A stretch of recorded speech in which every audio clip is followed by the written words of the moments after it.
Hey everyone, welcome to Infinity Harry. If you're enjoying our unique takes on Harry Potter and want to see more exciting content, don't forget to hit that subscribe button. Today we will see second part, what if the half-blood Harry faced the fury of two witches. Here is short summary. When Harry stumbles deeper into the mystery of the half-blood prince, he doesn't expect Ginny and Hermione to challenge his every move. But secrets spark fury, and this year, it's not Voldemort he should fear, it's the witches watching his every step. But before we start, if you want more stuffs like this, then please support to subscribe this channel and share with your friends. Let's start the video. Hi Cormac, Hermione greeted the 7th-year Gryffindor. Oh, hi, you're Hermione, right? It annoyed Hermione immensely that the guy barely knew her name after all those Slug Club evenings, but she kept smiling. Yes, listen, I was wondering if you already have a date for the Christmas party from Slughorn. Hermione wished that the guy didn't look so smug when the word, date, came up. She actually wished she never had started this conversation at all. Well, no, I mean, Caroline Gernon already asked me, but obviously I had to say no. She's not a Gryffindor, not even a member of the Slug Club. Cormac nearly shouted. Was Hermione really sinking this low? The image of Ron and Lavender sprang into her head immediately. Yes, she really was. If this could make Ron feel a little bit of the pain she felt every day, she would definitely do it. I heard from old Sluggy yesterday that Gwenog Jones is coming again. Last time, she told me that she would like to see me fly, when I had told her about that Ronsky feint I did during the summer. It would be great to set a date with her on the party. Yeah, she murmured back. But was Ron actually going to feel that pain? He obviously didn't like her as much as she liked him. Maybe he couldn't care less about whom she accompanied to the party. On the other hand, no matter what had or hadn't happened between them, she and Ron had been friends. As a friend, it would at least bother him that she was going with a guy he absolutely despised. And in that case, Cormac was really the best guy she could take, if she didn't want to end up with a Slytherin. No way was she going to go with Malfoy. So, I was wondering, she cut Cormac off in mid-sentence, which seemed to annoy him immensely. Maybe we should go together to the party. I mean, we're both Gryffindors, and in the Slug Club. Of course I would like to go with you. Meet me in front of the fat lady at 8. It stung her that he immediately took over, but she didn't let him notice. Her fake smile tightly stayed plastered to her face. Sure, see you then. Oh, yeah, before I forget, can you wear something blue that evening? She looked up, surprised by that strange question. Well, obviously you can't clash with my robes. She needed to remind herself at that moment that it would look ridiculous if she showed up at the Christmas party being escorted by a dead body. She would be doing Ron a favor if she killed him, and that was something she definitely didn't want to do.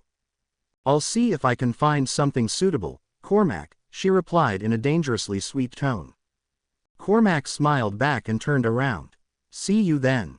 Hermione also turned around and walked up to the portrait hole, to start on her usual Saturday night patrol. It was quiet in the corridors. Since Katie had been attacked, the ghosts had been asked to patrol too, but besides them, no one was still out of their rooms. When she walked back to the common room, she met her first living person since Cormac 3 hours ago. Or actually, 2 persons. Ron and Cameron, the head girl. Hi Hermione, Carmarin greeted her, sounding angry. I just spoke to Ron here. Apparently, you don't find it necessary to patrol the corridors together. For a moment, Hermione was speechless. She quickly glanced at Ron, who was trying to look everywhere but at her. Well, I do think it's necessary. Need I remind you that there's a war going on outside their walls? And that one of our fellow Gryffindors has been attacked. And that especially now, it's important for the students to feel safe and be safe. No, of course we know that. Well, one of the ways to secure them is making sure the corridors aren't crowded with Death Eaters. And guess what? That's your job. If the wizarding world had some kind of army, Hermione was sure Cameron would have been an excellent sergeant.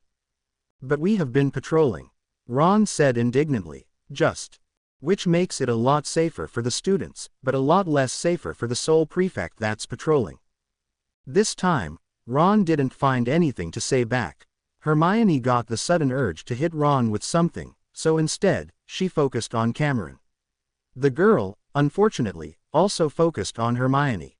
Hermione, this was your last patrol alone. I don't care what your reasons were for patrolling individually, but it's ending tonight. When's your next patrol? Tuesday, they both replied. Good. I expect to see the both of you patrolling the corridors and not one of you with his girlfriend in the common room, she glanced at Ron, or with her books in the library. The stern glance rested on Hermione, and she nodded. I will inform Professor McGonagall once I notice again that you're not patrolling together. Oh, and Ron, to make up for this missed evening, I want you to patrol also on the last Friday before the holidays, with Ernie Macmillan from Hufflepuff. Good night. With that, Cameron opened the portrait hole and walked in. When the painting closed again, the fat lady eyed Ron and Hermione curiously. Did you tell her that we weren't patrolling together anymore? Hermione blurted. No, of course not. As if I would like to spend extra time with the person who attacked me with birds. He held up his arm to show the still visible scratches. Hermione couldn't help but feel a bit triumphant. Maybe sending another flock of birds would really help her get that nasty feeling off her chest. An awkward silence followed. Ron glanced at the portrait hole. So what do we do? He asked after a while. I'm patrolling Tuesday. I'm not planning to disobey Cameron. Unlike you, I like being a prefect. Ron flushed. So that just means I'm forced to come too. No, that's your own choice. And then, before she could stop herself, she added, just like Lavender was. Before she could say anything else she might regret, or hear his reply, she walked up to the portrait hole, climbed through it, and went to her dormitory. By then, the tears were already rolling down her face. It had felt good to be so calm against Ron, but it had needed so much control, so much coldness. It goes without saying that the patrol that Tuesday was a disaster. It was harder than she thought to not say anything to Ron for that long. They both did their best to avoid their eyes, and even when they had caught a couple of fourth years in the broom closet near the Great Hall, they handled it in almost complete silence. Hermione had opened the door, Ron had docked off some points and sent them to their common room, and Hermione had closed the door again. When she fell onto her bed that night, she was almost absolutely certain that asking Cormac out had been the right thing. But somehow, a small part of her mind couldn't be comforted with the fact that she would pay Ron back. That part didn't want revenge. That part wanted her friend back. A few weeks before the Christmas holidays, Ginny finally cornered Hermione. Quite accidentally, but also rather logically when you thought about Hermione, Ginny bumped into her in the library. There you are. I haven't spoken to you in ages. Oh, hi Ginny. Hermione looked up quickly, but turned her eyes back to the dusty old book lying in front of her. She didn't seem so thrilled to see Ginny. How are you? I'm fine. A bit stressed and looking forward to the holidays. Ginny glanced over Hermione. She seemed thinner, more brittle, especially with that enormous book in front of her. There were huge bags under her eyes, and every few seconds she sniffed loudly through her nose. Ginny had never seen a person who needed a vacation more. Any special plans? You know that my mum asked you to come for the holidays. Thanks, but no, I'm looking forward to see my parents again and spend some time with them. They wanted to ski, but I talked them out of it. I don't know how much danger they are in, but best not to seek it. She dipped her quill in the ink bottle and wrote some notes on the parchment next to her. Did you tell them why you didn't want to ski? Hermione looked up. Of course not. They still don't know anything about the war, and I'd like to keep it that way. Hermione. What? Hermione stared defensively at the youngest Weasley. Do you want me to be taken out of Hogwarts too, just like Evelyn? Of course not. But don't you think your parents deserve to know what danger you risked by being a Muggleborn and being friends with Harry Potter? Hermione sighed and looked even more tired than before, something Ginny wouldn't have thought possible. Yeah, okay, they actually do. Hermione scribbled some more, before she went on. You know, I might be able to tell them. After all, I'm 17 now, they don't have to approve anymore. That's not a good argument, the youngest Weasley replied, stern in the same tone Hermione usually used against her. Just because they don't have any legal authority over you anymore doesn't mean they won't worry, or just suddenly understand. Can we please drop this subject? All right, I actually have a better one. Madam Pants walked by, and Ginny lowered her voice. What's the deal with you and Ron? I heard you're patrolling together again.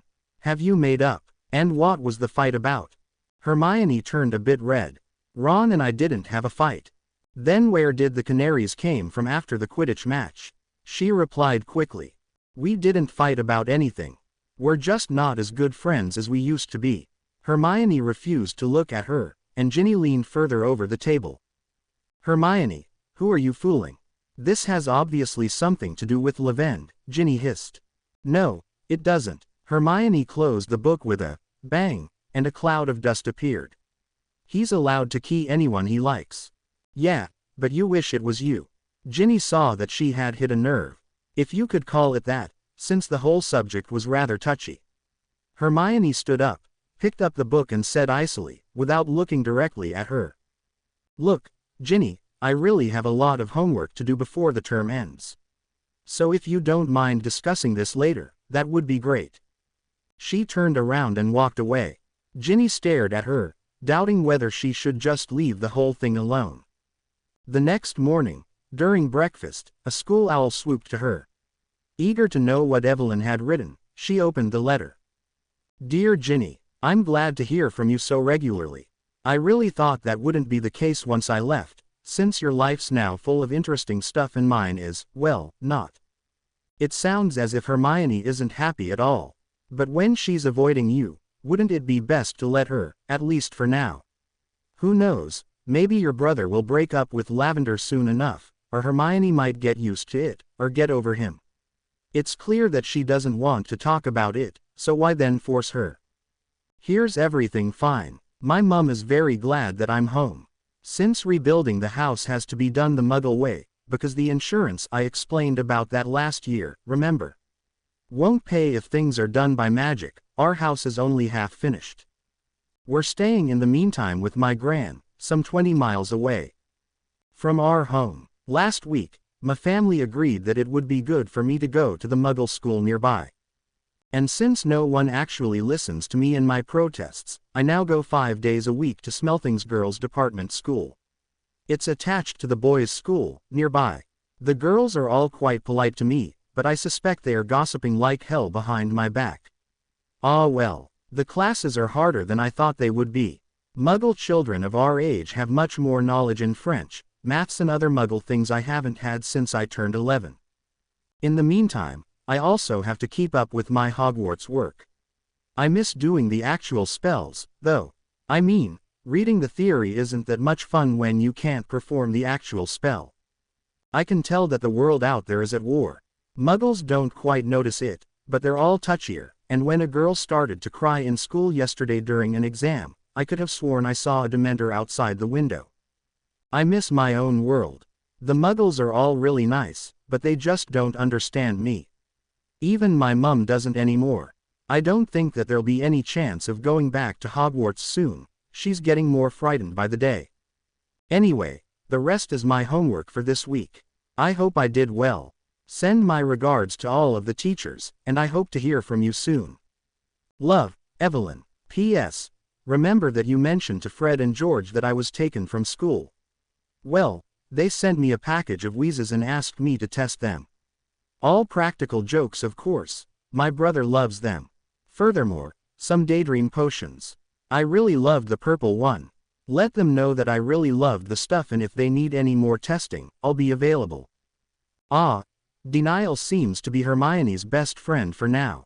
Oh, I definitely want to use this one, she heard a girl say. She looked up, and saw that it was Romilda Vane, with a few of her cronies. They were bent over a catalogue. But don't you think it's dangerous if you mix them into his drinks? No, it says here, this love potion works for up to 24 hours at a time depending on the weight of the boy in question and the attractiveness of the girl. All one has to do is mingle the entire contents of this vial into anything the boy will consume. Success guaranteed. All the girls started to giggle, and Hermione rushed over to the sink, washing her hands, while looking in the direction of the girls. As soon she spotted one vial or bottle of potion, she would be sure to confiscate it. But as long as she didn't have any proof. I think I'm getting one of those too. It's a fair competition, Romilda, isn't it?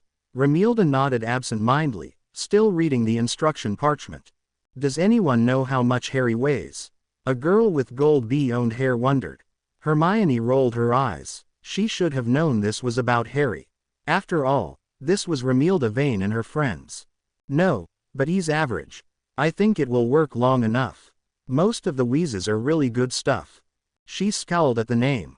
If the twins knew they were making Harry's life harder, the girls were reading the rest of the caption, but a vial, bottle or whatsoever remained invisible. The bell rang again, and they quickly left. When they walked past Hermione, she saw how Romilda smirked her evil smile. Hermione ignored her, but this made her almost sure that they didn't have the potion with them. If they had, they wouldn't be so cocky, would they? Hermione dried her hands on a towel and hurried off to the library. I really couldn't care less, Hermione ended. She raised her quill and dotted an I. Harry didn't reply as usual and only looked more closely at his potions book. Not sure how to cope with the silence coming from her friend, and feeling a bit ashamed that she couldn't stop talking about Ron, she bowed over her own potions book, putting her now finished arithmancy paper next to her to dry. Why was it so hard for her to focus lately? She had sworn to herself that she would stop talking about Ron with Harry, but every time they were studying, she somehow got back to the subject of Ron and Lavender. Did it perhaps have anything to do with the fact that studying with Harry alone didn't feel right? Uncompleted, somehow, she always felt that it should be Harry, Ron and herself, writing their assignments together, or just her alone. She shook her head, trying to extinguish the traitorous thoughts and focused on the page in her potions text. For the everlasting elixir, it is even more necessary than with other potions to clean the vials and bottles said liquid will be kept in, as it is known to mingle perfectly with some other potions, thus creating side effects and even dangerous odors which could intoxicate and befuddle the brewer. That reminded her of something. And incidentally, you need to be careful. Before she could explain more, however, Harry interrupted. For the last time, I am not giving back this book. I've learned more from the Half-Blood Prince than Snape or Slughorn have taught me in. I'm not talking about your stupid so-called prince, she said, tossing the book a glare. I'm talking about earlier. I went into the girls' bathroom just before I came in here and there were about a dozen girls in there, including that Romilda Vane, trying to decide how to slip you a love potion. They're all hoping they're going to get you to take them to Slughorn's party, and they all seem to have bought Fred and George's love potions, which I'm afraid to say probably work. Why didn't you confiscate them then? Harry had turned pale and his voice wasn't quite his own. They didn't have the potions with them in the bathroom. They were just discussing tactics. As I doubt the Half-Blood Prince, she glanced again at the book that had caused her to be second best in a class, could dream up an antidote for a dozen different love potions at once. I'd just invite someone to go with you. That'll stop all the others thinking they've still got a chance. It's tomorrow night. They're getting desperate. There isn't anyone I want to invite, Harry mumbled back. Hermione looked at him, and saw that he was now blushing a bit. Did the idea of asking someone to the party really scare him that much? Well, just be careful what you drink, because Romilda Vane looked like she meant business. She saw in the corner of her eye that she had made a mistake in her arithmancy essay, and hitched it up again, scratching the now incorrect answers away with her quill. Hang on a moment, he said slowly. I thought Filch had banned anything bought at Weasley's Wizard Wheezes. And when has anyone ever paid attention to what Filch has banned? She asked dryly, keeping her eyes on her essay. But I thought all the owls were being searched. So how come these girls are able to bring love potions into the school? Fred and George send them disguised as perfumes and cough potions, she remembered from what she had read last summer. It's part of their owl order service. You know a lot about it. She shot him a look, and he shifted uncomfortably. It was all on the back of the bottles they showed Ginny and me in the summer. I don't go around putting potions in people's drinks, or pretending to either, which is just as bad. Yeah, well, never mind that, said Harry quickly. The point is, Filch is being fooled, isn't he? These girls are getting stuff into the school disguised as something else. So why couldn't Malfoy have brought the necklace into the school? Oh, Harry, not that again, she sighed. For the few weeks where he hadn't mentioned Malfoy, she had really hoped that he had forgotten about this crazy idea. Come on, why not? Demanded Harry. Look, secrecy sensors detect jinxes, curses, and concealment charms, don't they? They're used to find dark magic and dark objects. They'd have picked up a powerful curse, like the one in the necklace, within seconds. But something that's just been put in the wrong bottle wouldn't register. Anyway, love potions aren't dark or dangerous. Harry muttered something under his breath, but she continued over him. So it would be down to Filch to realize it wasn't a cough potion, and he's not a very good wizard. I doubt he can tell one potion from, but she suddenly stopped talking. Was it just her, or had something moved behind those shelves? She looked at Harry, who was also listening closely. Apparently he had heard it too. They waited, and a moment later, the vulture-like countenance of Madame Pants appeared around the corner. Hermione actually let out a breath she hadn't known she was holding. The library is now closed. Mind you return anything you have borrowed to the correct. What have you been doing to that book, you depraved boy? Madame Pants shrieked. Her eye had fallen on the prince's book, and she lunged at it. It isn't the library's, it's mine, said Harry hastily. Spoiled, she hissed. Desecrated, befouled. Hermione hastily grabbed her belongings and put them in her bag.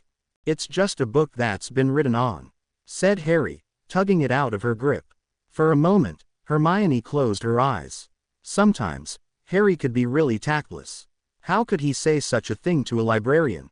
She quickly grabbed Harry by the arm and marched him away, while Madame Pants, her eyes almost popped out of her head at the thought that Harry found it normal to use a book as if it was an ordinary parchment scroll.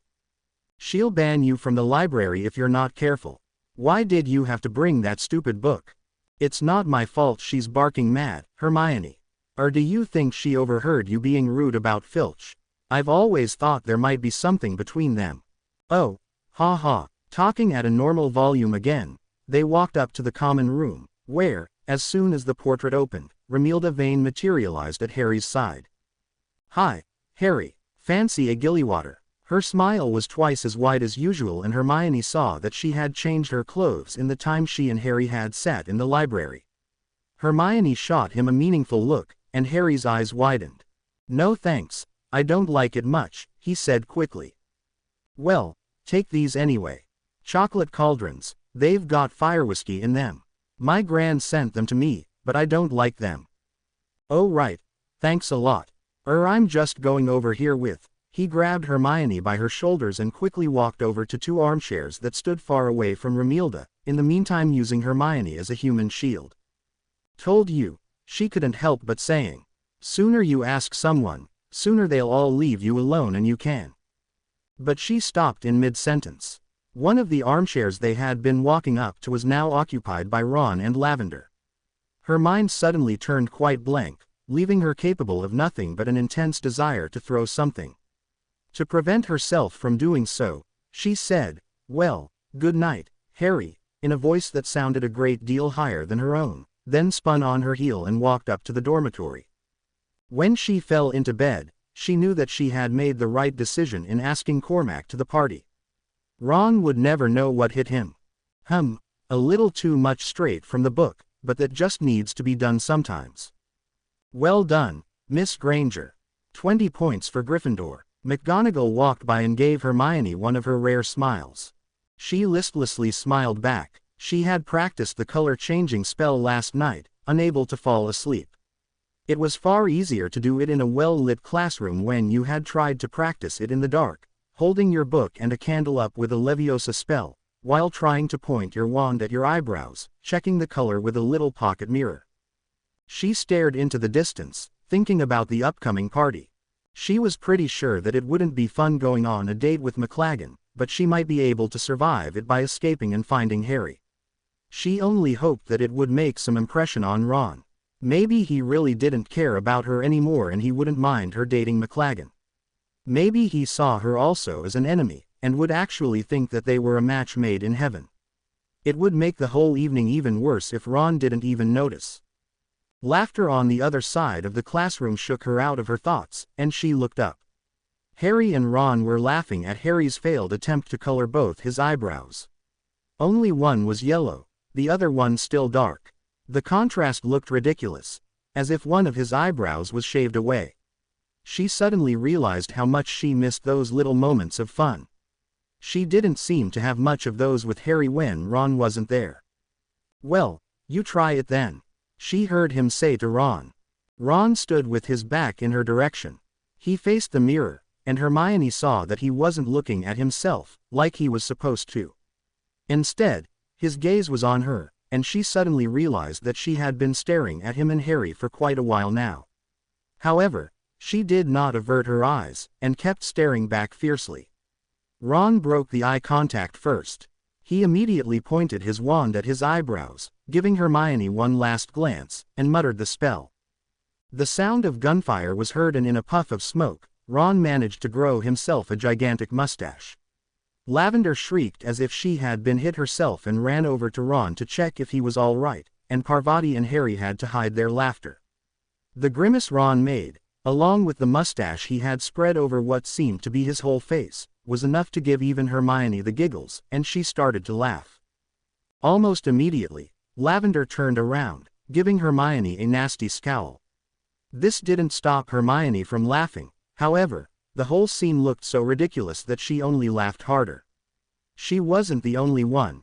Seamus and Dean had started to chuckle too. Ron became tomato red. "Mr. Weasley, I suggest you do the extra homework about coloring spells this week. Clearly you don't have them quite under control yet," McGonagall said, while pointing at Ron's face to vanquish the mustache. "Miss Brown, return to your own seat, please." The professor then waved her wand again, making all the mirrors float to her own desk. "Now, can anyone tell me what the exact difference is between the coloring of human hair and the coloring of animal fur, as quoted by the Handbook of Transfiguration Spells?" Her hand shot up as if by reflex. "Miss Granger. According to the handbook, animal fur," but her mind was suddenly quite blank. In the reflection of one of the mirrors on McGonagall's desk, Hermione could see Ron doing an impression of her, his hand waving obnoxiously in the air while he was sticking out his front teeth. "Yes, Miss Granger." McGonagall, clearly unaware of what was happening in the back of the classroom, as her attention was on her, awaited an answer. But fortunately, the bell rang at that moment. Hermione felt tears prickle in the corner of her eyes and stormed out of the classroom and down to the bathroom a floor below. There, she immediately started to wash her face, as if to hide that there was also water pouring out of her eyes. "Moaning Myrtle, is that you? It's so nice to see you again. You still haven't told me how." "Oh, Hermione, it's you. What's the matter?" A serene voice echoed through the bathroom, heralding the entrance of Luna Lovegood. She was standing in the doorway, but hurried over to the sinks when she saw Hermione. "What's wrong?" Hermione didn't answer, but just started to cry more. Luna gently took her by her shoulders and gave her a hug. "It's so stupid, how can I be so worked up about Ron?" "What happened? Did you have a fight?" "Yeah, something like that." She still sniffed, but the tears had stopped. "Maybe you have a lacrimantis on your tail.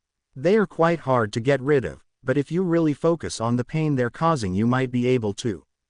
"No, I think I'm fine. Thanks, though." She didn't need the girl's pity. It was ridiculous to cry over such a stupid impression. She was used to them, wasn't she?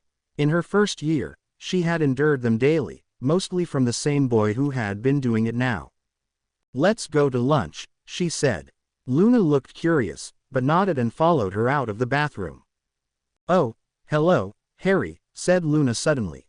"Did you know one of your eyebrows is bright yellow?" Harry, still sporting his colored eyebrow, stood in front of them. Hermione hadn't noticed that she had forgotten to take her quills and some of her books until now, when Harry held them up. "Hi, Luna." "Hermione, you left your stuff." "Oh, yes," she said, still sniffing and realizing that her eyes felt puffed up and must be red from the tears. She didn't want Harry to see that she had worked herself up about this. "Thank you, Harry. Well, I'd better get going." She hurried off to the Great Hall, leaving Harry and Luna behind. She knew that if she would turn around, she could see them both looking worriedly in her direction. During lunch, Her grief had resolved itself back into anger. Hermione had heard from Peeves yelling that Harry had finally made up his mind and asked Luna to the party. She wondered if the rumors in Hogwarts had already picked up on her date. That didn't seem to be the case. She hadn't heard Peeves or any of the Slytherin fourth years say anything, so at dinner, she decided to take matters in her own hands. "Oh, hi, Hermione." Parvati beamed sweetly at her, and broke off the story she was telling to Harry. Hermione smiled back. She knew that the girl was only being polite because she had laughed at Ron's impression of her before. "Hi, Parvati," said Hermione. She focused completely on Harry and Parvati, and tried to prevent her ears from hearing the sounds coming from next to them as much as possible. "Are you going to Slughorn's party tonight?" "No invite," said Parvati gloomily. "I'd love to go, though. It sounds like it's going to be really good." "You're going, aren't you?" "Yes, I'm meeting Cormac at 8, and we're." The name definitely had some impact on the group. Harry's eyes widened, Parvati's jaw dropped, and though Hermione didn't look at the other two, the snogging seemed to have stopped abruptly. "We're going up to the party together." "Cormac," said Parvati. "Cormac McLaggen, you mean?" "That's right," said Hermione sweetly, seeing Ron begin to turn dangerously red. "The one who almost became Gryffindor keeper." At this, she saw Harry pale. Ron was clenching his jaw so hard it was a wonder he hadn't cracked a tooth yet. "Are you going out with him, then?" asked Parvati, wide-eyed. "Oh, yes, didn't you know?" she said, and attempted a giggle. "No. Wow, you like your Quidditch players, don't you? First Crumb, then McLaggen." This was working far better than she'd imagined. Parvati was hanging on her every word, and she knew that before dinner was over, at least half the Gryffindor table would know about her date for tonight. If Harry hadn't got a date at the same day, she was sure that Ravenclaw would know too, but they were too busy glaring at Luna. "I like really good Quidditch players," Hermione corrected her, still smiling. She felt a bit like a toothpaste ad her parents had hanging in their waiting room. "Well, see you. Got to go and get ready for the party." She giggled again and turned around, not daring to glance at Ron, but knowing that she at least had made him stop keying her. She smiled. Her doubts about the date were gone. She still had some effect on Ron. "Fine. Then I won't go to the Christmas party with you either. Apparently I am the worst girlfriend ever, so why bother taking me out to a party?" There weren't that many people walking by, but the few that did curiously stared at her and Dean, with whom Ginny was rowing in one of the fifth-floor corridors. "Ginny, you're so unreasonable. Why can't you spend Christmas with me and my parents?" "I told you already. Because I have to be home. My mum is worried sick about me and Ron." "Then let me stay with you. And have you pestered and bullied by all my brothers?" "No, Dean, I wouldn't want to do that to you. You just don't want me to meet them. Not all at the same time. Trust me, I'm doing you a huge favor. Why do you care so much about being together during the break? Is it really just because our 6-month anniversary is during the Christmas holidays?" "Yes. Is it that hard for you to understand that I want to be with you then?" Ginny sighed. "Dean, it's just a date on the calendar. I honestly don't understand why you have to take it so seriously." "Well, excuse me for taking us together seriously." She could tell that he was really mad now. But well, so was she. "Are you claiming that I don't take us seriously enough?" "Yeah, maybe I am. I'm really crazy about you, Ginny, but sometimes I just can't follow you. It's like you're acting as if I'm dead weight," he whispered furiously. A silence followed. Ginny didn't know how to react to this. She would deny it if asked, but it was as if for once, Dean understood her feelings completely. She did see Dean sometimes as the reason why she couldn't be more herself. She did feel imprisoned. She shook her head. "Look, Ginny, I shouldn't have said that," he said, clearly thinking that she was far too angry to talk. His eyes met hers. "Can we just forget about it? Dean, you just can't stay over for Christmas. You just can't." She wished that she could explain it more to him, but she actually didn't understand herself why she was so eager to go home alone. Maybe it had to do with the war. Almost everyone in her family put themselves in danger every day, and it would be very ungrateful to not celebrate one of the few happy moments she had with them. But that didn't explain why she didn't want Dean to come over to the burrow. Of course the house was full, but there had always been room for Hermione and Harry, and now that the former wasn't coming, there was actually a spot open. And her brothers would pester him anyway, whether he came over now or accompanied her to the wedding of Bill and Fleur this summer. Perhaps it had more to do with her. Ginny couldn't deny that the idea of being apart for 2 weeks appealed to her. She didn't want to lose him permanently, but it would be rather nice to be away from Dean for a while, not having him watching over everything she did. Dean nodded, slowly and sadly. You know what, let's not go to the party tonight.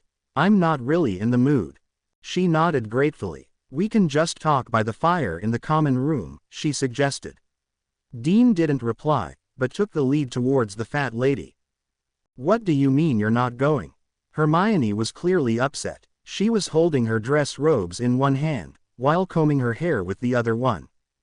I'm just not in the mood for Slughorn and his associates, she shrugged. But Ginny, you have to go. It's an invitation, not a demand. Besides, you'll have more time for your date, she added. To her delight she saw that Hermione reddened a bit, probably out of embarrassment. Ginny leaned over, and whispered, Do you have brain damage, Hermione? Parvati told me you're going with Cormac McLaggen.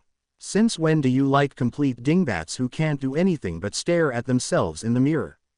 At least Ron was able to use full sentences without the words, me, myself and I. Oh, shut it. This isn't about me. Yes, it is. You only want me to come to the party because your date is an ass.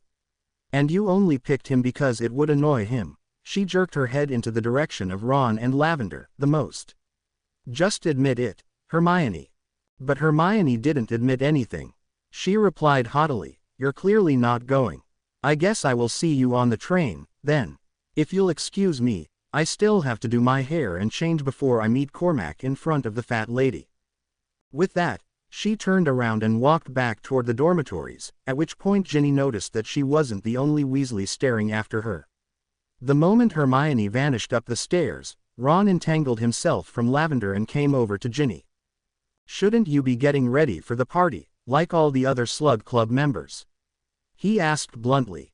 Ginny shook her head. Dean and I didn't feel like going. She glanced at said boy, who hadn't talked to her since they had entered the common room after their row. Trouble, Ron smirked, as if hoping for it. That's none of your business, she snapped. Of course it is, you're my. But Ginny interrupted him angrily. You know what, Ron?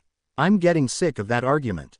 If you really feel the need to protect me, you've got to start acting like a role model first, since you're not such a good one at the moment. But when I'm being chased by a flock of birds, I'll ask for your help, all right. Ron hadn't deserved it, but he did get all her pent-up anger from the evening.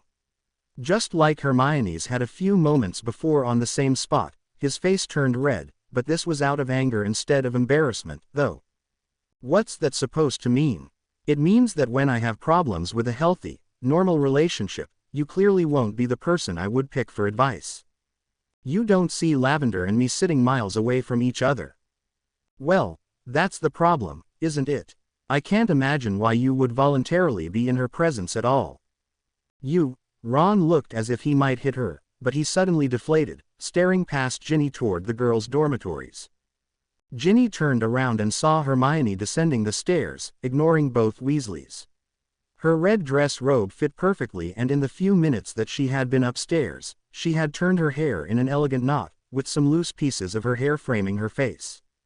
Cormac was waiting in front of the portrait hole and Hermione giggled at his first comment, then took his arm and let herself be guided out of the common room. Seeing the look on Ron's face, Ginny felt all her anger leave her. She couldn't have made Ron look more miserable with all the snappy and unkind remarks in her arsenal. Without saying anything to her, he turned around and walked up to his dormitory. Well, there you have it, Ginny thought. This definitely looks like the end of Ron and Hermione. This could have been such a great evening, if only she had been here with the right boy. Or with no boy at all, for that matter. Even having empty space next to her was more welcome than standing with McLaggen at her side. And then of course there was that save I made the summer between 3rd and 4th year.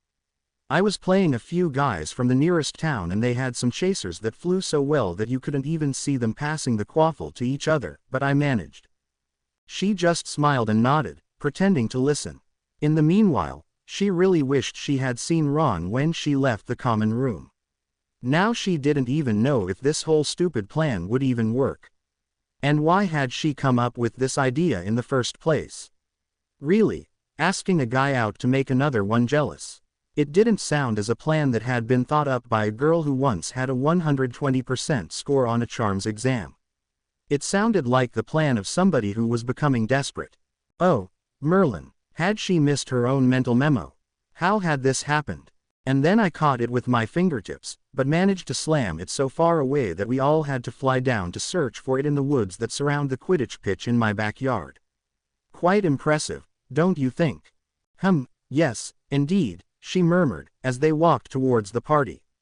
They had taken a detour, because Cormac had to pick up his broom from the broom shed first to take it with him on the Christmas holiday, when he was apparently going to Switzerland to stay with family.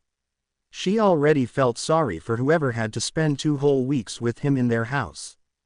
Did you really have to wear that red dress? Excuse me, she blinked. Clearly she had not heard him well.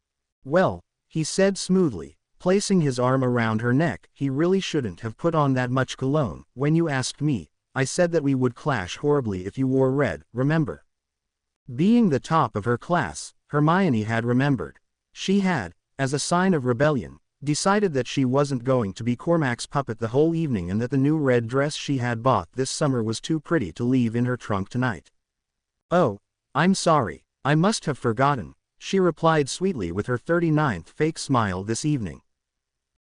Well, at least you got your hair done. Managed to tame that mess, didn't you? He laughed. 1, 2, 3, she counted calmly in her head, only smiling back. This guy really had some nerve. Even a Slytherin would have been nicer. Or at least would have shut up. How dare he make a comment about her hair, when, by the looks of it, he had put so much gel in his own that it was now permanently greasy and resembled a more stylish version of Snape's hairdo. They finally arrived at the door of Slughorn's office. She was reaching out for the doorknob when suddenly, Cormac took her hand and stroked it. Very surprised, and a bit scared, she looked at him. Look, he waggled his eyebrows and pointed at the top of the doorframe. Mistletoe. Hermione felt her stomach churn and she stepped back quickly, bumping against the doorframe. Cormac placed his hands on her head, and leaned in her direction. She panicked completely. This was absolutely not what she wanted. His face drew nearer and nearer. Help, it's probably full of nargles. She screamed. Confused, Cormac looked up at the mistletoe. Hermione took advantage of this distraction by turning the doorknob, slipping out under his arms and disappearing into the party, which was, thank Merlin, quite loud and crowded. She could have sworn that she had heard him yell, "Hey!" but didn't even bother to turn around, trying to make the distance between them as big as possible. It seemed as if luck was on her side tonight. The office had been enlarged and Slughorn had decorated the place with draping and fairy lights, which made the room not only festive but also quite hard to find somebody in. However, that also meant that it was quite hard for herself to find the right people. Hermione, Hermione, she spun around, grateful for a familiar voice. Harry, there you are, thank goodness. Hi, Luna. Luna smiled serenely at her, resembling a Christmas decoration in her silver robes, but a rather nice decoration, to be fair. Harry, standing next to her, had his usual dress robes on, but he looked handsome nonetheless. What's happened to you? He asked. Oh, I've just escaped. I've just left Cormac, she said. Under the mistletoe, she added in explanation. Harry frowned. Serves you right for coming with him. For one tiny moment, she was about to argue with Harry about how Cormac was actually rather nice and that he shouldn't judge people so soon. But then she remembered what he had said about her hair again and in a rather small voice, she answered truthfully, I thought he'd annoy Ron most. I debated for a while about Zacharias Smith, but I thought, on the whole. You considered Smith, said Harry, revolted. Yes, I did, and I'm starting to wish I'd chosen him. McLaggen makes Scrop look a gentleman. That reminded her of how tall he was and she hastily looked around. Let's go this way, we'll be able to see him coming, he's so tall. The three of them made their way over to the other side of the room. Hermione was so busy looking over her shoulder that she realized too late that Trelawney was standing in front of them. "Hello," said Luna politely to Professor Trelawney. "Good evening, my dear," said Professor Trelawney, slurring slightly. "I haven't seen you in my classes lately." "No, I've got Firenze this year," said Luna. Nor she nor Trelawney seemed to notice that Hermione was trying to avoid Harry's stern gaze. "Oh, of course," said Professor Trelawney with an angry, drunken titter. "Or Dobbin, as I prefer to think of him. You would have thought, would you not, that now I am returned to the school Professor Dumbledore might have got rid of the horse. But no, we share classes, it's an insult, frankly, an insult." "Do you know," Hermione looked at her former professor, it was obvious that she was rather tipsy. Harry drew closer to her. "Let's get something straight, are you planning to tell Ron that you interfered at keeper tryouts?" He whispered. He was trying to hide behind her as he said it, hoping to avoid getting noticed by Trelawney. "Do you really think I'd stoop that low?" she said, though that was sort of a lie. In the darkest hour of the night, she had considered it as an option. "Hermione, if you can ask McLaggen. There's a difference," she explained, more for her own benefit than for his. "I've got no plans to tell Ron anything about what might or might not have happened at keeper tryouts." "Good," said Harry fervently. "Because he'll just fall apart again, and we'll lose the next match." Harry had gone a bit too far. One day, Hermione promised herself, she would teach Harry the meaning of the word, tact, and how to use it in front of a girl. "Quidditch, is that all boys care about? Cormac hasn't asked me one single question about myself. No, I've just been treated to 100 great saves made by Cormac McLaggen, non-stop ever since." She stopped in the middle of her tirade, because out of the corner of her eye she could see something big coming her way. "Oh no, here he comes." Without wasting time excusing herself, she quickly squeezed herself between two old wizards who were having a heated discussion near the punch table. It was only now that she spotted the house elves near her knees, walking around with huge silver platters full of pastries and other snacks. Disgusted, she turned her eyes away, which fell on the nearest exit. She made up her mind in less than a second. This party had never been fun to begin with, and the house elves were the last reason she needed. Her party was over. Without thinking any further, she made her way over to the door and slipped through it. This night had been long enough, even though it was barely 9 o'clock. She let out a sigh of relief as she closed it behind her, glad she had left that awkward situation. However, nothing tonight could possibly go right, for standing alone in the corridor was the guy she very definitely didn't want to see right now. "What are you doing here?" The boy in front of her shrugged, not meeting her eyes. "Patrol duties." Thoughts were swirling through her head, but somehow, this was the first time after the Quidditch match that she didn't feel the urge to throw something at Ron, or cry. She still felt mad and sad, but not as helpless and pathetic. Maybe asking Cormac out had been a good idea. Not to make Ron jealous, but to gain some self-confidence again.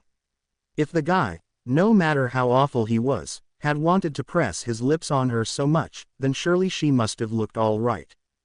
However, the thoughts didn't make an end to the growing silence. She remembered that day in the greenhouse, when she had asked Ron to this party.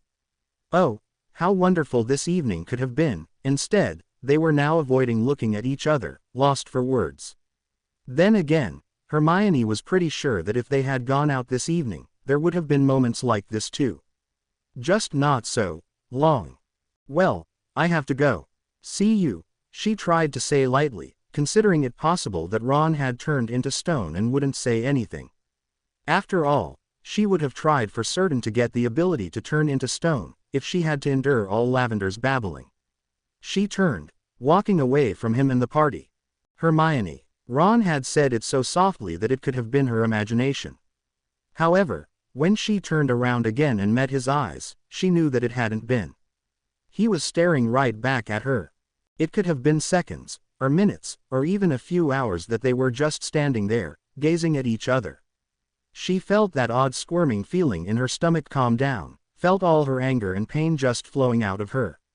She saw that Ron wanted to say something else, how he opened his mouth, how it seemed difficult for him, but how he kept it open nonetheless. There were so many emotions in his eyes: regret, sadness, longing. "Hermione, there you are. I've been looking all over for you. What were you saying about Nargles? Are you feeling?" McLagan's timing couldn't have been any worse. Ron turned his eyes away immediately. She felt herself blushing like mad, but the fear and panic for the guy now standing next to her was also back. "Oh, hi, yeah, they're really dangerous," she managed to say in a tiny voice. Cormac ignored Ron completely. "Well, come back inside. There are some really interesting people in here. I already saw Gwenog Jones of the Holyhead Harpies, and Eldred Werple brought a vampire with him." He took her arm and pulled her back to the door. "I can't." It seemed the words had come out of her mouth merely by instinct. What? Why not? For such a stupid guy, that was actually a pretty good question to ask. Why couldn't she join him back in a festive room, filled with interesting people, without having to say in front of Ron that it was because of Cormac himself? Because. Her mind raced on top speed, but it somehow seemed to be blank. Because she has patrol duties with me. Her eyes widened and she stared at Ron with her mouth open. Cormac didn't seem to have understood either. I came to tell her that if we miss our patrol duties again, or one of us doesn't show up, we'll be in real trouble and have to explain it to McGonagall."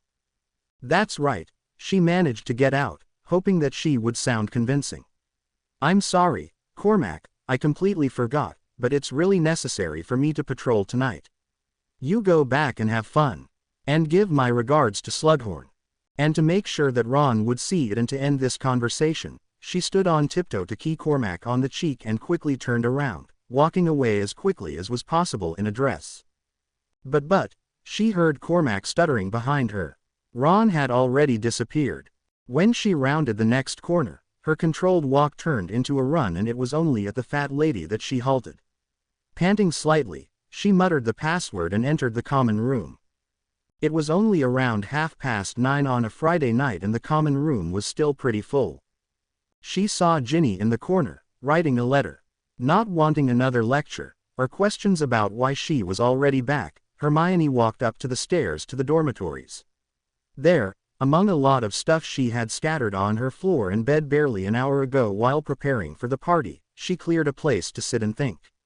It felt nice to think, instead of crying, or feeling some other heavy emotion. The only thing she could do was analyze what had happened. And coincidentally, analyzing was something she did very well. But a girl could analyze only so much. At 11 o'clock, she was still wide awake and not able to think about anything besides what had happened this evening. What could it mean? Ron had been nice. She really didn't deserve nice, after what she had done to hurt him. Did that mean that he didn't care about her and Cormac?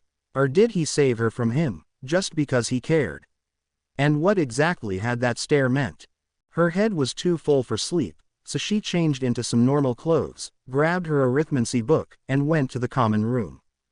It was emptier than it had been a few hours ago. She could see Lavender and Parvati sitting near the fire.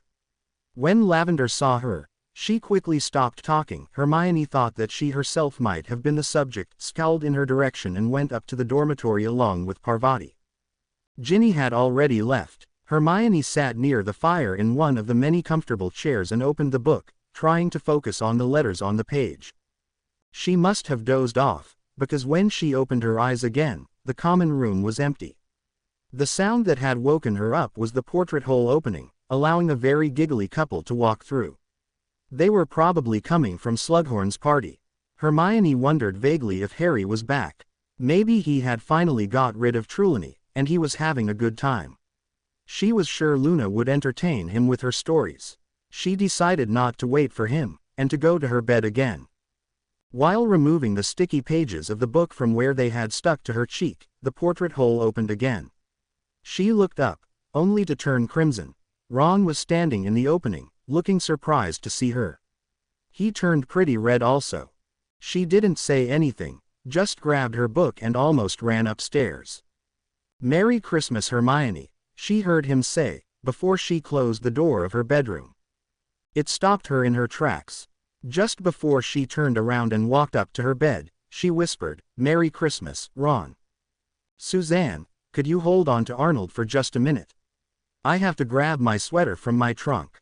Ginny handed her pet over to the girl next to her and started to rummage through her trunk for what must have been the fourth time that morning. She had been too lazy to pack yesterday, which had resulted in her mania this morning. The professors had decided against sending everyone home on the train, instead setting up the flow through each house's common room.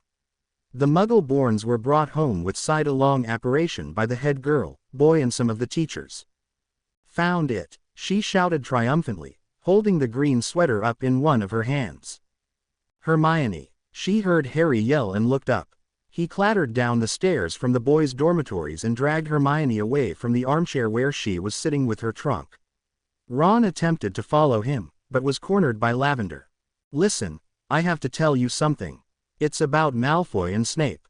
I saw them last night," but Ginny couldn't hear any more of what Harry said, as Lavender almost screamed, "Oh, Wan, I will miss you so much. Promise you'll write to me at least 3 times a day." Ron didn't a chance to say anything in reply, for Lavender had already flung herself at him and started keying him before he could open his mouth. Ginny quickly looked away. They still hadn't managed to improve their technique. It was the sort of keying she thought really shouldn't be allowed in public places. Dean had already left a few minutes ago, being side-along apparated with Flitwick to his home. The goodbye between him and Ginny had involved a key asterisk, but was still rather coldly. They both hadn't forgotten their fight from the previous night. Ronald Weasley, Ginny Weasley and Harry Potter. McGonagall called from the fireplace. "Have a nice Christmas, Ginny," Suzanne said. "You too." Ginny hugged her and then walked over to Hermione and gave her a hug too. "Have a nice Christmas, Hermione. Good luck with telling your parents." "Yeah, thanks, I'll need it. Happy Christmas to you too, Ginny," Hermione replied vaguely. It looked to Ginny as if the other girl hadn't gotten much sleep. Ginny then walked over to her Transfiguration teacher. Come along. There are more people waiting," McGonagall said briskly. Ron finally disentangled himself from Lavender and without saying anything to Hermione, he followed Harry to the fireplace. "Have a nice Christmas, Professor," Ginny said politely, as she stepped into the green flames with her trunk in one hand and Arnold's cage in the other. McGonagall gave a polite nod. The burrow, with the familiar whooshing sound, she vanished through the chimney. "Oh, it's so nice to see you all home safe," her mother said for the umpteenth time that evening, her eyes tearing up, as she levitated a stack of plates into the kitchen. Fred and George rolled their eyes in unison. "How's Hogwarts without us?" Fred asked. "More normal," Ginny replied dryly. "More boring, you mean?"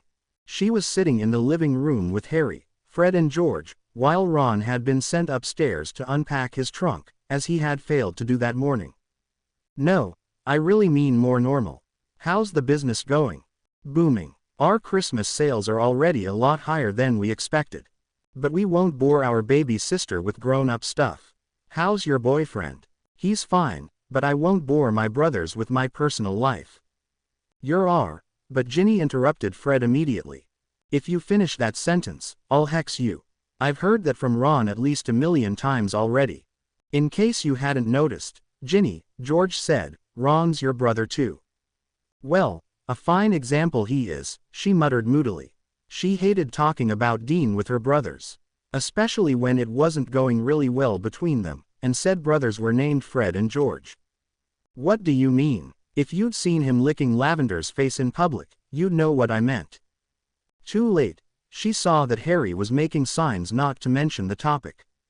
"Wait, you mean that Ron has a girlfriend?" By the looks on the twins' face, she had already given them the best Christmas gift they could have asked for. Harry shook his head and kept staring at his knees, steadfastly ignoring the looks Fred and George were shooting him. "Yeah, Lavender Brown, 6th year," Ginny filled them in. "Wow." For a moment, it was silent in the room, but then Fred continued. "And here we were, thinking that he would come home with Hermione when he finally came to his senses. So that's the reason why she didn't come this Christmas, then? Too busy being mad at him." Harry nodded, but Ginny felt the urge to defend her friend. No, that's not the reason. She hasn't seen much of her parents for a long time, and since she was here for most of the summer, she decided to spend some more time with them. But Fred and George were barely listening, whispering in delight about the many ways they could torture Ron with this new information. "Who are you kidding, Ginny?" Harry asked softly so the twins didn't hear him. "For Merlin's sake, she's even dating McLaggen to annoy him. She even said so last night." "Oh, now that you mention it, how was the party?" "Oh, it was all right. I had a lot of fun with Luna." "Luna, Harry, we thought you had better taste," George said, pretending to be affronted. "Hey, Luna is very nice." Ginny fired up. "I'm not dating Luna, I just went with her to a party, as friends. And the boy who lived couldn't have gotten anyone else." Fred corrected himself at the look on Ginny's face. "There must be a lot of girls who like you, Harry, now that you're the chosen one," George said, putting air quotes around the title. Harry turned red, but didn't reply. "Yeah, do tell us, Harry. What's your type?" Fred tried to continue, but Ginny snapped, "Oh, give it a rest, you two." Ginny expected that Harry would shoot her a thankful glance, but instead he turned even more red. At this rate he could give Ron a run for his money. However, before anyone could bring up a new topic, an owl swooped off the chimney into the living room, holding a letter in its talons. It dropped the letter on Ginny's lap, hooted once, and left through the chimney again. "Who's there?" her mother shouted, running out of the kitchen with her wand drawn. "No one, Mum," George answered reassuringly. "It's just an owl for Ginny." Ginny didn't hear her mother's reply. She had opened the letter and seen that it was from Dean. The first paragraph not only went on and on about how much he missed her, but even apologized for their fight. Oddly enough, this didn't make Ginny happy. On the contrary, she was back to feeling like a caged bird. "I do come home at Christmas. We all do, or we all should. We all come home, or ought to come home, for a short holiday, the longer, the better, from the great boarding school where we are forever working at our arithmetical slates, to take and give." Charles Dickens. "No, Fred, that red one is supposed to hang there." She pointed a meter away from the place her brother was standing. "Does it actually matter? Why can't we just hang these things with magic?" George asked. He was currently sitting on the couch, checking if the fairies he'd bought were radiating enough light. "We always decorate the tree the Muggle way." "Yes, because when we started it, none of us could perform magic, Jin," came the reply of Ron, standing on a chair to hang another glittery chain from the ceiling. Harry was holding the chair.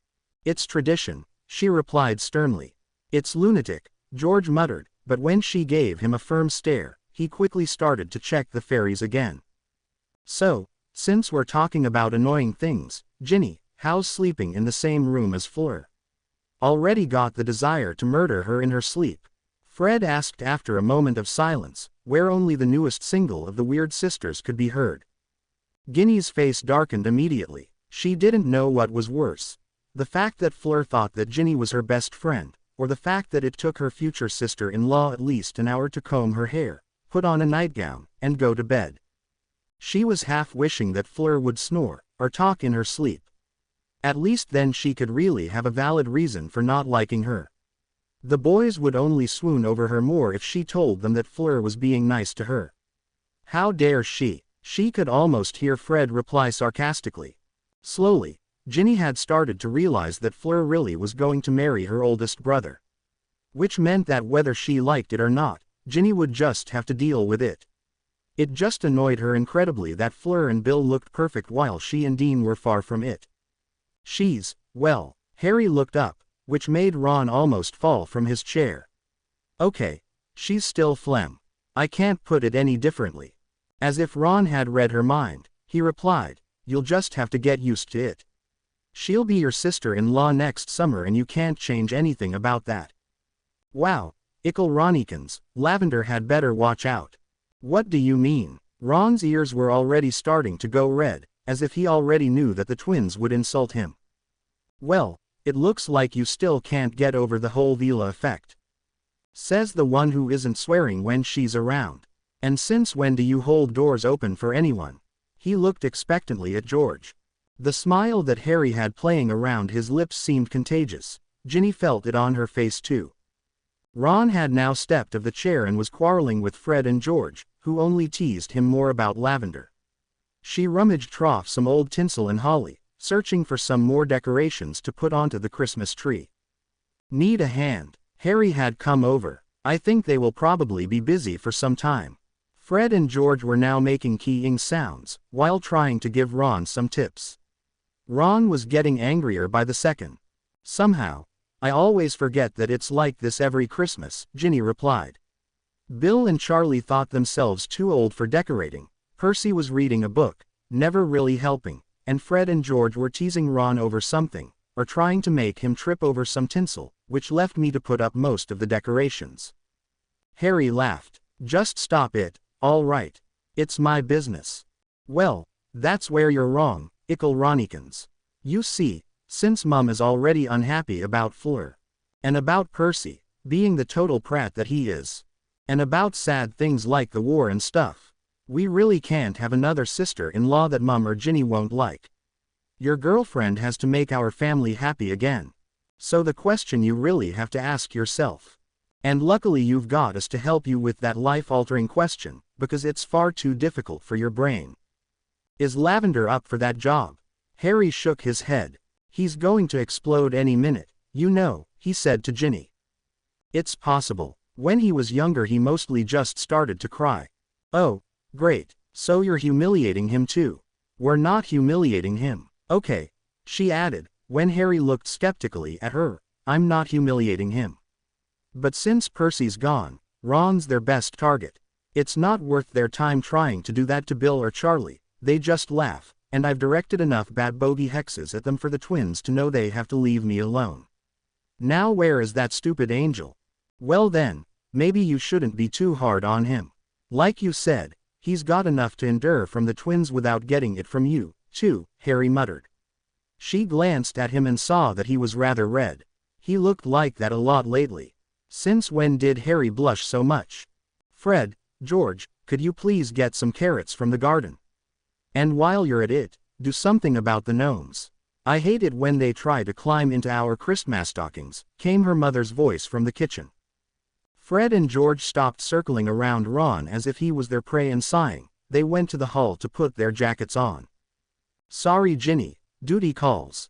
We have to leave you with these two for the rest of the decorations. Fred said, stepping outside. Have you seen the Christmas angel?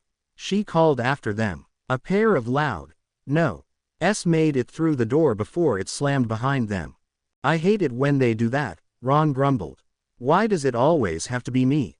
Maybe you just have to bite back a bit, Harry suggested. Ginny felt his gaze on her, but she was too busy searching to react to it. Where is that dratted angel? Don't you remember? It got destroyed at Grimmauld Place last year. Her cat got to it, Ron reminded her. It took Ginny a few moments before she realized that with her cat, Ron meant Hermione's Crookshanks. Did that mean that Ron couldn't even mention Hermione's name? Or her cat's name, for that matter? It made her a bit angry. However, when Ginny looked at Ron, she saw that he looked rather sad, and Ginny didn't want to make a big problem out of it. So now what are we supposed to do? We don't have an angel for the top of the tree. But neither Harry nor Ron were listening, instead looking out of the window. Fred and George weren't in a hurry to get the carrots and had taken the opportunity to make a snowman. Forgetting for a moment that she had a decorating problem, Ginny stood next to them. I hope they lose their balance and fall into the snow on their faces, Ron mumbled angrily next to her. You really need to bite back, Ron, Ginny sighed, remembering Harry's plea from earlier. She grabbed her wand from her back pocket, flicked it, and quietly muttered, Triptus. Immediately, George fell on his back in the ankle-deep snow. Ron started to laugh. That's a good one. Remind me to ask to learn that one myself, Harry. It seemed that the fall had reminded the twins that they actually had a job to do and they started to pull some carrots out of the ground. Ginny turned back to untangling the tinsel. Hey Ginny, still missing an angel? We've found one. He bit Fred on the ankle when we were pulling carrots. The audible swearing coming from George's scarf told her that the He, in question, was a gnome. "He'll pay for that," Fred exclaimed. "Where's the glue?" With some flicks of his wand, a bit of paste and 2 paper wings on his back, the angel was finished. "Merry Christmas." "Ow. Wait, no. We're still in October." She heard some laughter coming from downstairs. Ginny sighed. Her family and the usual guests were celebrating New Year's Eve, but somehow, her mind had refused to celebrate, and her feet had led her to her bedroom. Now she thought about it, a lot of her body had acted of its own accord this holiday. Especially her heart and mind. They had refused to stop worrying about Hermione, though she probably just needed some alone time. They had refused to keep her mouth shut to the twins about Lavender and Ron. They had refused to be nice to Percy when he had come uninvited with Scrimgeour during Christmas dinner. They had refused to be nice to Fleur, though no matter how she looked at it, the fact remained that they were sharing a room at the moment and they would be family the next summer. They had refused to write Dean back immediately when he had sent her that letter. In fact, they still refused to write back. Her brain had come up with some excuses. It was a bit pointless to write to someone you would be seeing in a week, wasn't it? Surely he could wait for a personal reply until after the break. Quite suddenly, as always, she realized the urge to fly hit her. She felt that caged bird feeling again. The room felt too small, as if the walls wanted to swallow her. But not just her room. The house, the ground around it, the Hogwarts castle, her boyfriend, her world. When she turned around to grab a sweater, swearing she could already feel the wind through her hair, she heard a knock on the door. It seemed they had finally noticed her absence downstairs. "Ginny, are you there?" "Yes." The door opened, and a mop of black hair became visible. "Hi, your mum wanted me to get you." "Flem, I mean, Fleur is driving her crazy. And it's only 15 minutes until midnight. Fred and George are planning to set off the fireworks any moment now." He grinned, but Ginny noticed that Harry was a bit tense, as if he was nervous about something. He'd been acting oddly ever since they'd left Hogwarts, or maybe he'd even been that way there, but she had only noticed now. "Oh, okay," she answered, disappointed that she'd have to wait to go flying for at least a day. Now that she thought about it, her parents probably wouldn't have allowed her to fly at night anyway. Not that that had stopped her before, but still. One had to make certain concessions during a war. "Sure, I'll come. Just let me get my sweater."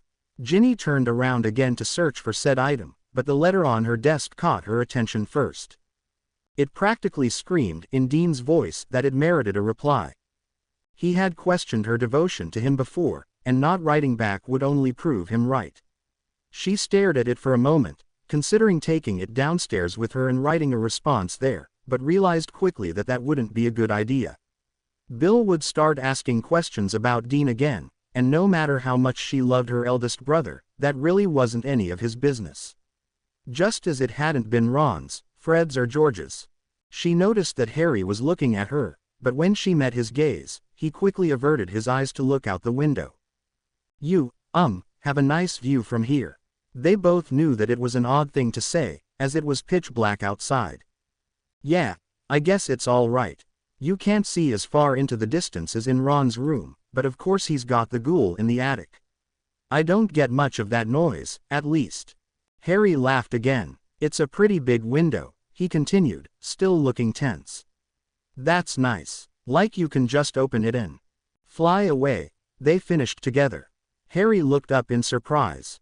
"I actually did once, on Fred's toy broom. I fell, of course, being only 4. So my dad put Muggle locks on it until I was old enough." "Why Muggle?" "Oh, Percy tended to break locking spells when he threw tantrums. Ron too." He smiled and sat down on her bed, still looking outside. Ginny sat down next to him. Apparently Harry wasn't in a rush to get back downstairs. She focused on the window. There was some light from a faraway bonfire barely visible if she squinted her eyes. She didn't feel in a hurry to get downstairs either. So is it normal for weird things to happen to wizards when they're children? Harry asked suddenly. Well, not as weird as surviving a curse that's only ever caused death and being told on their 11th birthday that they're famous, of course. Of course, he nodded, just as sarcastically. But weird things tend to happen. They just weren't as weird to us as they would be to a Muggle family. When I was a kid, I somehow managed to make my hair grow back in one night when my aunt had cut it too short. She went ballistic, Harry told her. She laughed, picturing Harry as a younger version of the bald Kingsley Shacklebolt. Bill managed to enlarge a lot of things. My mum told me that he once enlarged Percy, because he was annoying. You did that with your other aunt, right? He nodded. And Ron broke everything. My parents thought at first that he was just being clumsy, but when he started to mend them also, they knew there was some magic going on. Charlie got everyone's attention by making his voice really loud. He once made me cry by doing that. Fred and George did a lot of magic without a wand. They were good at disappearing, but my mum still doesn't know that it didn't have to do anything with magic. They just found a very high tree to climb.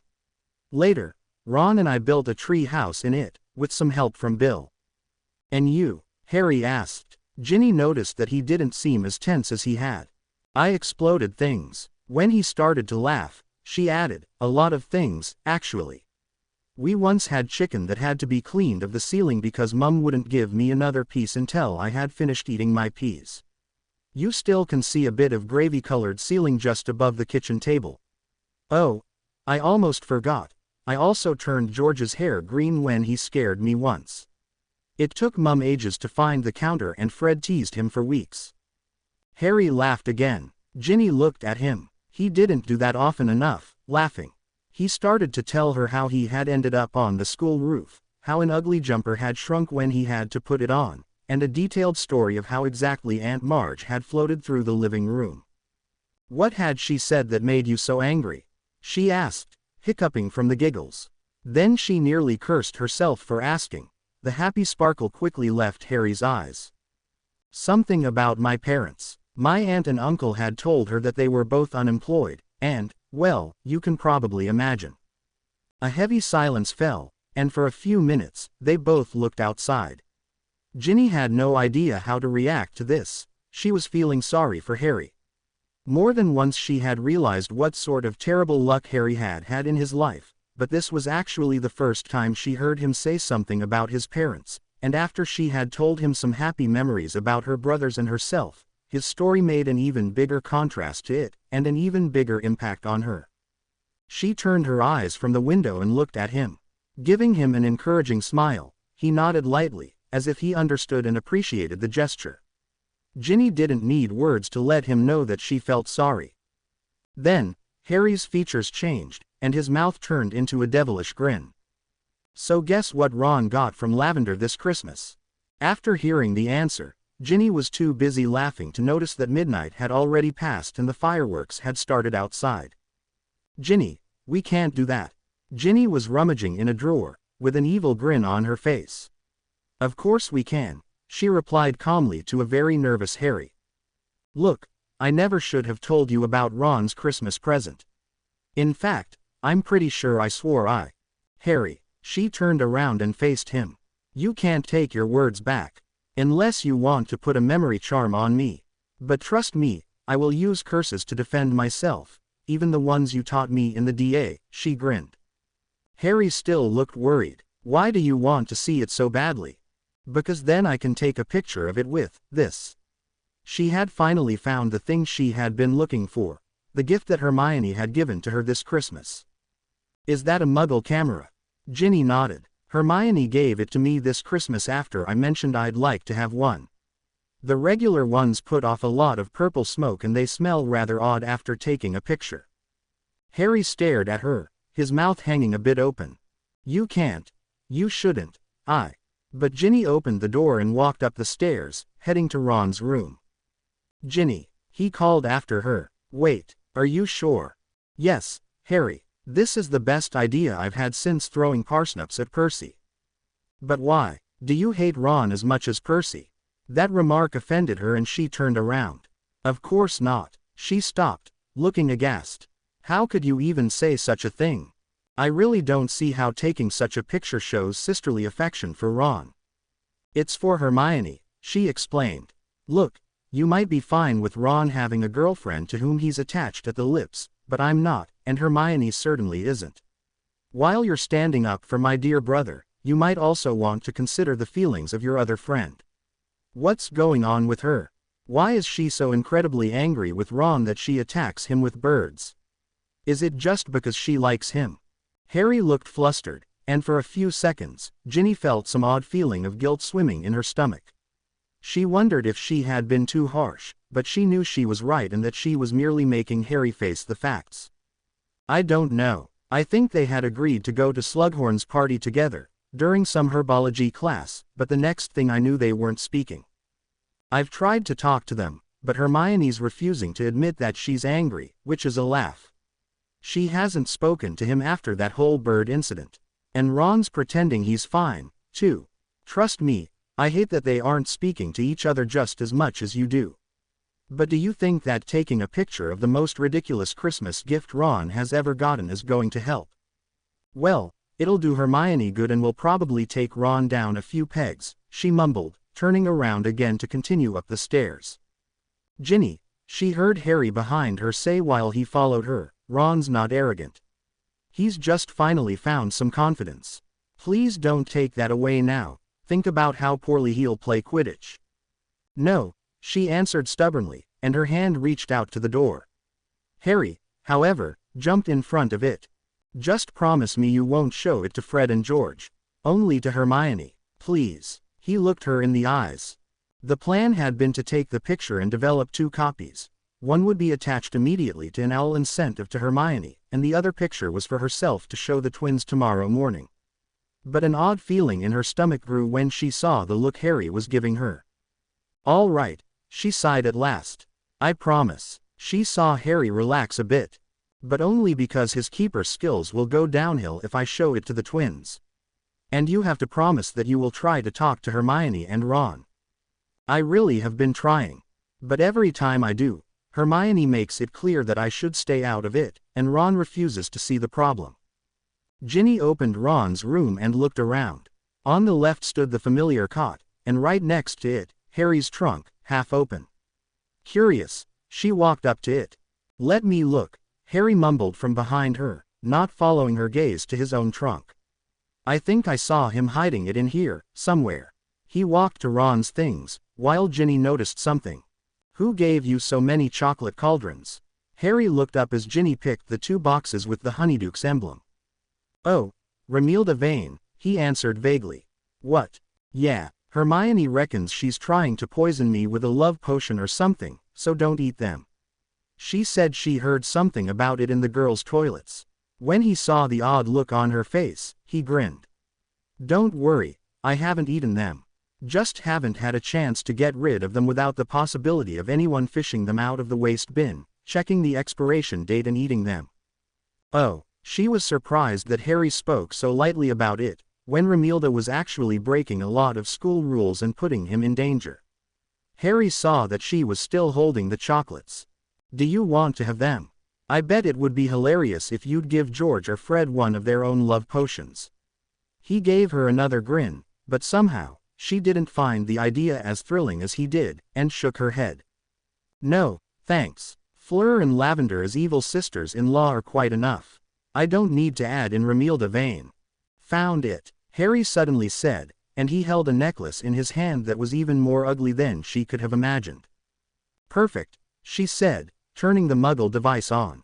Just perfect. She quickly took a few shots, grinning like mad. This was the worst present ever, and Ginny thought Lavender might actually hate Ron. She must, because you would only give your worst enemy something this ugly. After taking the pictures, Harry placed the necklace back in the bottom drawer and Ginny's eyes wandered back to the chocolates. So Romilda's not your type? She suddenly blurted out. Harry's back stiffened and he suddenly seemed nervous again. What? He tried to laugh. Well, you have a lot of choices, lately. If Hermione's right about the love potion in these, Romilda clearly fancies you, she explained. I guess, he said, and avoided her eyes. She could tell that he didn't want to talk about it, but before she could stop herself, her mouth had gone on without consulting her brain. So who is your type? He turned slightly red and continued looking anywhere but at her. Come on, you must like one of those girls that are swooning over you. She laughed at herself, because Harry clearly wasn't planning to even smile at it. "Ah, I think we should probably get downstairs," he said suddenly. "Yeah, I think so," she said, not sure why he was so uncomfortable. She had only meant it as a joke. Well, okay, she was curious too, but that was normal, right? Ginny had always thought that ever since she had gotten over her stupid crush on him, she and Harry could talk freely about these things, just like she had heard him talk to Hermione about Cho. Wasn't this the same? They both left the room and Ginny closed the door. When they descended the stairs, she wondered if Harry was as vague with Hermione. That reminded her about Hermione, and she said, "You know what? You go. I have to finish a letter to Dean." Harry nodded and left, but when Ginny had opened her door, had sat at her desk and had looked at the letter, she shook her head. Dean could wait, even though she would see her in a week also, just like Dean. She needed to get in contact with Hermione first. Okay, not as fluffy as last chapter, but hopefully enough Harry-Ginny conversation to keep you happy. Two very good readers pointed out in their review that I had made a mistake last chapter. In DH, it clearly says that Harry had never been in Ginny's room, so he couldn't possibly be there during HBP.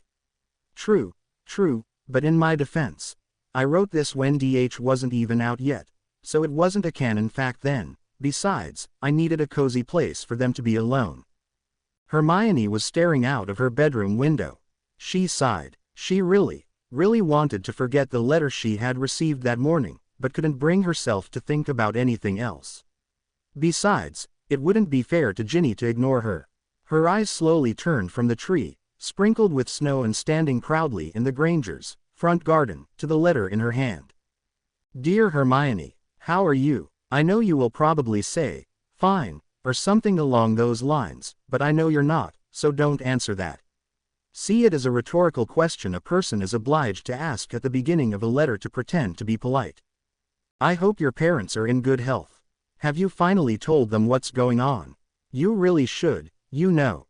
Preferably before you, Harry and Ron are lying dead on a battlefield because you did stupid heroic things. It will be easier for me to explain why their only child is dead, if your parents actually have heard of the name, Voldemort, or at least, you know who. Here's everything fine, but only superficially. Usually, Christmas at the Burrow is cozy, but my parents and the friends that came to visit are so jumpy that it doesn't seem right to celebrate. Scrimgeour came by, which made Christmas even more peculiar. He wanted to speak to Harry and as a diversion, he brought a not-so-welcome guest, Percy. Fred and George started to throw parsnips at him as soon as I had hexed the first one to explode in his face. I think the talk between Scrimgeour and Harry went just as well as forcing Percy upon us to be a happy family again. When they came back, Harry looked smug and Scrimgeour looked as if the parsnips on Percy's face made him nauseous. Speaking of idiots to whom I most unfortunately am related, have you spoken to Ron lately? Or at all since November? Look, I know it's not my business, but why are you so angry at Ron? Did he actually know you liked him when he started to date Lavender? And don't you dare denying that. I had to bring him to the hospital wing when those birds attacked him. I asked Harry, but he couldn't have been more vague, mumbled something about herbology and Slughorn, but there must be more to it than that. I didn't understand a word of what he was saying. Come to think of it, Harry has been pretty weird lately. Most of the time he answers shortly and stumbles over his words. Do you know what's wrong with him? But anyway, you should really try talking to Ron again. Without you on his side, he's just a stupid prat. When you're around, he's a stupid prat with a nice friend I can talk to. And he's a bit too cocky since he got himself a stupid wench of a girlfriend. Oh, before I forget, thanks for the Muggle camera and the instructions to the potion to make the pictures move. I have used it already to take a picture that will make your day. I wanted to send it with this letter, but it's actually more fun for me to see your reaction, so you'll have to wait until school starts again. Let me just say 2 words, my sweetheart. I miss you here, Hermione. Home doesn't seem quite so nice without you here to talk to. And I'm worried about you. Not only because you have the horrible taste in guys, don't deny that either. First my brother and now McLagan, but also because you seem to be so depressed lately.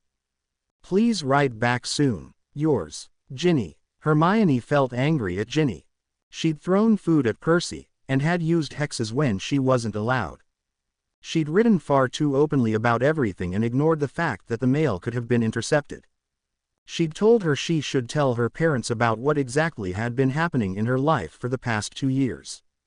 She'd reminded her how much she missed the burrow. She'd told her to talk to Ron, when she was in fact trying to get over him since she had seen him kiss Lavender goodbye so passionately before the holidays. She'd been so truly honest and right about everything. The last item annoyed her the most. Hermione fell on her bed, thinking. Maybe, just maybe, there was a tiny place in her brain where she also felt angry at Ginny for telling Ron she had kissed Victor. After all, hadn't that comment led to the festivities she was trying so hard to avoid? If Ginny hadn't blurted out that she had kissed Victor, Ron wouldn't have been angry with her, Harry wouldn't have had to pretend to put the potion into his drink, Hermione wouldn't have accused him of doing so, and they wouldn't have fought about that, which wouldn't have led him to Lavender at the party. She sighed. If she was blaming Ginny for that, she should also blame Harry, Ron and especially herself. She owed Ginny a reply, especially since the Weasley girl had noticed Hermione trying to avoid her for the last weeks. Grabbing a piece of parchment, an ink bottle and a quill, Hermione sat against the wall and started to write a reply back. She owed Ginny a response, especially since it was obvious she'd been avoiding the other girl for the last couple of weeks before the holiday. Grabbing a piece of parchment, an ink bottle and a quill, Hermione sat against the wall and started to write back.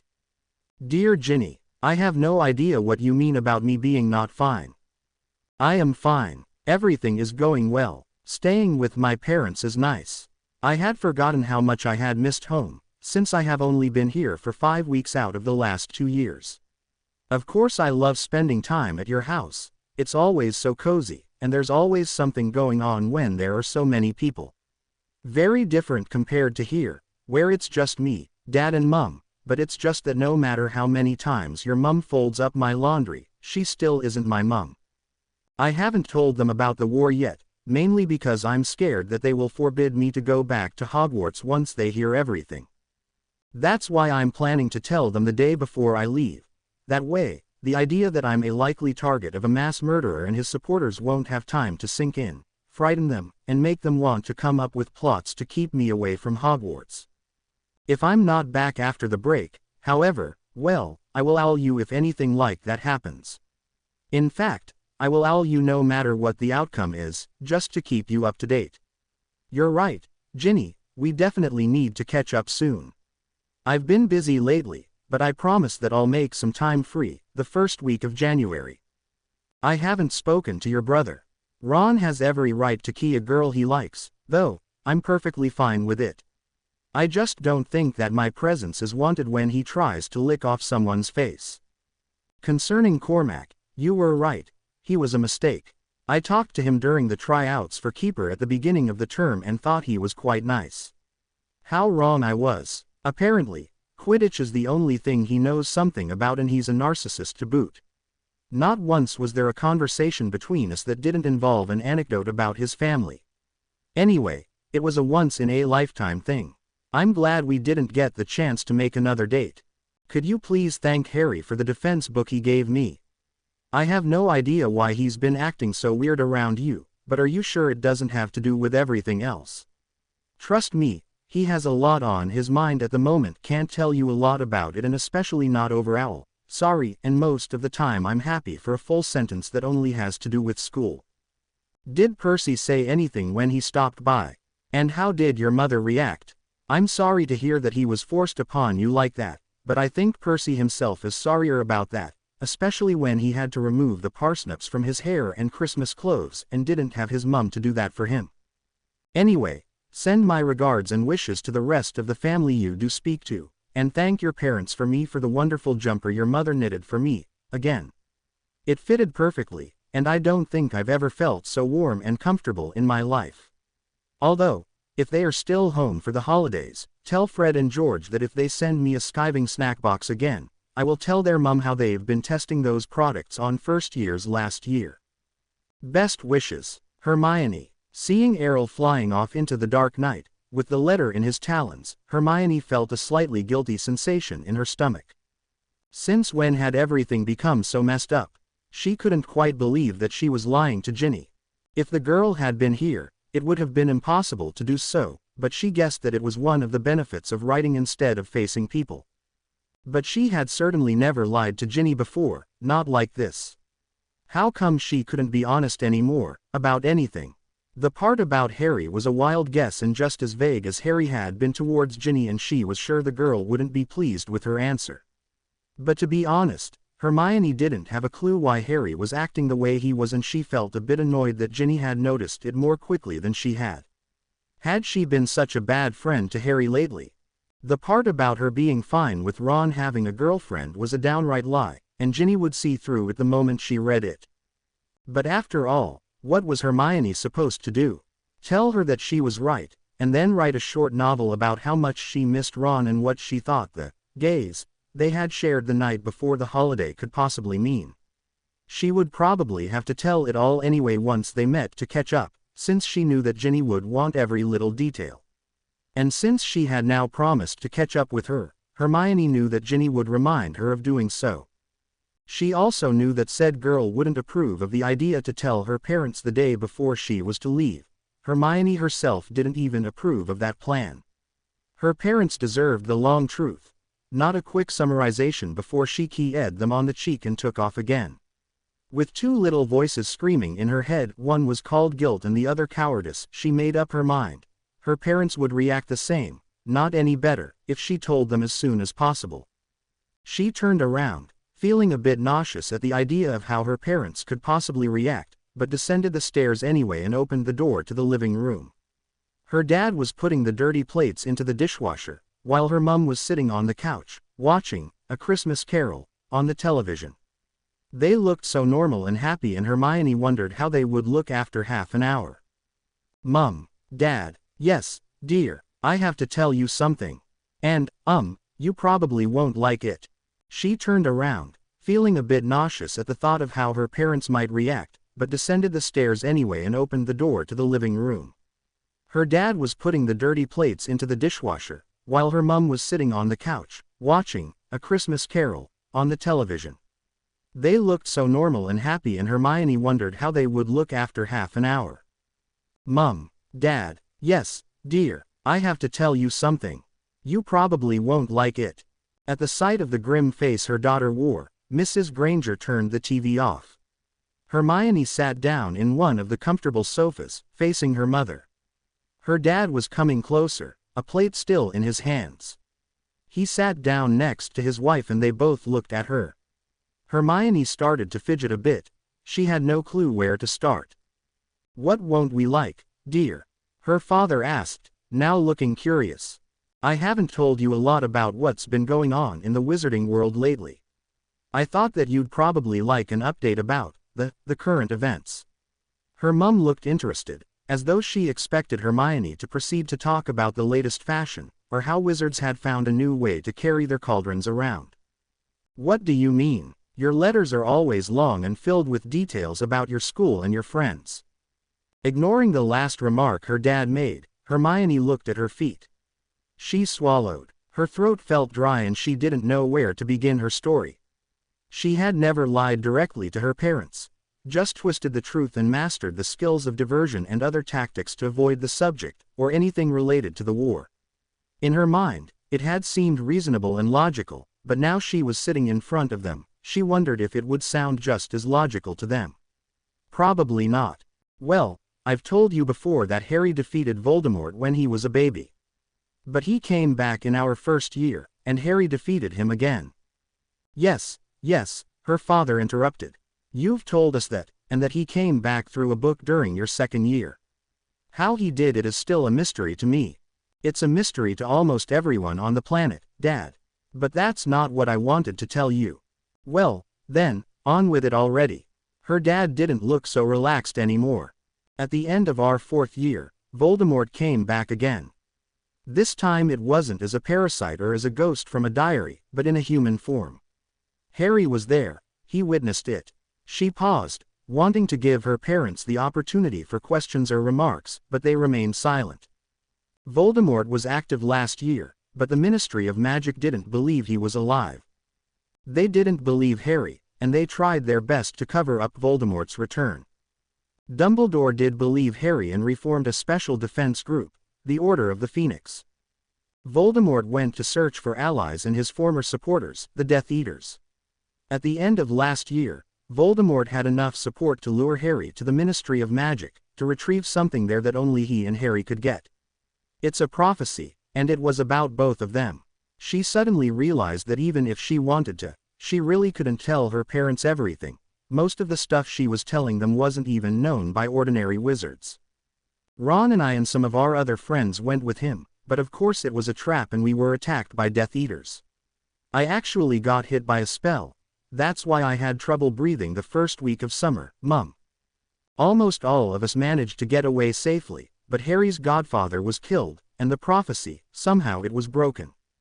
Basically it said that Harry is the only person who can destroy Voldemort completely, and this year, Dumbledore's giving Harry special private lessons, getting him ready.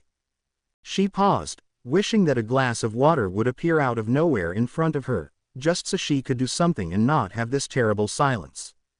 She had a feeling that her parents knew what she was going to say next. She looked at her mum, whose eyes were watery. Her dad, on the other hand, looked distant, as if he was thinking very hard about something entirely unrelated. When it looked as if neither of them would ever speak again, she started to talk again, as if they had both had brought up hundreds of questions. I think I have already told you that Voldemort targets Muggles and Muggleborns, like me. But don't worry. I've asked members of the Order of the Phoenix to secure this house, and since last summer, there have been extra protective spells on this house. Her dad let out a dismissive snort. Hermione, you just told me that this Voldemort is going after Harry, his friends and Muggleborns. Are you seriously suggesting that I don't have to worry, even though you can be placed in 2 out of those 3 categories? Why haven't you told us before?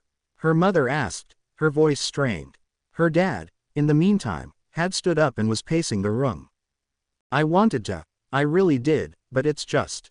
Let me guess, you didn't want us to worry. Her dad interrupted in a sarcastic, harsh tone. Yes, Hermione replied quietly. She stared to her feet and noticed that there was a little hole in one toe. She concentrated very hard on it. Everything was better than to face her parents at the moment. Even a hole in her sock. Hermione, ever since you turned 11 and went off to that school, we haven't had any comprehension of what goes on in your life. Did you honestly think we haven't been worried already? Her mum asked again in a soft voice. And we clearly had every reason to worry. Apparently, you thought it was easier to leave us in the dark than tell us. You should at least have given us the chance to not comprehend it, Hermione. I'm sorry, she said, in a strained voice, still looking at the hole. I was afraid that if I told you, you would take me away from Hogwarts. Well, you guessed right. I'm sorry, Hermione, but we can't let you live in so much danger. I will send a letter to that woman tomorrow morning. What was her name? He looked at his wife. McGonagall. No, you can't do that to me. She looked up. Her father had clearly made his decision. Helplessly, she looked at her mum, who sighed. I'm sorry, dear, but I agree with your father. It's for your own good. I promise you will get a chance to finish your education properly, but we will keep you home for as long as this war goes on. Hermione turned back to the hole in her sock. There was a little voice in the back of her mind, yelling that she should use the best argument she had. It had also been the real reason why she had waited so long with telling her parents. But it was just so cruel. She couldn't do that to her parents. It would destroy the bond she had with them completely. She just shook her head, stood up and walked to her room. For now, she would let it rest. She would just need to find another way to get to Hogwarts. Dear Harry, the moment she was done with the why, she scratched out the name. She couldn't write Harry, not when he already held the fate of practically the entire world on his shoulders. She couldn't bother him with something like this. Hermione looked out of the window, her vision unfocused and her mind working at top speed. Ron certainly wasn't an option. If the problem with her parents had one positive effect, it was that the issue with Ron had been shoved to the back of her mind. Ginny couldn't help her either. Hermione felt already immensely guilty for the letter she had just sent to the youngest Weasley. Who else was there to write to? She knew Victor would come to her aid immediately if she asked, but he was in Bulgaria and had recently mentioned an important training week in the mountains. It would take a few days, maybe a week for her letter to arrive, and Hermione had only 3 days left until the next term started. An odd lump seemed to have settled in her throat, and quite suddenly, her cheeks felt wet. She had to go back to Hogwarts, she just had to. She didn't know why her parents couldn't understand why it was so important for her to be there. Hermione felt more in her element in that huge castle than in the dull place she was forced to call home. She had found friends there, her first friends. Her first friends, who, at this moment, needed her there. She felt needed there. How was Harry ever supposed to destroy Voldemort without her rationality? He had nerve, but was a bit too reckless for his own good. And how was Ginny ever going to survive there with 2 of her friends gone? The nagging voice she had heard before was now practically screaming at her. She knew she still had a way out, but she also feared the consequences so much that she was almost afraid about thinking about it. So instead, she changed into her pajamas, threw the blankets over herself and made an attempt to get some sleep. 2 days left, or, if you thought about it, which she obviously had done, did and would do, it was only 1 day, since she was supposed to leave at this time tomorrow. She had considered writing her parents a letter, leaving it on the kitchen table when they weren't looking, and sneaking out and taking the night bus to Grimmauld Place.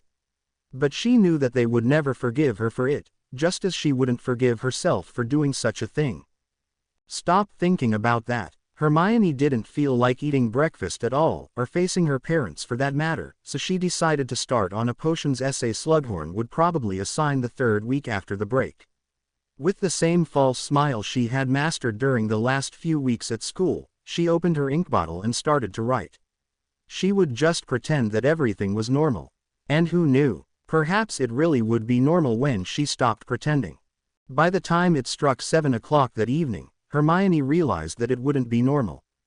She had just finished yet another assignment that didn't exist, had thrown 2 tantrums against the whole wide world, though only her teddy bear witnessed them, and her mother had come up that afternoon, bearing milk and advice, saying again that it was all just for her own sake, just temporarily, and that it wasn't so bad to stay here. Who knows, her mum had said, walking to the door when she realized that Hermione was refusing to say anything at all. Maybe it'll just be until September. When her mum had closed the door, she had thrown her Defense Against the Dark Arts book so hard against the wall that the cover tore away from the pages. Her parents didn't understand a thing about it. She realized for the first time in her life that they were muggles, not parents, just muggles. She had to say it. She had to use the card that would get her out of this jail, as if her life was just a silly game of Monopoly. Not feeling hungry at all, even though she hadn't eaten all day, she descended the stairs when her dad told her dinner was ready. He smiled when he saw her, as if he thought that his daughter had respected his decision and he was glad about it. When she sat down, however, she noticed that her mum wasn't so sure. The hand she used to pour gravy over Hermione's potatoes shook a little. Hermione was almost sure her mum had heard the defense book connecting with the wall. Taking a first bite of her broccoli, Hermione said in a dangerously calm voice, "I'm going to Hogwarts." With a bang, her dad's fork and knife fell out of his hands and connected with his plate. "You will not. I forbid it. Now eat the rest of your meal." He took his fork again, and started to smash his potatoes violently with it. Hermione looked at her parents for one long second, fearing their reactions. "The truth is, Dad, that you can't make me stay here anymore." Practically hating herself for doing so, she continued in a small, brittle voice. "I'm 17 now, and according to wizarding law, that makes me an adult. You don't have any authority over me. I am obliged to make my own decisions, and right now, mine is to go back to Hogwarts." She realized that her parents were suddenly looking very small. Her mum was on the verge of tears and her dad was looking at her as if she had slapped him in the face. "Harry is the only one who can kill Voldemort and I need to be there, by his side, no matter what the consequences are. Not to be brave, or be heroic, but just to be a friend, to help him in whatever way possible. And I'm sure that he'll need me there in a lot of ways. I'm sorry, but if you lock me in here, I will find a way out." It's probably even safer for all of us if I go back to Hogwarts. That way, you won't get attacked because you have a Muggleborn staying in your home. And I will be around enough safety spells and powerful wizards to be as safe as a magical person can be at this moment." She looked again at them. Her mother was crying silently. Her dad looked angry, but pensive. Without realizing what she was doing, Hermione stood up, leaving her parents. Once out of view, she breathed out and let the tears that were welling up run free. If anyone ever asked Hermione Jean Granger about the most difficult thing she'd ever done, the answer wouldn't be brewing a complicated potion or mastering a difficult spell. It would have been having this particular conversation with her parents. The letter in her hand did not make her happy. It didn't make her happy at all. While taking a sip of her pumpkin juice, she furiously shook her head at the same time. Fleur watched her, amused. "Is Averaging all right?" "No, I got a stupid letter," she replied back harshly. Even though the majority of her terrible mood was because of the letter, at least part of it was Fleur's fault too, as she had talked the ears off Ginny's head about flower arrangements last night and still seemed to think Ginny was a 4-year-old, or maybe brainless. The rest of the people at the breakfast table looked up. "Well, dear, who is it from?" her mum asked as she reached for the marmalade. "Hermione." Ginny wasn't too absorbed into the letter to notice that the name she had spoken had caused some nonverbal reactions. Her mum was now cautiously looking at Ron, who suddenly had taken up the Daily Prophet and was making attempts to make everyone believe that he was actually reading, even though his ears had turned red. The twins, who would be leaving that evening, were grinning, while Bill glared at them to keep them from making any witty comments. Harry had looked at her with mild interest, and when he noticed she looked irritated, he gave her an "I told you that she's denying the problem" look, one that he probably had learned from Hermione herself. "Ooh, isn't Zot J brown-haired girl Zot was, this summer?" "Yes, she is," Harry replied in a bit of a dreamy voice. Ginny hated that Fleur even had a bit of an effect on him. But when she looked again up from her letter she noticed that Harry was still looking at her. "Well, why are you upset about the letter, dear?" her dad asked. Ginny hesitated. She wanted to make Ron feel at least somewhat responsible for the pain he was obviously causing even if Hermione was still denying it, but she didn't want to explain everything, the major reason being that the letter hadn't actually told her anything at all. "Oh, it's just so sad. She's feeling lonely at home." Ron turned a page of the newspaper and suddenly, it hit Ginny that she could make him feel something after all.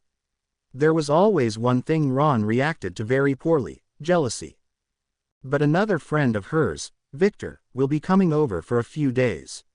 So I guess there's nothing to worry about. Victor Crumb, from the Triwizard Tournament. How lovely that they keep in touch, Fleur said.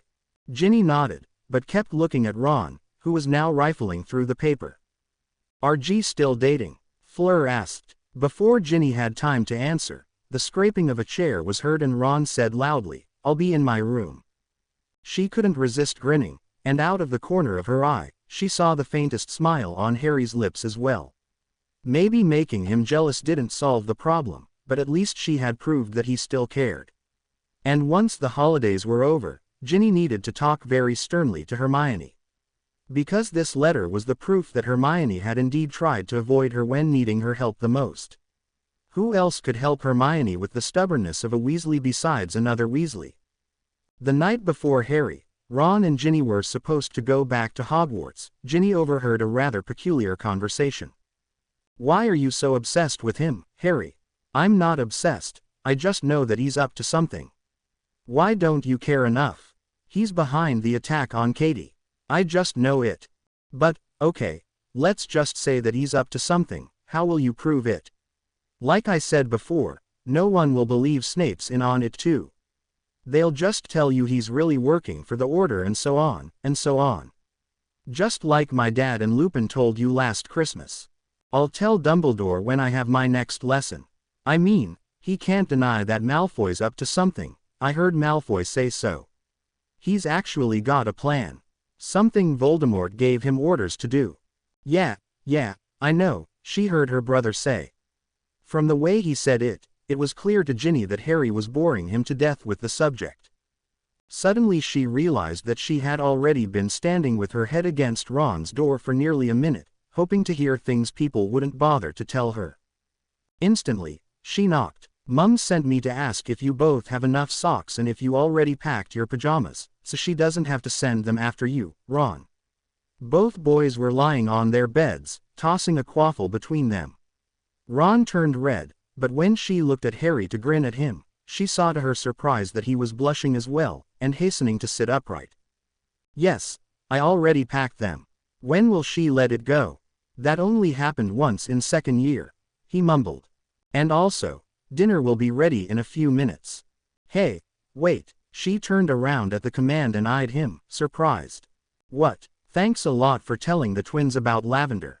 They were trying to use some form of perfume on me, essence of puke or something, to see the effects on women around me." "Oh, so that's why you smelled so terrible the past few days," she joked. "Sorry, but you earned it after telling them about me and Dean last summer." Somehow, the last 3 words felt strange in her mouth, as if her tongue wasn't used to pronouncing them correctly. Harry stayed silent, his head moving as if he was watching a tennis match, but Ginny didn't give Ron the time to answer and closed the door. She really didn't feel like shouting at him at the moment. She needed to think about what she had just heard. It was times like these that she hated that Hermione was being so distant at the moment. She would normally ask Hermione about what was going on. Hermione wouldn't answer fully, or tell her every little detail, but Ginny had become rather good at deciphering what was going on. She got that a lot as youngest. Nobody would tell her anything interesting, unless she read between the lines, or found out herself. Did Harry still think that Malfoy was a Death Eater? And that he was behind the attack on Katie? And what did Snape have to do with it all? As she slowly walked back downstairs, she decided to make a list of all the things she wanted to ask Hermione when they got back to school. It has been said that man is a rational animal. All my life I have been searching for evidence which could support this. Bertrand Russell. That same evening, Hermione grabbed her belongings, said goodbye to her parents and boarded the night bus. Once everything was said, the house suddenly felt too small for her. Not sure if Hogwarts would welcome her a day early, and to avoid questions from the teachers, she had asked to be transported to the Leaky Cauldron instead. The bus was rather empty. They banged through Cornwall while Hermione thought back to the goodbye with which she had left her parents. Her mum, predictably, had cried, but said that she understood. She had then hugged Hermione, made her promise to at least come back this summer, and still write. In other words, she had accepted Hermione's decision. Her dad, on the other hand, had been a lot worse. She could still see the look on his face. He hadn't hugged her, or spoken any words of comfort to her, and had just shaken her hand, as if he was being introduced to a complete stranger. She wiped the tears from her face as she stepped out of the bus and stood ankle-deep in the snow in front of the Leaky Cauldron.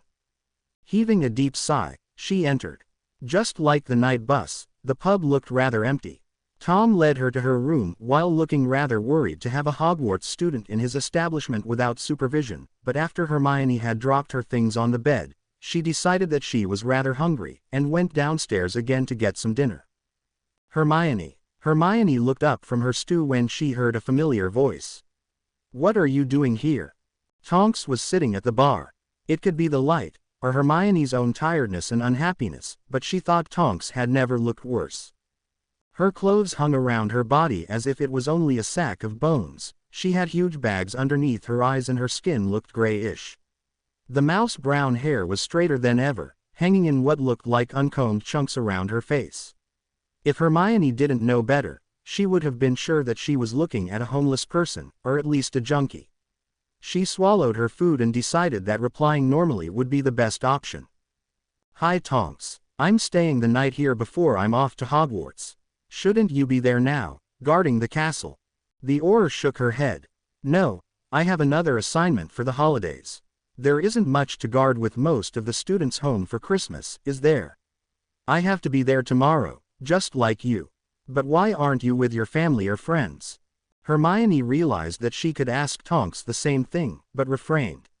She tried to avoid Tonks's eyes, but this was almost impossible.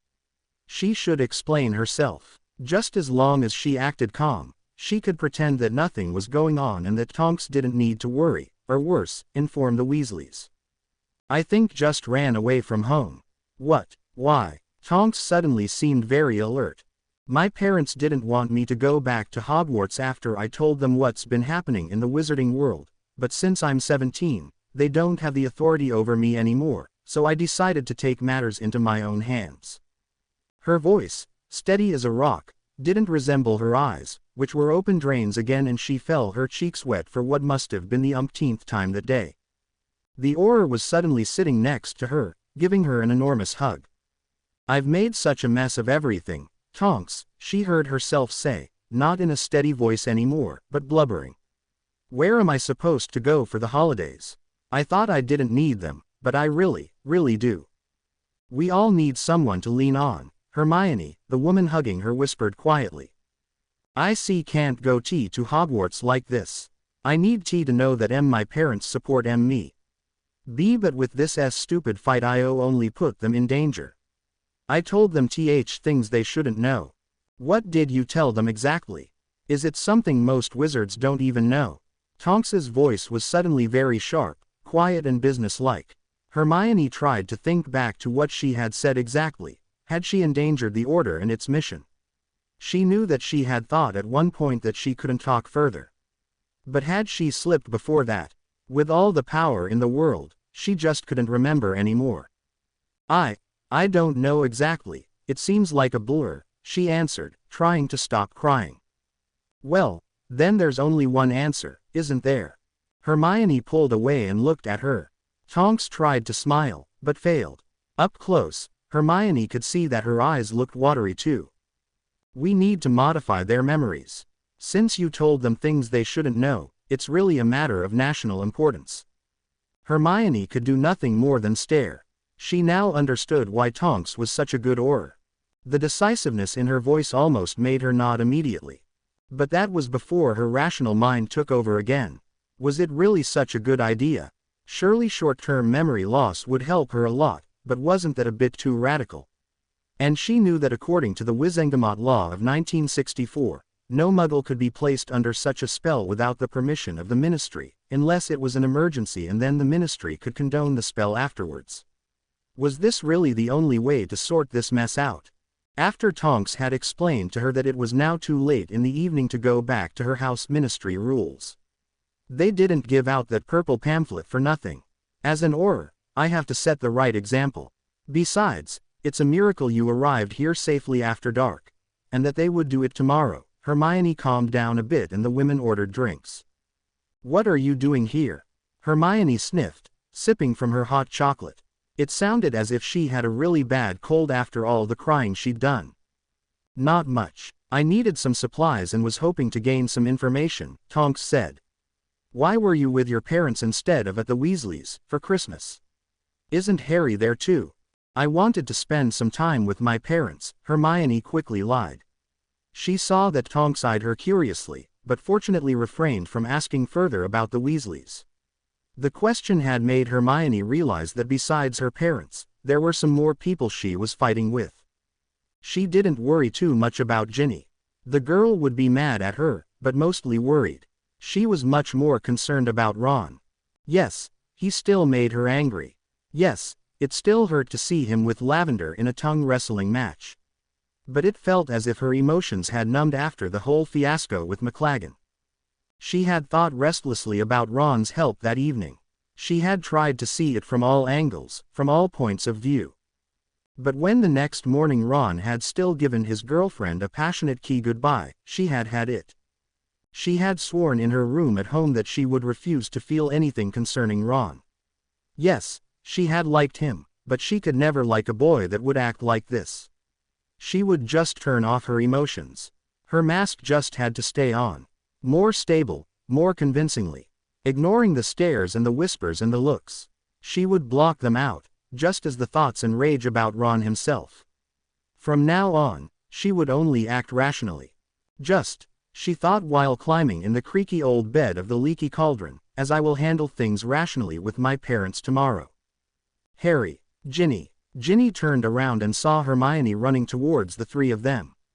By ignoring her brother, Ginny immediately knew that the bushy-haired girl hadn't followed her advice in the letter and made it up with him. Or even told him what her problem was. "I got back a couple of hours ago. I've just been down to visit Hagrid and Buck, I mean Witherwings," she said breathlessly. "Did you have a good Christmas?" "Yeah," said Ron at once. "Pretty eventful," Rufus scrimmed, but Hermione didn't even glance at him and interrupted. "I've got something for you, Harry." "Oh, hang on, password. Abstinence." "Precisely," Ginny heard the painting mumble. She saw that Ron's face had fallen.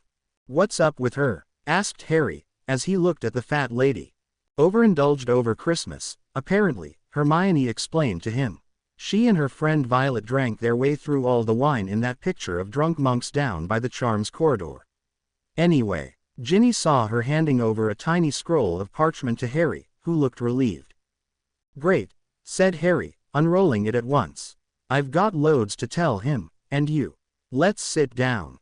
They all walked over to the nearest couch, but then Ginny heard a high squealing sound and she saw that Lavender had flung herself into Ron's arms. Ginny observed Hermione's face. She laughed, but at the same time there was a wince near her eye. Ginny really wanted to speak to her, but then she saw from the corner of her eye that her own boyfriend looked disappointed and mad at her, and was climbing through the portrait hole. Apparently, he had expected the same welcome scene Lavender had just given Ron. "There's a cable over here, coming, Ginny?" Hermione asked, but she shook her head. "No, thanks, I said I'd meet Dean," she replied, wishing she could postpone a confrontation with him. She had really wanted to reply back on that letter last Christmas, really.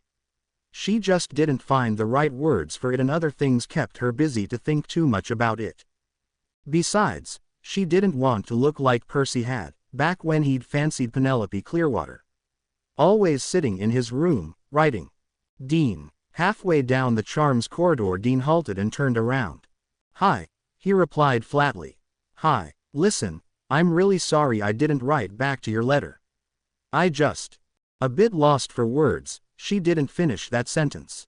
"You what?" She was a bit shocked by the harshness in Dean's voice.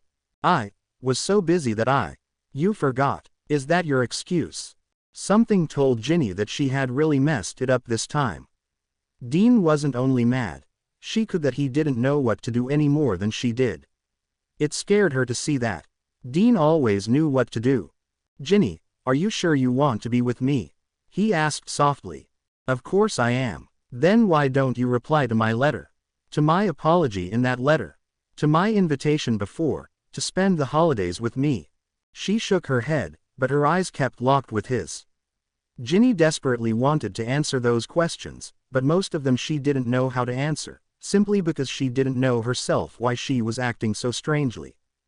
"If you don't want to be my girlfriend anymore, just say it, Ginny. You're confusing me so much. I don't know what to think, or do, or say." He was cut off then, as Ginny had flung herself forward and keyed him on the mouth. She felt that Dean was even more startled by this, but accepted it as an answer not long after that. They both stumbled towards the nearest secret passage, still keying. Ginny also barely knew where the urge to key him suddenly had come from, while they were actually in such a serious conversation. However, she really didn't regret doing it. She had forgotten that Dean was such a good keyer. However, when she gasped for breath for a moment, still smiling, the stunning thought crept up that this wouldn't solve anything. They still didn't have answers to all those questions. "Dear Evelyn, this will be a short one, but I promise I won't make a habit out of it. It's nice to hear that your house is finally finished. I'm guessing that it will subdue the tension between you and your mum quite a bit. I've just arrived back at Hogwarts via Flo, since they thought it too risky to come back with the Hogwarts Express. Maybe it's because the Christmas holiday is just over, but more than ever now I have the feeling that you will emerge from behind a corner to hug me and ask me how my holidays were. Since I'm guessing that such thing will not happen in the near future, I'll tell you how my holidays were in this letter." The minister came by to persuade Harry into becoming a poster boy and he brought Percy along. You can imagine what that did to my mother's nerves. She immediately started hugging him. The rest of us were furious at him for showing his ugly face in our home again. The twins and I got him with mashed parsnips. I know, not very mature, but I have to say that doing it felt really good. Harry's been acting weird during the whole holiday, though Ron and the others don't seem to notice anything. Is it normal that your best friend doesn't see that you're jumpy and nervous, while his little sister does? Between schoolwork, Quidditch, worrying about my family, writing you and giving attention to my boyfriend, I will have to make some time to figure out what's bothering him. I mean, the world's best DA teacher has to have something interesting on his mind when he's getting nervous. Like I told you the night before the holidays, Dean and I were fighting. I'm not sure if we made up. I didn't reply to the apology he wrote over the holidays, and a few moments ago, when I saw him again, I ended a row by keying him. I'm kind of wondering where we are now, but since he could do nothing more than smile after we keyed, I'm guessing we're good. Anyway, like I said, I have to keep it short this time. Hope you're doing well with school and give my greetings to your family. Love, Ginny. Cicero. It's time to spill it all out, Hermione. I won't give you any more time or space to run away from me again.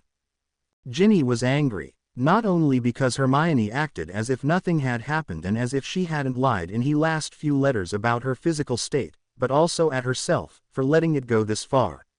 How could she ever have thought that giving Hermione some time would have been good? Why hadn't she pressed more on the matter before the holidays? The girl looked like a total wreck, but here she was, rearranging her belongings in her trunk and folding up her clothes as if nothing had happened. What? Your letters were all a lie. These past months have all been a lie. You're perfectly fine with Ron and Lavender. Please, how stupid do you think I am to put such a lie in your letter? No one is perfectly fine and happy with those two, and you are the least fine with it. What point do you have in denying it? Hermione looked at Ginny and for a moment, she was quiet. Then, Hermione said in a soft, but steady voice, if I admit that I'm not fine with it, I've let him win. I don't want to be that stupid girl whose life is over when a boy doesn't like her back. I mean, I didn't even like him that much. Ginny had expected Hermione to answer as though she didn't care, but either Hermione had taken acting classes over the holiday, or she really did care less. But if so, why was Hermione still looking so vulnerable? But don't you have the urge to throw something at his head at the moment you see him and Lavender? She thought back to her third year, when Hermione had told her that Harry liked Cho. Hermione was shaking her head. It's just stupid feelings I have to get over. I can let him go, I can let them all go. Wait, who's them? I thought this was just about Ron. Hermione looked up and opened her mouth to say something. Ginny saw by the look in her eyes that there was something else. Something that hadn't been there before Christmas. As if her pain about Ron had been shoved aside to make room for something else, confusion. Panic. More pain. Before Hermione could explain, or Ginny could ask, the dorm room opened. Wonder where he is. I was so happy to see him yesterday that I haven't thanked him for the fabulous gift he, oh. Hi Hermione. Hi Ginny. Ginny admired Lavender for a second. It was a true gift to say the first name so coldly and right after that managed to be so friendly with the second one. Hi Lavender, she replied. Hermione didn't say anything, and Ginny couldn't blame her. How was your holiday? Lavender asked, completely ignoring Hermione. It was nice, thanks. She glanced at Hermione, who had turned around to fold her clothes up again. I heard Ron invited some of his friends over, Lavender continued, now looking meaningfully at Hermione's back. Ginny really wished she knew a way to get rid of Lavender's unwanted presence that didn't involve bats. Though it wasn't as if using the spell on her would make her more ugly, come to think of it. She decided that ignoring the jab at her friend would be the best way to handle things. Oh, you mean Harry? Well, nothing new there. He always comes around to visit during the holidays. Did one. Ginny swallowed hard, not knowing if she wanted to laugh or vomit. Tell you he invited me too. Behind her, Ginny noticed that Hermione had dropped a few socks. Yeah, Lavender continued, as if someone had replied. But my parents wanted me to come home. It's a shame, though. I mean, I don't know you that well, while we're practically family. Christmas would have been the perfect opportunity to get to know your family, don't you think? Ginny had lost the ability to speak, and was only nodding, still with her mouth open. Anyway, I was just telling Parvati about the marvelous earrings Ron gave me for Christmas. Look. She pushed her hair behind her ears and Ginny stared at the small blue rings, one on each ear, framing Lavender's face. She knew those earrings. Where had she seen them before? Maybe Ron had nicked them from their mother. They're clip-ons, though. I wonder if one didn't know that I have pierced ears, she added as an afterthought, and for a moment, her smile vanished. However, it made a quick reappearance, and Lavender continued. Have you seen him? I want to know what he thought about the gift I gave him. We haven't discussed that yet. She wagged her eyebrows suggestively, as if Ginny didn't know what they had been doing instead. The whole common room had been witness to it. He's getting his homework out of his dormitory to start on it. I guess he should be in the common room any minute now, she replied, thankful for an opportunity to let the girl leave. Ooh, thanks. Let's go wait for him, Parvati, so we can do our homework together. Parvati didn't look too happy with that suggestion, but before she could say anything, Lavender had grabbed her hand, thanked Ginny, and dragged her best friend out of the room. I think I just threw up a bit in my mouth. Hermione smiled sadly. You'll get used to it. Before Ginny could stop herself, she started to rage. I swear, if that girl ever becomes my sister-in-law, I will kill Ron personally. His taste in women is even worse than Bill's. Hermione, how can you be fine when your best friend is going out with that? How can you even live in the same room without trying to kill her while she sleeps? I often put a silencing charm around my bed, Hermione replied. Ginny noticed that the tone in her voice had changed to a happier one. There was even a smile playing around her lips. A silence fell. Ginny kept looking at Hermione while she folded up her socks. There was something else. Ginny really wanted to know what was bothering Hermione, but also knew that if she pressed on, Hermione might not say anything, and probably wouldn't for a very long time. Suddenly, without any warning, Hermione sat down on her bed and silently started to cry. Hermione. Ginny sat next to her. Listen, I can't help you if you won't tell me what's bothering you. But when Hermione had given her an explanation, Ginny wished she had never asked for the truth. It was as if she had a déjà vu moment. I told my parents over Christmas about the situation in the wizarding world, Hermione told her softly, still with tears dripping out of her eyes. They've forbidden me to go to Hogwarts anymore. What? But how come you're still here? When do you have to leave? Why didn't you write me about it? The questions were stumbling over each other. Because I'm 17. According to wizarding law, I can make my own decisions. That's also the reason why I only told them this year. I was so afraid they would keep me home. And then I ran and I bumped into Tonks and Dumbledore gave me these orders and overwhelmed by panic, Hermione started to stutter. Hermione looked so desperate that Ginny grabbed the glass of water that was standing on Hermione's nightstand, and forced Hermione to relax. Drink up and calm down. That's it. Now, start from the beginning. Hermione sighed one more time and then talked, whipping the tears from her face. When you wrote me that letter, you were completely right about everything. But I couldn't do anything you told me to do at that moment, except telling my parents about the situation. So I did. And Hermione continued, about their reaction, about how she hadn't wanted to use the 17-year treth but how they had left her to no choice. About how she had packed her trunk and went to the leaky cauldron. About how she had met Tonks. And about Tonks' solution. The next morning we took off to my home, but when we arrived at the doorstep, Tonks suddenly got a message of one of the Order members, in the form of a Patronus. Come to think of it, it must have been from Dumbledore, because it was a phoenix. Tonks said that Dumbledore wanted to speak to me immediately after we would be done with my parents. When we entered, they were both asleep. Tonks said that it would be easier this way. She performed the spell and then we left. So now your parents don't know that you had a fight with them about this. What's the problem with that? Ginny, don't you understand? Even though I told them everything, and I disappointed them the most by lying all those years, I had to put up another lie, a magical one, to prevent them from knowing. They looked so empty after Tonks was done. For a moment, it looked as if I was looking at their bodies, as if there was no life left in them anymore. Ginny's eyes became wide. You think Tonks failed and made a mistake? No, she said it was part of the spell and that it would wear off. Then, we left. Ginny, I'm not sure if I can really explain it properly, but I feel so guilty. I'm putting my parents under a spell to be here and live in peace with them at the same time. But how can I be able to do that, knowing that I had to erase a part of their memory? Ginny understood. It was kind of harsh to put your parents under a spell. As if you were playing the game of child and parent, but you were cheating very cruelly. And then you went to Dumbledore. What did he say? He only left me more confused. What do you mean? I sighed along apparated to Hogsmeade, where Tonks said goodbye. Then I walked up to the castle, and to Dumbledore's study. He told me that he had thought something like this would happen.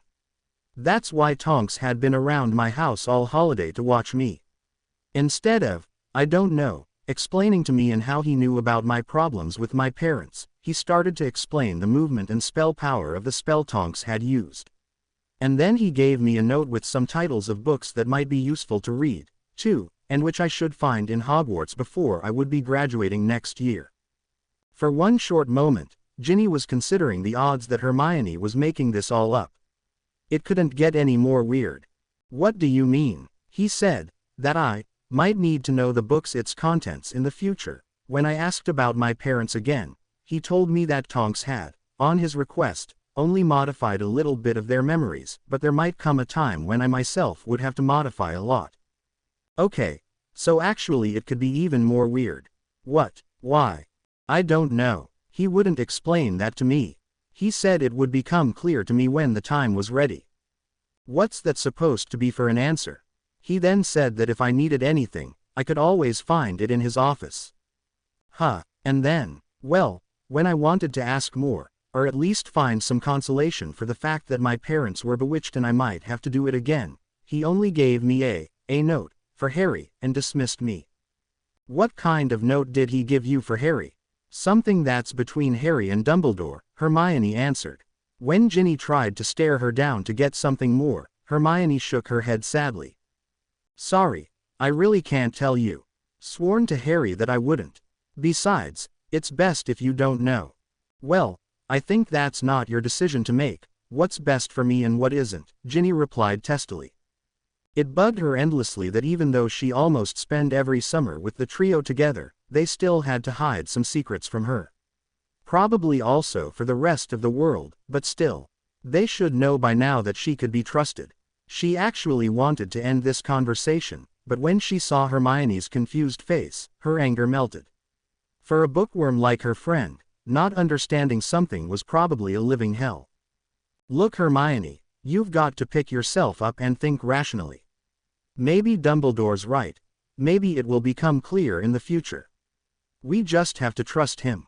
Tomorrow, after our lessons, I will go with you to the library and help you search those books and study the contents. Maybe the contents of the books will clear the mystery up. And even if it doesn't, I'm sure it will have a reason, though we might not see it at first. Just take it step by step and not all at once. Thanks, Ginny. For you, always, Hermione. She smiled reassuringly at the brown-haired girl, and to her surprise, she got a watery smile back. After a short thinking pause, Ginny asked, Have you told Harry this? Maybe he knows what Dumbledore means. No, but I'm not planning to do so either. What? Why not? Because then I have to tell him what has happened the last few days to me. You haven't even told him that. Hermione, he really has enough to think about already. He has to stay focused. And I'm sure that if I would tell him, he would somehow manage to feel guilty about it, as if it is his fault. Ginny opened her mouth, but Hermione's voice suddenly got the old bossiness back and interrupted her before she even could start. No, really, Ginny, he has enough on his mind. Trust me. Is that why he was acting so weird during the holidays? I don't think he's acting weird because of all the, information he and Dumbledore share. No, really, he was acting very jumpy and odd during Christmas. Well, I will see if I notice it too. But promise me you won't tell him about my problems, Ginny. I promise, she heard herself say, but also knew in the back of her mind that with that vow she hadn't sworn to tell it to anyone else. So now he's giving me the assignment to figure out what Slughorn is so desperately concealing, Harry finished. He had just told Hermione during their morning break what he had learned the previous night from Dumbledore. For a moment, Hermione was silent, pondering over what Harry had said. He must be determined to hide what really happened if Dumbledore couldn't get it out of him, she finally said. Horcruxes. Horcruxes. I've never even heard of them. You haven't. She heard that Harry was honestly surprised about that. They must be really advanced dark magic, or why would Voldemort have wanted to know about them? I think it's going to be difficult to get the information, Harry. You'll have to be very careful about how you approach Slughorn, think out a strategy. Ron reckons I should just hang back after potions this afternoon. She flared up immediately. Sure, Ron always had been the subtle one of your friends, that's why he's publicly snogging out someone's brains without even considering my feelings. Oh, well, if one thinks that, you'd better do it. After all, when has one's judgment ever been faulty? She saw that Harry was looking at her pleadingly. Hermione, can't you? No, she said determined and stormed away before she would let her mask fall. Just a moment ago, she had felt needed again, like she'd always felt with Ron and Harry before that stupid Prince book and her fight with Ron.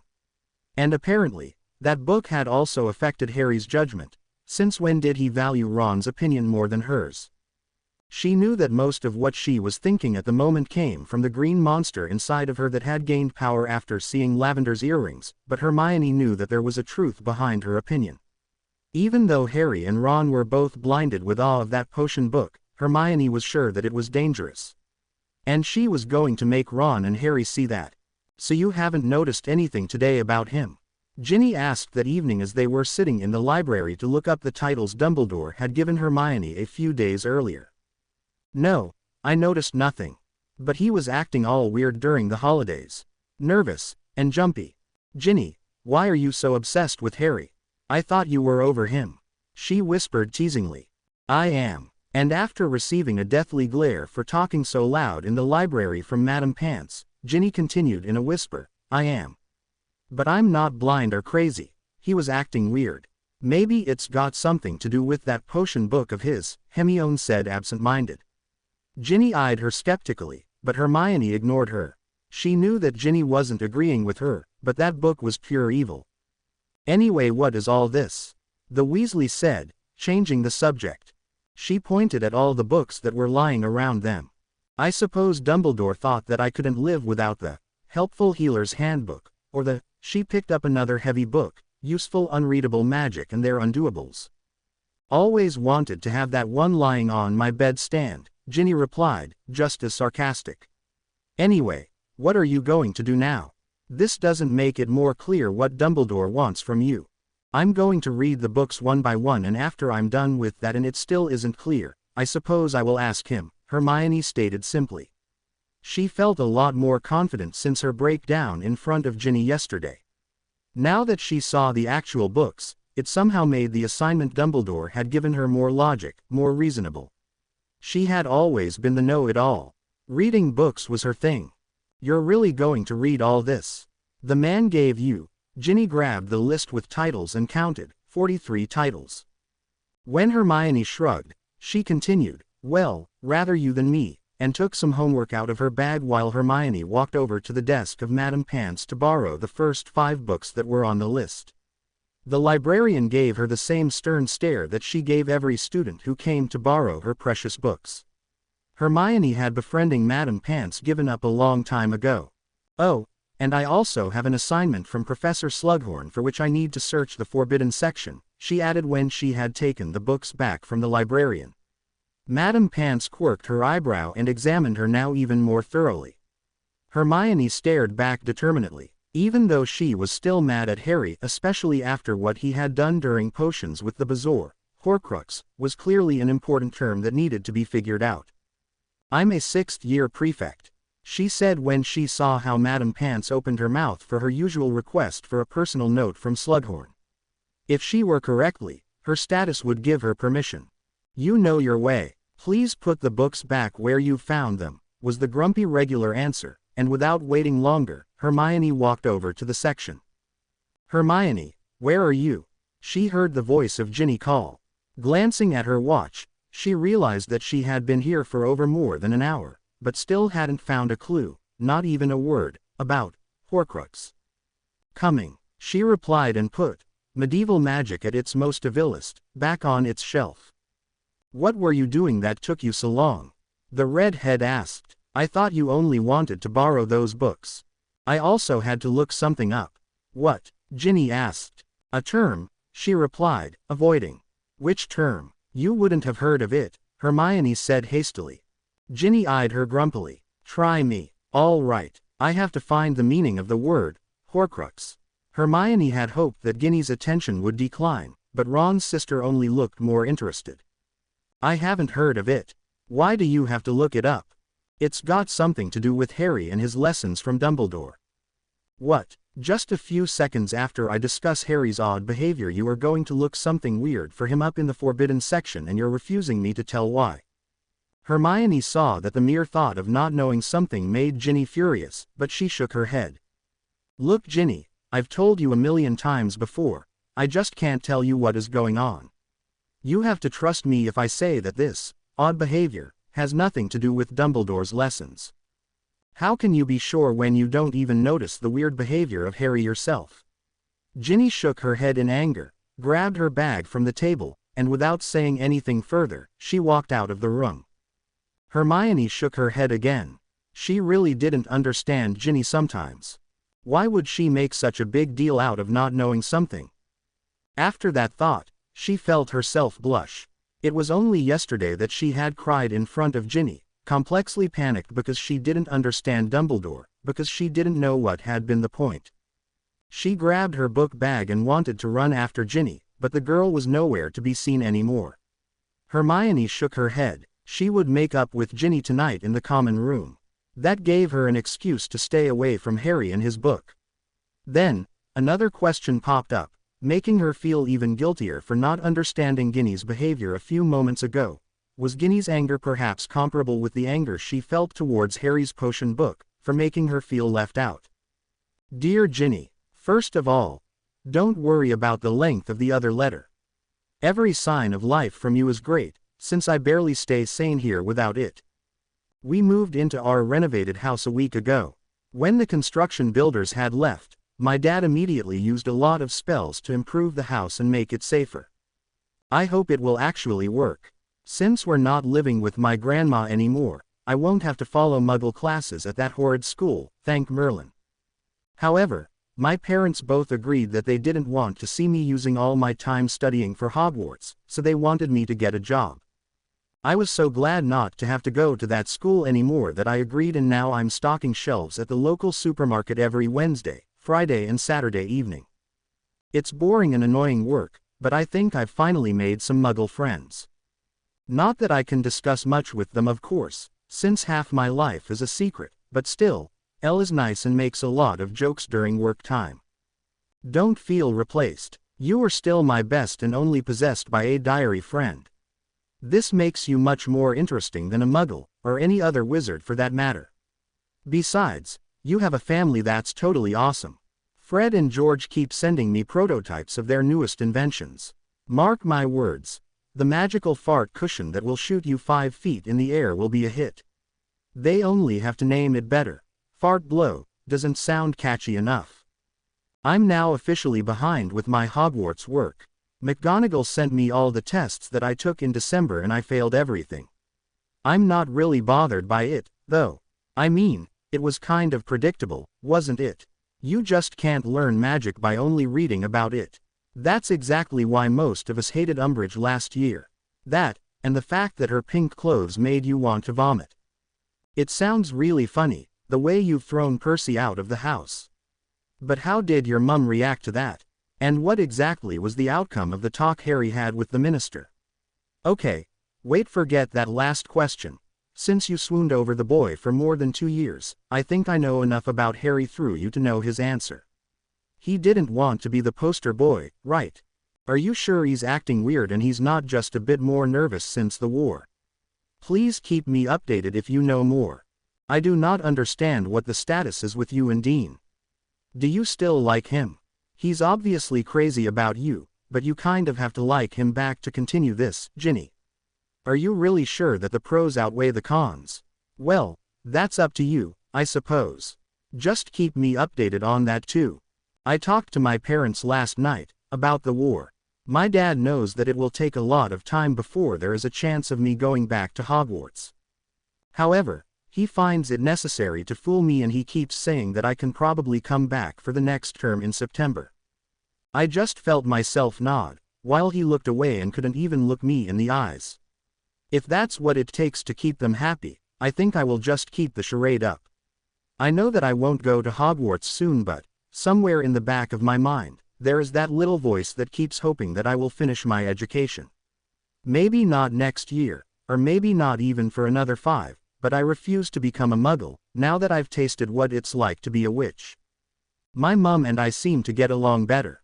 She's still really protective. The other day she came by the supermarket just to check if I was still there when she had heard on the wireless that there had been sightings of Dementors 25 miles from here.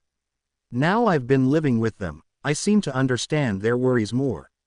Not that I will forgive them for taking me out of Hogwarts, away from my friends, but at least I understand why they did it. Anyway, before this letter will get even more depressing, I will make an end to it. Your letters are one of the things that keep me sane here, Ginny. Please keep writing to me as regularly as you are doing now.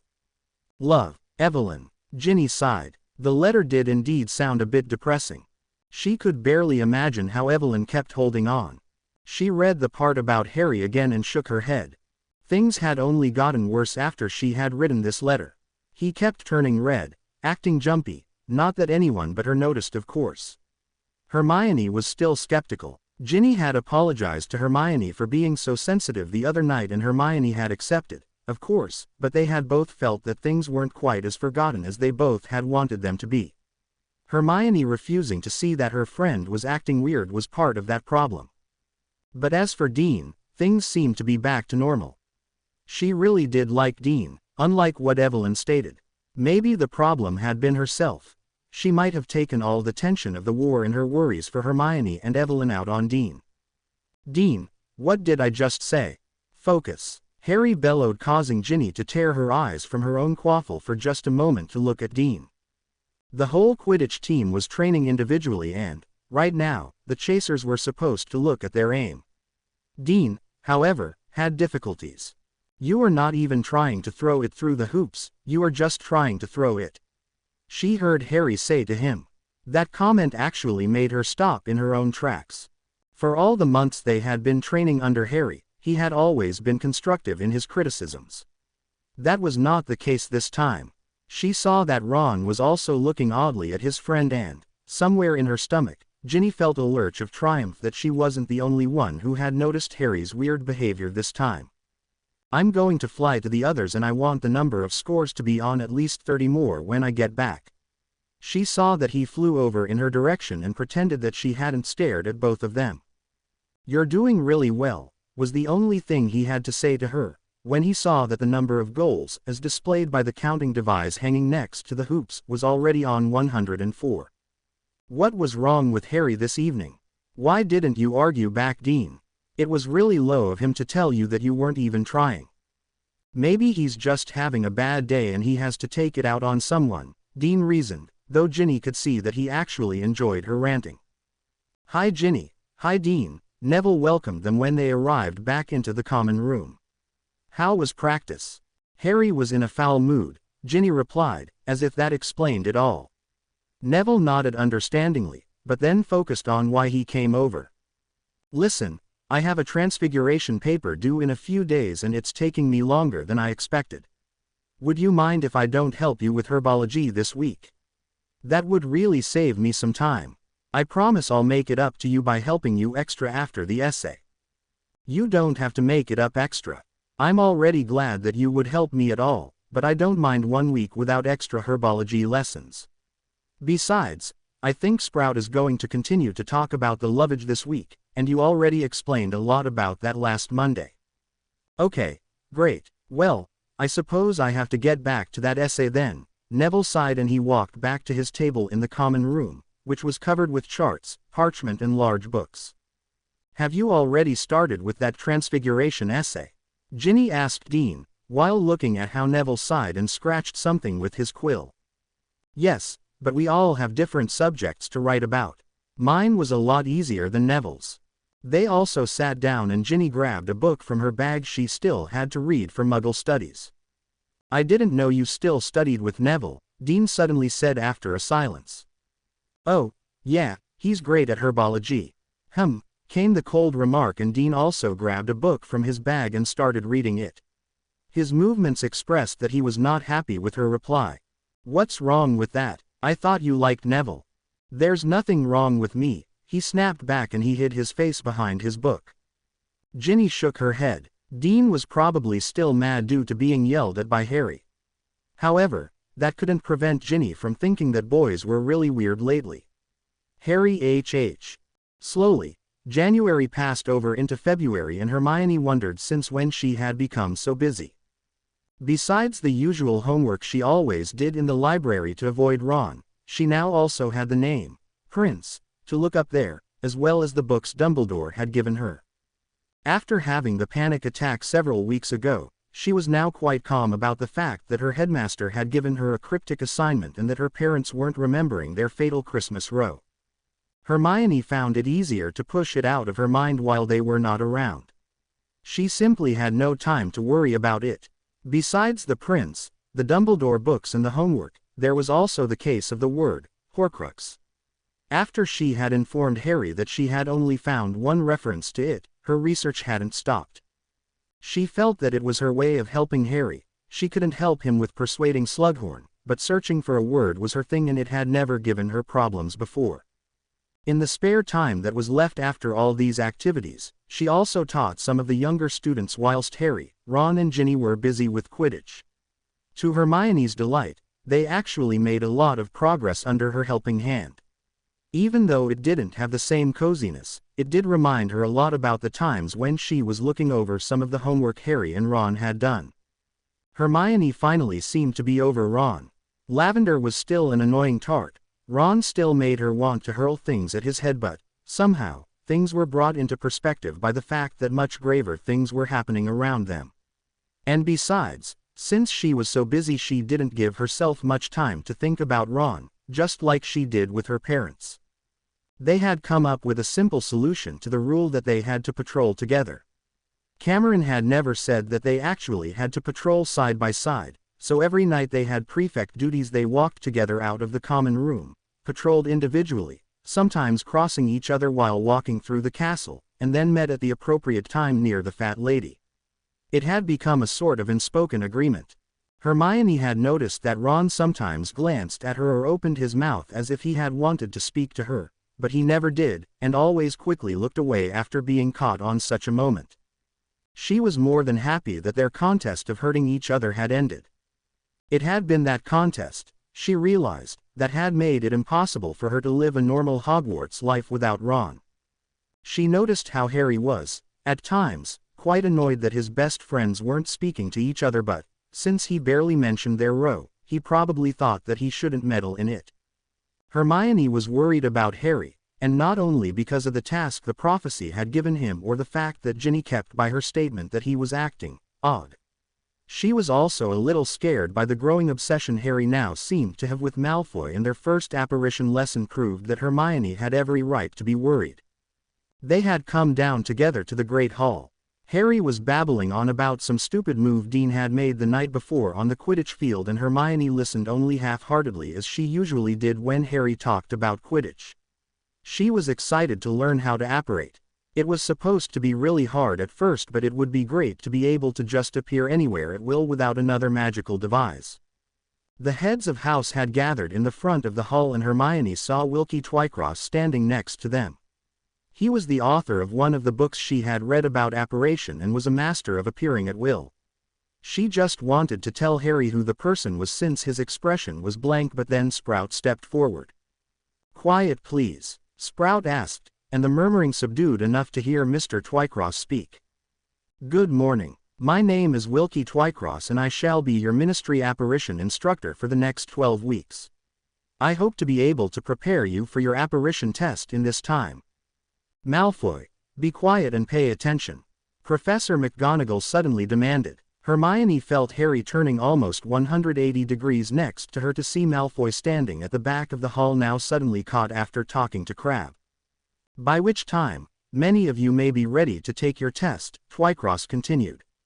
"As you may know, it is usually impossible to apparate or disapparate within Hogwarts. The headmaster has lifted this enchantment, purely within the Great Hall, for 1 hour, so as to enable you to practice. May I emphasize that you will not be able to apparate outside the walls of this hall, and that you would be unwise to try. I would like each of you to place yourselves now so that you have a clear 5 feet of space in front of you." All the 6th years were now suddenly moving, trying to get enough space around them so they could practice. Hermione turned around to ask Harry if he saw a less crowded spot, but noticed that he was already walking away without her. "Harry, where are you going?" But Harry did not answer and disappeared behind a few Ravenclaws who were coming up to the front of the hall. Hermione decided that she would have to find a spot of her own and moved to the left so that she had a clear view of Mr. Twycross. When the noise and moving subdued in the hall, she looked around and saw that Harry was now standing right behind Malfoy listening in as Malfoy continued to talk to Crabbe. She couldn't help but let out a groan. Was he really thinking of spying on Malfoy during their first apparition class? Sure, the boy was up to something, but she found it hard to believe he would blab about it in public. Besides, this was an important class. The problem was that she couldn't persuade Harry to forget about Malfoy like she had done in the past. It had to do with Ron. As long as she and Ron formed a front against Harry, they could usually talk him out of something. This time though, she couldn't talk to Ron about Harry and was sure that Ron got carried away by Harry's theory without her. Quiet. Silence fell in the hall and everyone focused back on Twycross. "Thank you," said Twycross. "Now then." Wooden hoops that reminded her of her Muggle gym classes in primary school appeared in front of every student. The important things to remember when apparating are the 3 Ds. Destination, determination, deliberation. She nodded. The book she'd read had told her. Step 1. Fix your mind firmly upon the desired destination, in this case, the interior of your hoop. Kindly concentrate upon that destination now. She stared at her hoop but still thought about Harry and Ron. Maybe she could try and talk to Ron about Harry during the next patrol duty. Step 2. She heard Twycross saying, focus your determination to occupy the visualized space. Let your yearning to enter it flood from your mind to every particle of your body. Her eyes still saw the hoop and she really tried for a moment to have a longing to enter the space inside the hoop, but the thought left her head quickly when she imagined how awkward it would be to talk to Ron again. He would probably just see it as a victory over her stubbornness if she tried to make conversation again, even if it was about Harry. Even though she had thought otherwise, maybe they were still trying to hurt each other, but this time by not speaking. Step 3, and only when I give the command, turn on the spot, feeling your way into nothingness, moving with deliberation. What would Ron's reaction be? On my command, now. 1. He might just laugh at her. 2. Or maybe walk away, not even wanting to hear what she had to say after she keyed McLaggen on the cheek in front of him. 3. Nothing happened. The hall was full of staggering people, but Hermione hadn't moved an inch. She didn't have to think hard why that could be. Her mind was simply too full. She tried for over an hour to push the thought of Harry and Ron and Malfoy's plans out of her head but didn't succeed and was frustrated by it.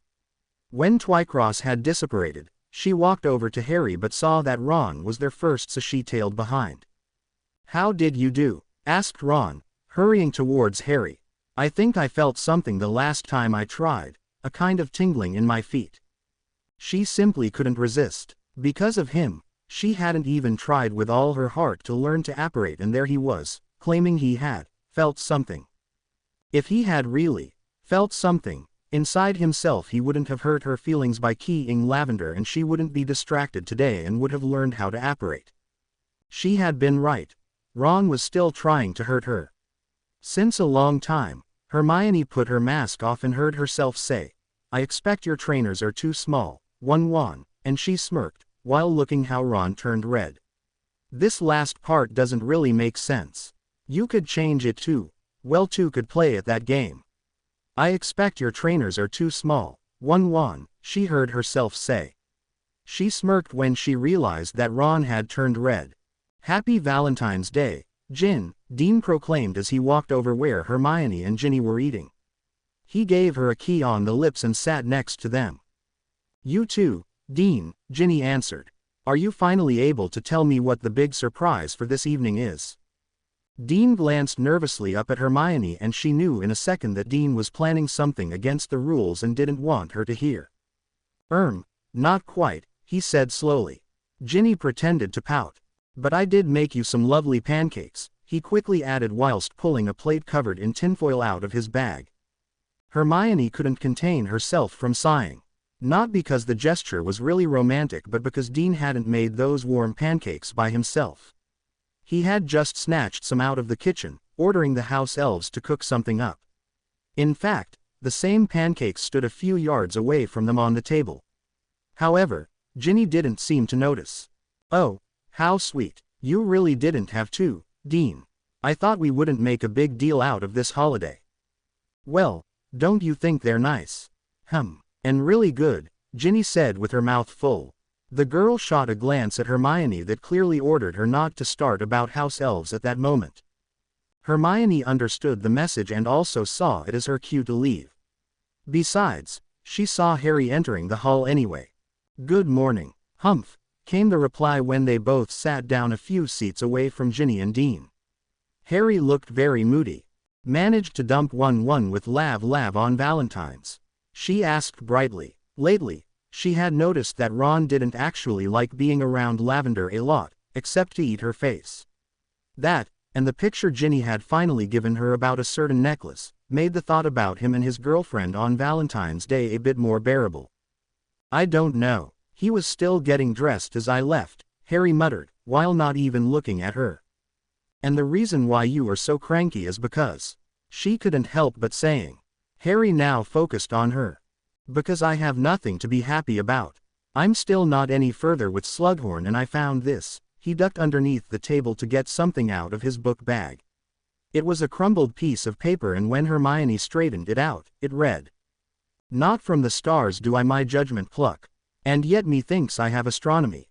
But not to tell of good and evil luck.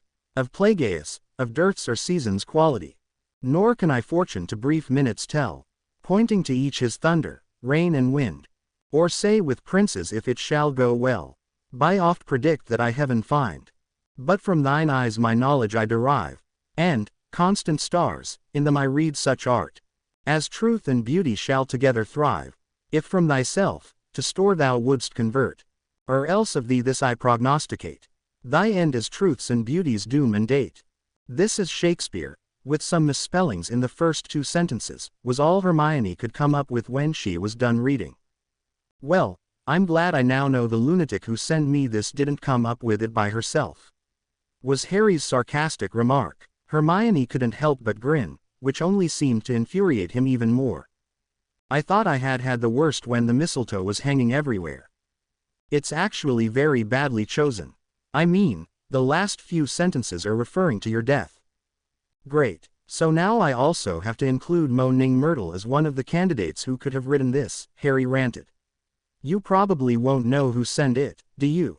Hermione shook her head, while still trying to hide her smile. It's not as if you haven't received letters before, just ignore them, like you did in your second year, she tried to tell him with a straight face. However, it didn't work and only seemed to infuriate Harry more. He went red and started to cut up his already scrambled eggs in an aggressive way.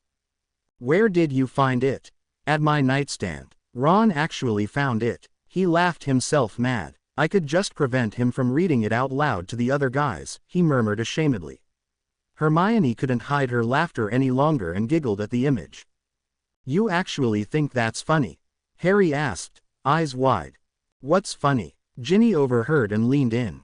In the blink of an eye, Harry plunged himself forward, grabbed, with his excellent seeker skills, the parchment out of Hermione's hands and hid it under the table. Nothing, Hermione heard herself and Harry say at exactly the same time, not sounding innocent at all. Ginny quirked an eyebrow but shrugged it off. Hermione guessed that Ginny was used to not knowing what she and Harry talked about. She saw that it still annoyed her but, for this time at least, she accepted it. Hermione threw a glance at Harry and saw, to her surprise, that he was now as crimson as she had only known Ron could be. Ginny was just about to ask something when Dean came over too. "I got my stuff. Let's go, Ginny. I'll walk you to your class." Then, as he saw Harry, he greeted, "Hi Harry. You left the dorm at top speed this morning. What was Ron laughing about?" "Hi Dean," Harry muttered darkly, not looking at Dean or answering his question. When Dean led Ginny away from them, the redhead exchanged a quick but meaningful glance with Hermione to indicate that this was exactly the odd behavior of Harry's that she was talking about. Hermione turned her attention back to Harry and saw that he was now tearing the parchment into little pieces with his eyes on Ginny and Dean who were holding hands. "Setting it on fire will be much quicker," she tried to humor him. He didn't react. She poured herself some pumpkin juice and drank for a while, really hoping that an idea would spring to her mind to get Harry talking about what was bothering him, other than the Valentine's poem that was.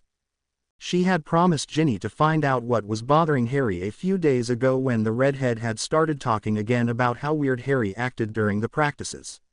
Hermione wondered why Ginny had seen that Harry acted weird before she had noticed it herself. It actually bothered her a bit since she was supposed to be closer to Harry than Ginny was. As she glanced at her friend who lived, still trying to make the pieces of parchment smaller and smaller, while looking at Ginny and Dean with an angry expression on his face, it suddenly hit her. Maybe the poem hadn't irritated Harry as much as she had thought it had. Maybe the fact that it reminded him of another, even worse poem had bugged him more. "Ginny, move more to the left. You're leaving an opportunity open there, and Hufflepuff will use everything they can to get past you in the upcoming match." Ginny pulled a face, but did fly more to the left as Harry had ordered. It was the last week of February and already Harry was making them train harder than normal for the upcoming game in March. Quickly, she passed the quaffle to Demelza, who passed it to Dean, who passed it back to her and saved it again. "Gin," her brother bellowed, "you'll have to do more than that. The trick's getting a bit old." "Well done Ron, but stop annoying your sister." Both the Weasleys looked up at this comment from their team captain, but Harry had already turned his broom around and blown on his whistle. "That's it for tonight people. It's getting too dark to see the bludgers and I don't want any more injuries." Katie was enough. They landed and Ron walked up to Ginny. "Hey, did you get a letter from Mum too?" She nodded. "Did I understand it correctly by thinking that she and Dad are moving back to Grimmauld Place?" "I deduced that too," Ron groaned. "Great. I'm looking forward to spending another summer cleaning an evil house. Maybe Mum and Dad will only live there temporarily. Just until we come back for the summer," she shrugged. She had forgotten how nice it sometimes was to talk to Ron. They didn't do that enough. Ron. 1-1. Lavender was standing in the stands, waving at her boyfriend, who, at that time, pretended not to hear her. Ginny realized that this was exactly the reason why she didn't talk so much with Ron. He had an annoying girlfriend. Ginny saw that Lavender had dressed as if it was already summer and was slowly turning blue. Just as blue as the earrings she now wore every day. "Ron, those earrings you gave to Lavender," she suddenly started, now remembering something that had bugged her for quite some time. Were they meant for her? Talk about changing the subject. "We were having a conversation about Grimmauld Place, remember?" he said, avoiding her question. "No really, Ron, were they? Because," and now it suddenly all came back. "Because you had already bought them in October, hadn't you? Through post-ordering, and you hadn't even started to date Lavender then." Ron didn't react, but when she kept glaring, feeling more certain of herself with every second, he stammered, "They were for Lavender. I liked her back then and I had wanted to give them to her for her birthday. Let's go change, Ginny, I have a huge amount of homework to get through once we're back in the castle." He turned around and, with his broom over his shoulder, walked to the dressing rooms. "No you didn't, you said they were a Christmas gift for someone." She remembered, but Ron didn't react and walked further away from her. When she changed into her normal clothes, her pensive mood changed slowly into anger. She was sure that those clip-on earrings had been meant for Hermione. How dare he give them to that little tart sitting in the stands instead? If only he knew how much Hermione had needed him during Christmas. If only they both knew how much they needed each other, that gave her an idea. She changed into her regular clothes extra slowly and shrugged Dean off, who walked on his own to the castle. Only Harry and Ron were left in the dressing room now. Ron was actually waiting for Harry, who was putting the bats belonging to the beaters in their crate in the corner. An idea suddenly struck her. "Harry, I think Peeks and Coot left their table menace balls on the ground again," she said. Harry just stared at her, so she tried again. "You know, the little white things the beaters are supposed to practice their aim with." "Oh, you mean table tennis." He sighed and opened the door to the field again. "Shall I help, mate?" Ron asked. But Ginny wanted to prevent that. She really needed to be alone with Ron. Finally, the oddness Harry had hanging over him would help her. She somehow just knew how he was going to react. "I'll help too," she said as she walked up to Harry and the door, but the first one hastily shook his head. No, that won't be necessary. You guys just walk up to the castle. It won't be long." She nodded and when the door closed, immediately turned to Ron, who took a few steps back due to the look on her face. Shall we go then? I think Lavender is waiting outside for me," he tried to ask in an offhanded manner. "No, not yet. I have to talk to you first. I'm the one who talks.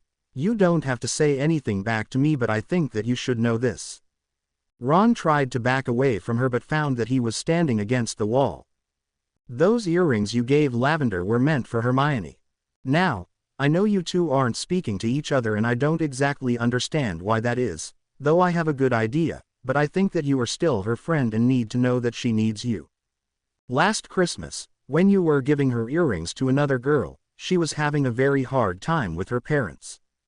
They refused to let her go back to Hogwarts after hearing what kind of state our world is in.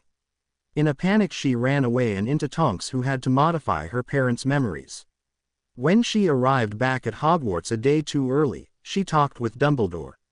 But instead of reassuring her, in his Dumbledore-ish manner as he usually does, he gave her some weird books to read and the message that it might be necessary to modify her parents' memories again. Her throat felt dry, and Ron still refused to look at her, but she knew that he was listening by the way he was focusing too much on the stone wall over her right shoulder. She continued, "When I came back from our holiday, I found a completely panicked Hermione whom I have only seen so lost and panicked once in her life. At the third task of the Triwizard Tournament when Harry had vanished. I tried to reassure her and I've been trying to be as much of a help as she needs. Eventually, she did calm down. But she's still not happy, Ron. Of course I'm her friend, and capable of reassuring her, but I'm not as good as you are.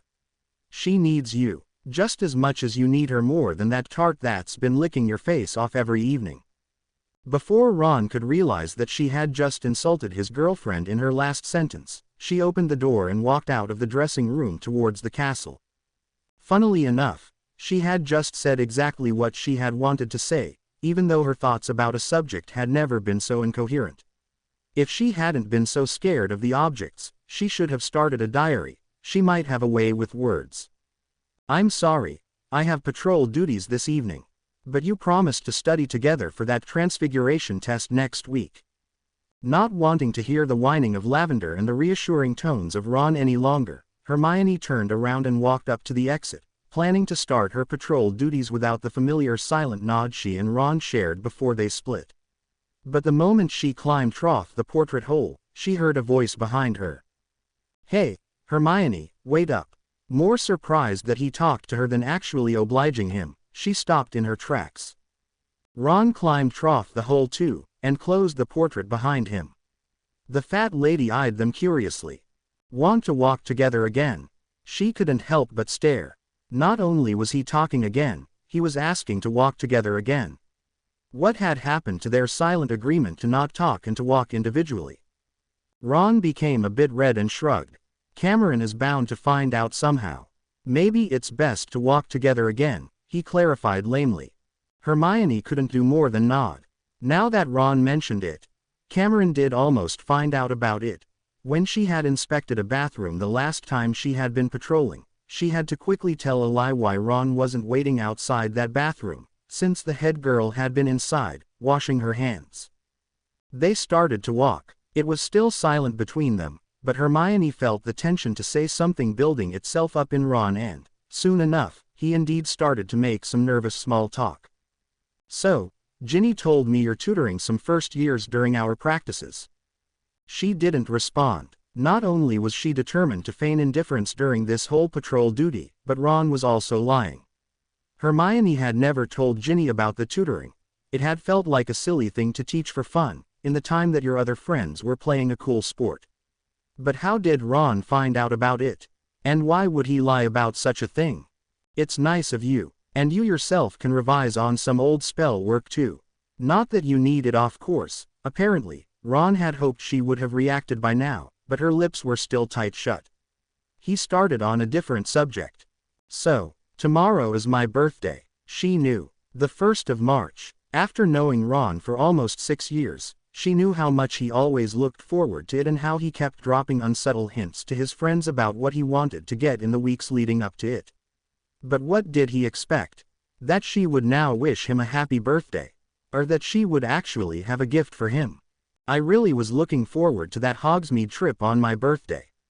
Too bad it got cancelled. I would have loved some butterbeer. The only thing I now have to look forward to is those stupid apparition lessons." "Have you managed to apparate yet?" He looked at her, but as a reply she only quickened her pace.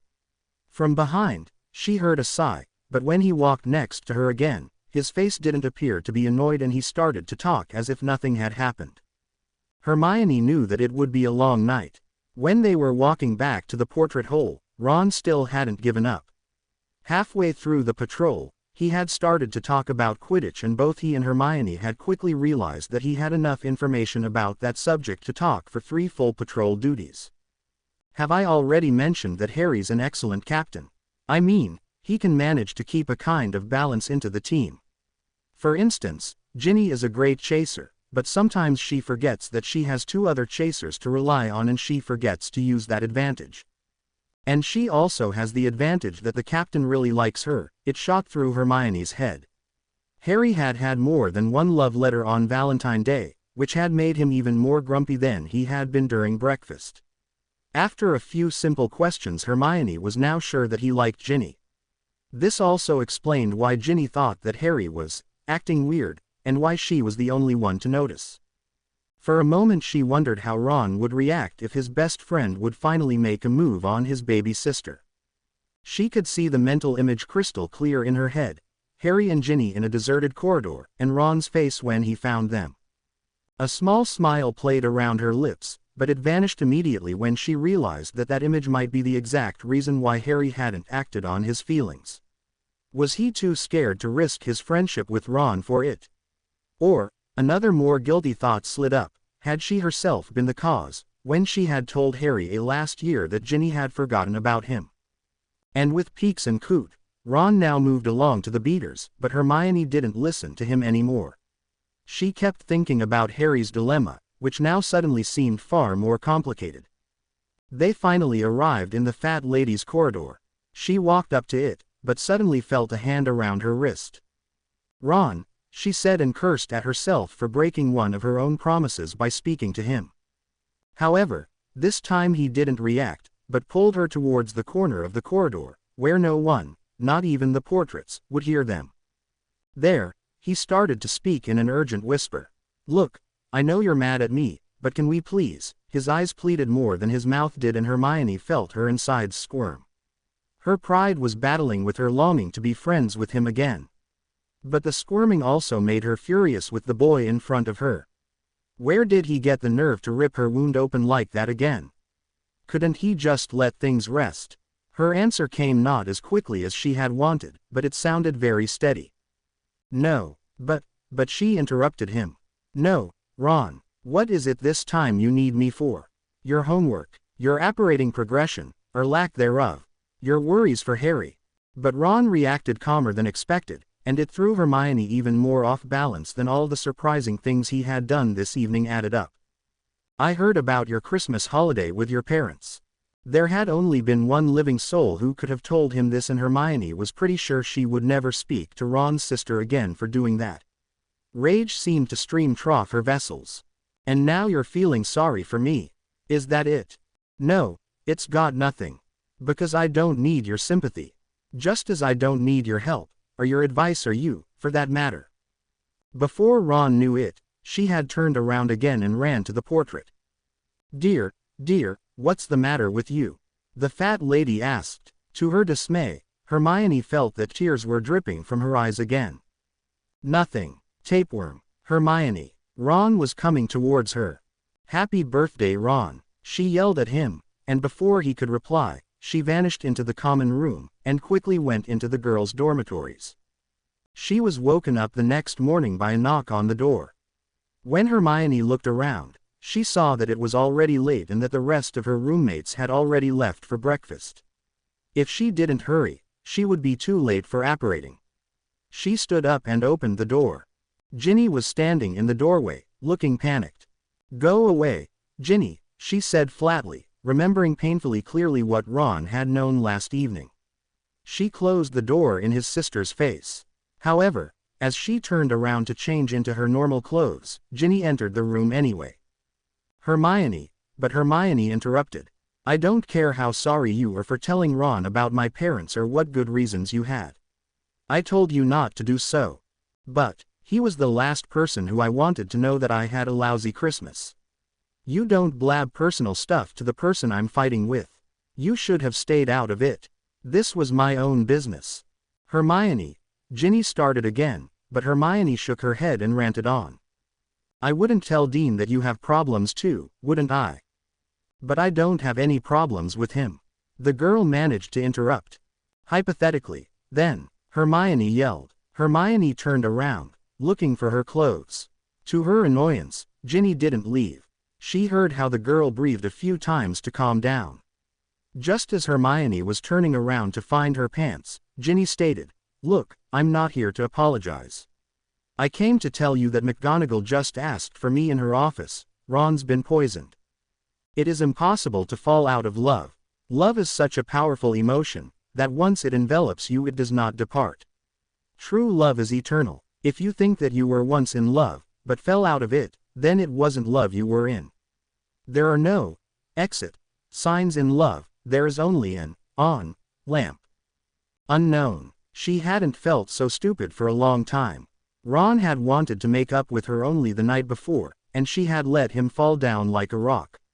And here he was now, lying in the bed, as white as his sheets, every now and then coughing. She couldn't help but feel helpless. The panicked Hermione part inside her slowly took over. After Ginny had told her, the girl had sped up to McGonagall, while Hermione herself had run over to the hospital wing. Harry had waited there outside. First he was furious and ranted about how Pomfrey hadn't let him in, but when she had asked, in that weird unnatural high voice she now seemed to have permanently, what happened, Harry had explained. Romilda Vane had given me some chocolate cauldrons for Christmas. Apparently, they were spiked with love potion. Ron thought they were one of his presents and ate a few of them by mistake. I had to take him to Slughorn, who explained that they strengthen over time. He cured Ron and then wanted to toast his birthday by giving us some oak mead. However, the mead was poisoned. He started to squirm and drool, with foam around his mouth. I remembered the bezoar that I used last lesson and thought it might still be in Slughorn's bag, so I grabbed it and then I got the bezoar down his throat and his breathing eased up a bit. Slughorn ran for help. McGonagall and Madame Pomfrey turned up, and they brought Ron up here. But now they won't let me in. In an hour, Ginny had arrived, looking very pale. McGonagall wants to see you too, Harry. She wants to know exactly what happened, she told her friend. Harry shook his head. I want to see Ron. Just go, we'll watch Ron. You know Madame Pomfrey, she will keep us away for as long as possible, Ginny said in a soft voice. Miraculously, Harry had left after that. Harry told them later that besides McGonagall, Dumbledore had wanted to see him too, but it didn't matter that he had left longer than planned. The door had still been closed when he arrived back, and the only evidence of the passing of the time had been the sunlight getting brighter in the corridor and the now apparent tear streaks on Ginny's face, which she had rubbed away furiously. They had discussed who had tried to kill Ron, but Hermione hadn't participated. For all she knew, the only enemy Ron really had had been her. It had only been a few hours ago that the door finally opened, allowing First Only Family, which contained Ginny and her now arrived parents, into the room. After half an hour, Harry and Hermione were allowed to go in also. Mr. and Mrs. Weasley were called away quickly after that, to talk to Dumbledore about Ron's state. Pomfrey had told them that Ron was going to be fine, while Ginny was trying to rub the tears off her face again. However, Hermione hadn't said a word. She was simply too scared. Only now Ron was unable to talk physically, she realized how much she had missed him in the few months they hadn't exchanged words. She didn't hear some new people arrive around the bed until they spoke. "Hi Ginny, how is he?" Hermione recognized the voice of George. "As good as he can be," I heard Madame Pomfrey say. "So, all in all, not one of Ron's better birthdays," said Fred. "This isn't how we imagined handing over our present," said George, and he bowed over to put a huge gift on the bed stand next to Hermione. "Yeah, when we pictured the scene, he was conscious," said Fred. "There we were in Hogsmeade, waiting to surprise him," said George. "You were in Hogsmeade?" asked Ginny, looking up. "We were thinking of buying Zonkos," said Fred gloomily. "A Hogsmeade branch, you know, but a fat lot of good it'll do us if you lot aren't allowed out at weekends to buy our stuff anymore. But never mind that now. How exactly did it happen, Harry?" Harry retold the same story, just as he had told it to Ginny and probably to McGonagall and Dumbledore. Hermione didn't listen. She didn't need to know how it had happened. She needed to know how it could be undone. How these past few months could be undone. Ron couldn't be unconscious for such a long time. He had to listen to her apologizing. He had to listen to her worries she had had for the last couple of months. He even had to listen to her know-it-all voice, which he hated, but which she always seemed to use anyway, when everything would be back to normal and they would fight and quarrel again. "Blimey, it was lucky you thought of a bazaar," she cashed George, saying. "Lucky there was one in the room," Harry replied darkly. Hermione shuddered and felt tears sting behind her eyes. How horrible it would be if Ron had died, or if he died now. "Do Mum and Dad know?" Fred asked. "They've already seen him. They arrived an hour ago. They're in Dumbledore's office now, but they'll be back soon." A silence fell, but Hermione didn't notice. She had grabbed Ron's hand and now heard him mumble something. "So the poison was in the drink," said Fred quietly. "Yes, Slughorn poured it out. Would he have been able to slip something into Ron's glass without you seeing?" "Probably," said Harry, "but why would Slughorn want to poison Ron?" Ron mumbled something more, and Hermione listened intensely. "No idea," came the reply. "You don't think he could have mixed up the glasses by mistake? Meaning to get you? Why would Slughorn want to poison Harry?" she heard Ginny ask. She wished they would all quiet down a bit, so she could hear what Ron was mumbling. "There must be loads of people who'd like to poison Harry, mustn't there? The Chosen One, and all that. So you think Slughorn's a Death Eater?" said Ginny. "Anything's possible," said Fred darkly. "He could be under the Imperious Curse," said George. "Or he could be innocent," Ginny discussed. "The poison could have been in the bottle, in which case it was probably meant for Slughorn himself. Who'd want to kill Slughorn?" She gave up her attempts to hear anything from Ron and, for the first time in hours, withdrew her face from the ill body under the sheets towards the lively discussion that was now going on around the bed.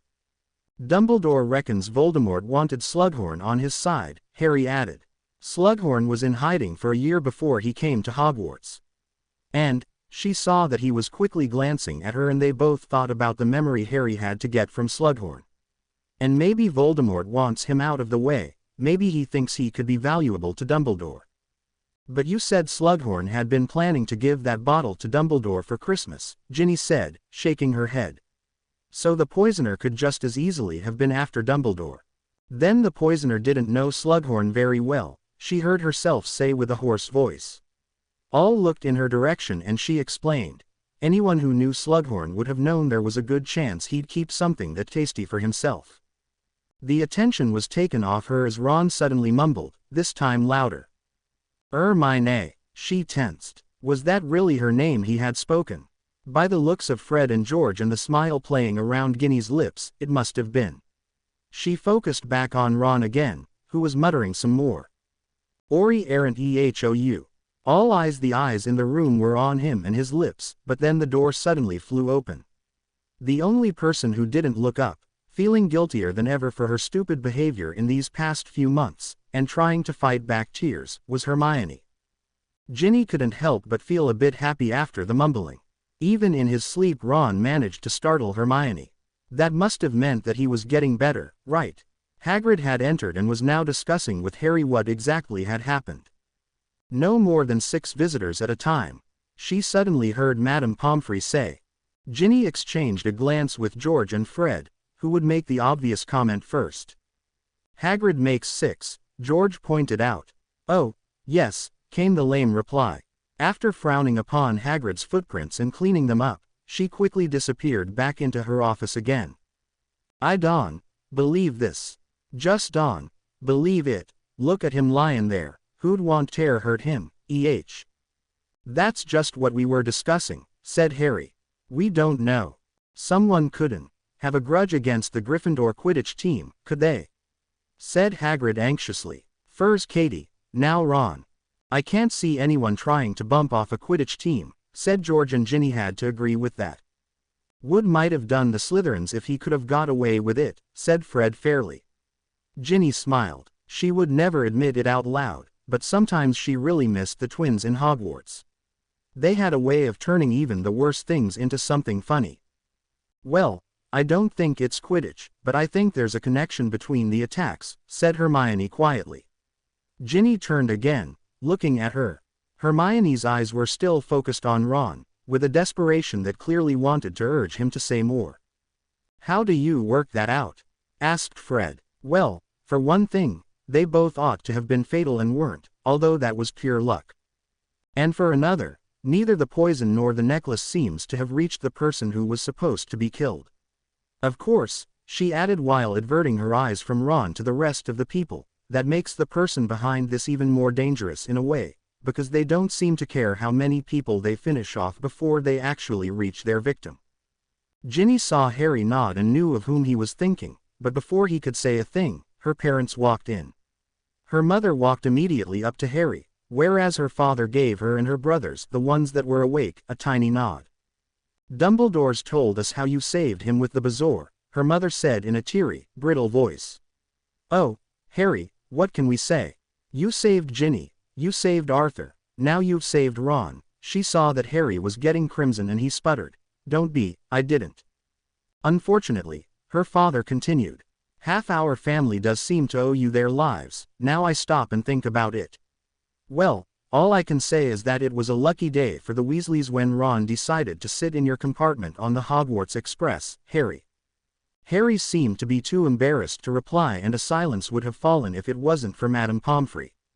I'm sorry, but only 6 visitors per time.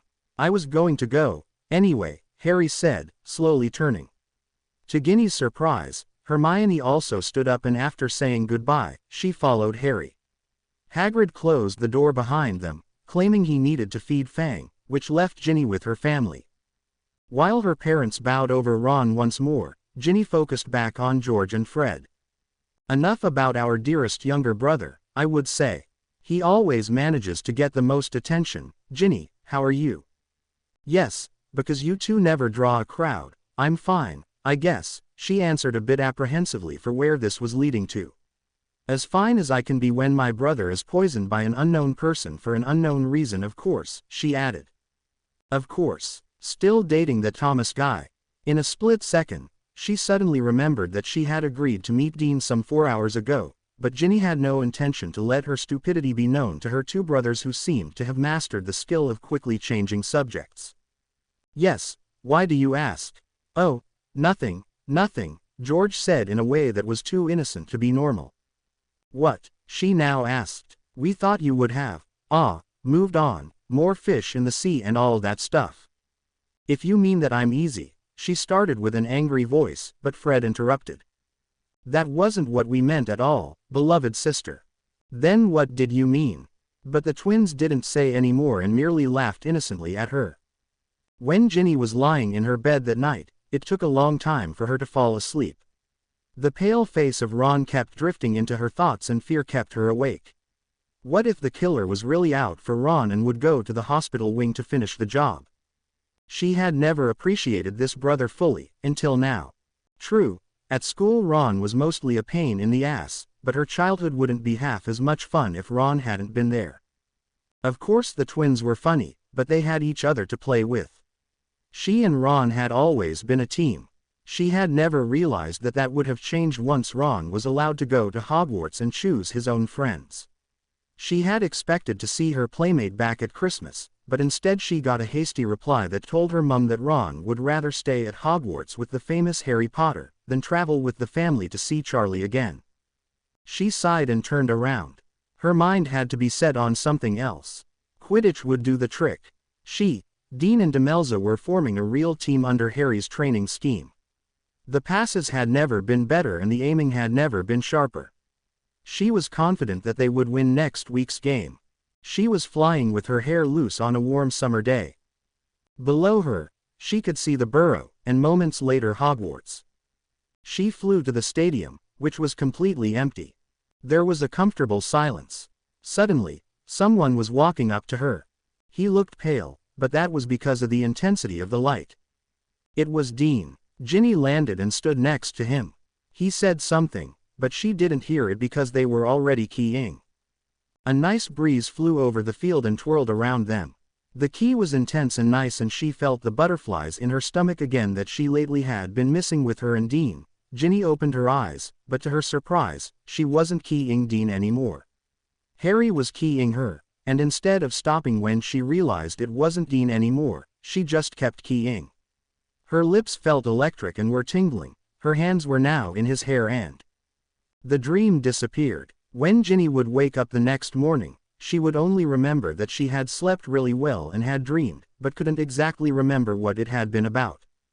What do you mean? This is just like Ron. Is he destined to get poisoned?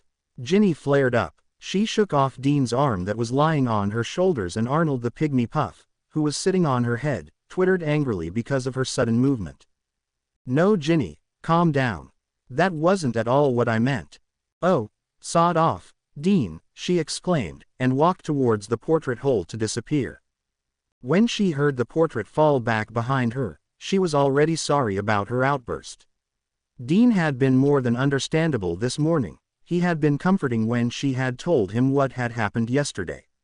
Then he had tried to cheer her up, that Ron was always this clumsy, and having such bad luck, that did just have to happen to him.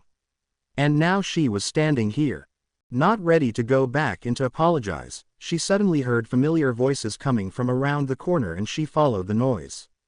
Why did no one tell me? For Merlin's sake, I'm his girlfriend. I was so worried when he wasn't anywhere to be found, and then I had to hear it from Parvati this morning. Practically a day after it had happened. The voice sounded whiny and could only belong to Lavender. The other voice sounded very impatient and Ginny recognized it as her team captain's.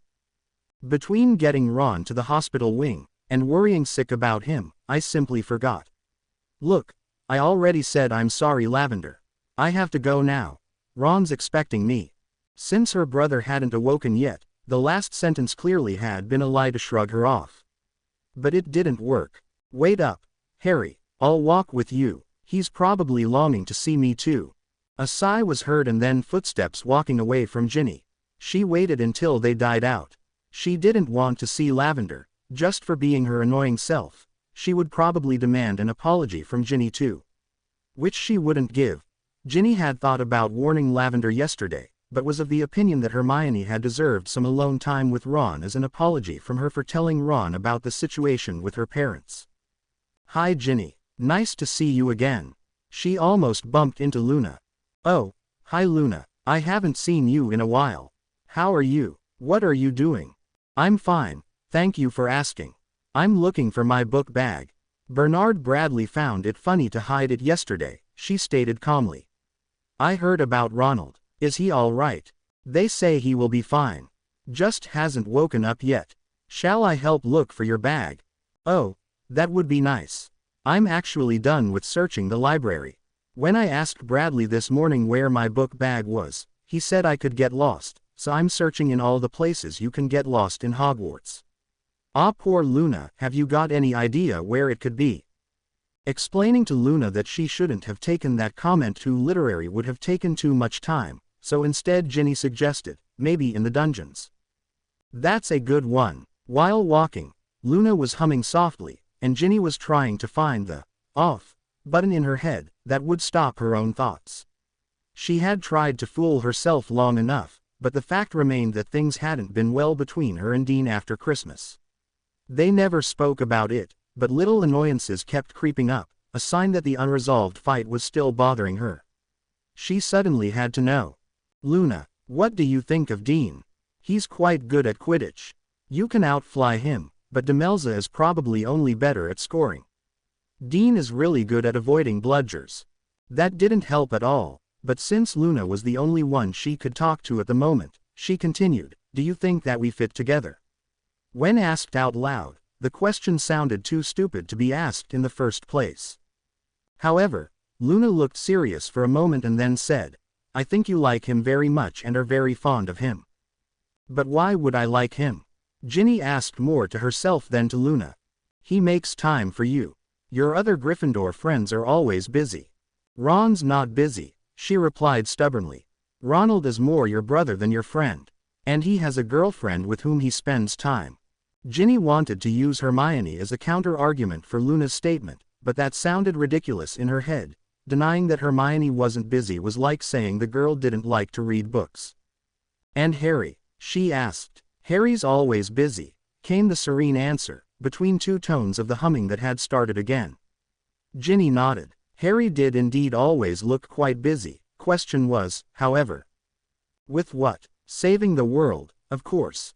That was actually a good point. A wall of secrets would always stand between her and the trio, and now that Evelyn was gone, and Suzanne hung out more with the other girls who Ginny didn't like, she indeed only had Dean and Luna as really close friends. Wait. Of course Dean was more, wasn't he? You wouldn't key a good friend regularly, with tongue. I've been watching your last training session. Demelza scored really well. Luna cut her thoughts off when they walked into the entrance hall. You have. Demelza's been training really hard the past few weeks. She told me that she had no idea she would like Quidditch so much. I have to say, she's better than that Vazy boy from Slytherin. He can't aim that good. Have you been watching all the teams practice? Yes, Luna hummed. Why, it's freezing on the stands.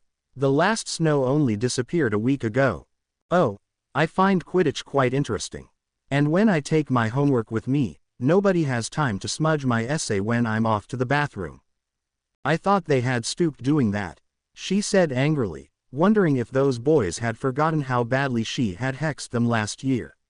Maybe it was time to remind them. Oh, they say it happened accidentally this time, Luna replied. But I never see you during practice. I'm up in the stands. Lavender doesn't like me very much, I think. She comes to see Ronald every time.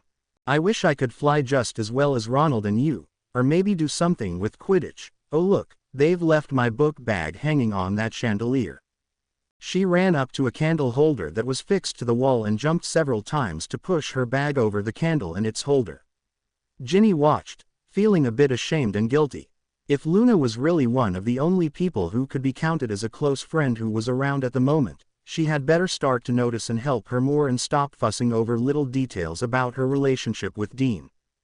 Before you go, I want to remind all of you that the match against Hufflepuff is in less than 2 weeks. Tension will grow, but I will not tolerate incidents that may happen in the corridors, nor debates about who started them.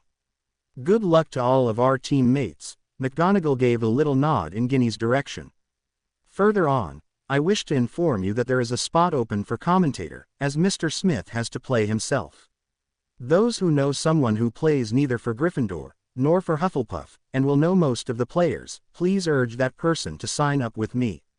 Class dismissed. Hey, I read your note last evening. Are we good again? Dean came to sit next to her during lunch, looking a bit nervous.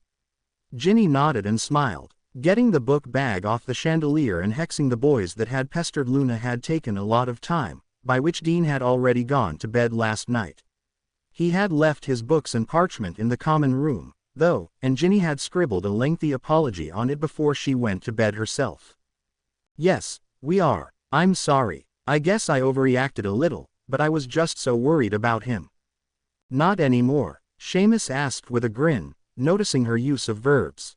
No, he woke up this morning. I haven't seen him, but Harry just told me he looked like the old Ron again, she replied. Dean and Seamus jokingly discussed if they actually had to be happy about that, but Ginny didn't listen anymore. She saw that Luna had walked into the hall, with a huge smudge on the front of her robes and missing one of her socks. An idea suddenly hit her.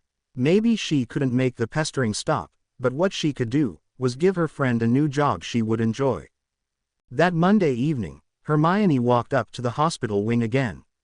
She had wanted to go earlier, but felt far too scared about what Ron could say to her now he was conscious again.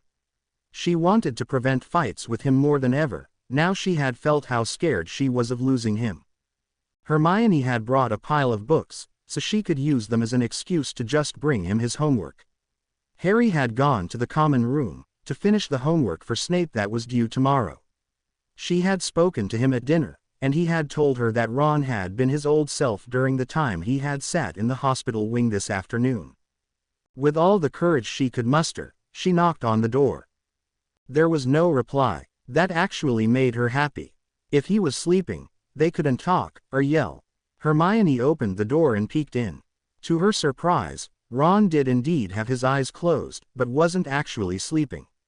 He lay in an askew manner on his bed. A comic book had fallen out of his hands and one of those hands was still twitching to lie in the right manner.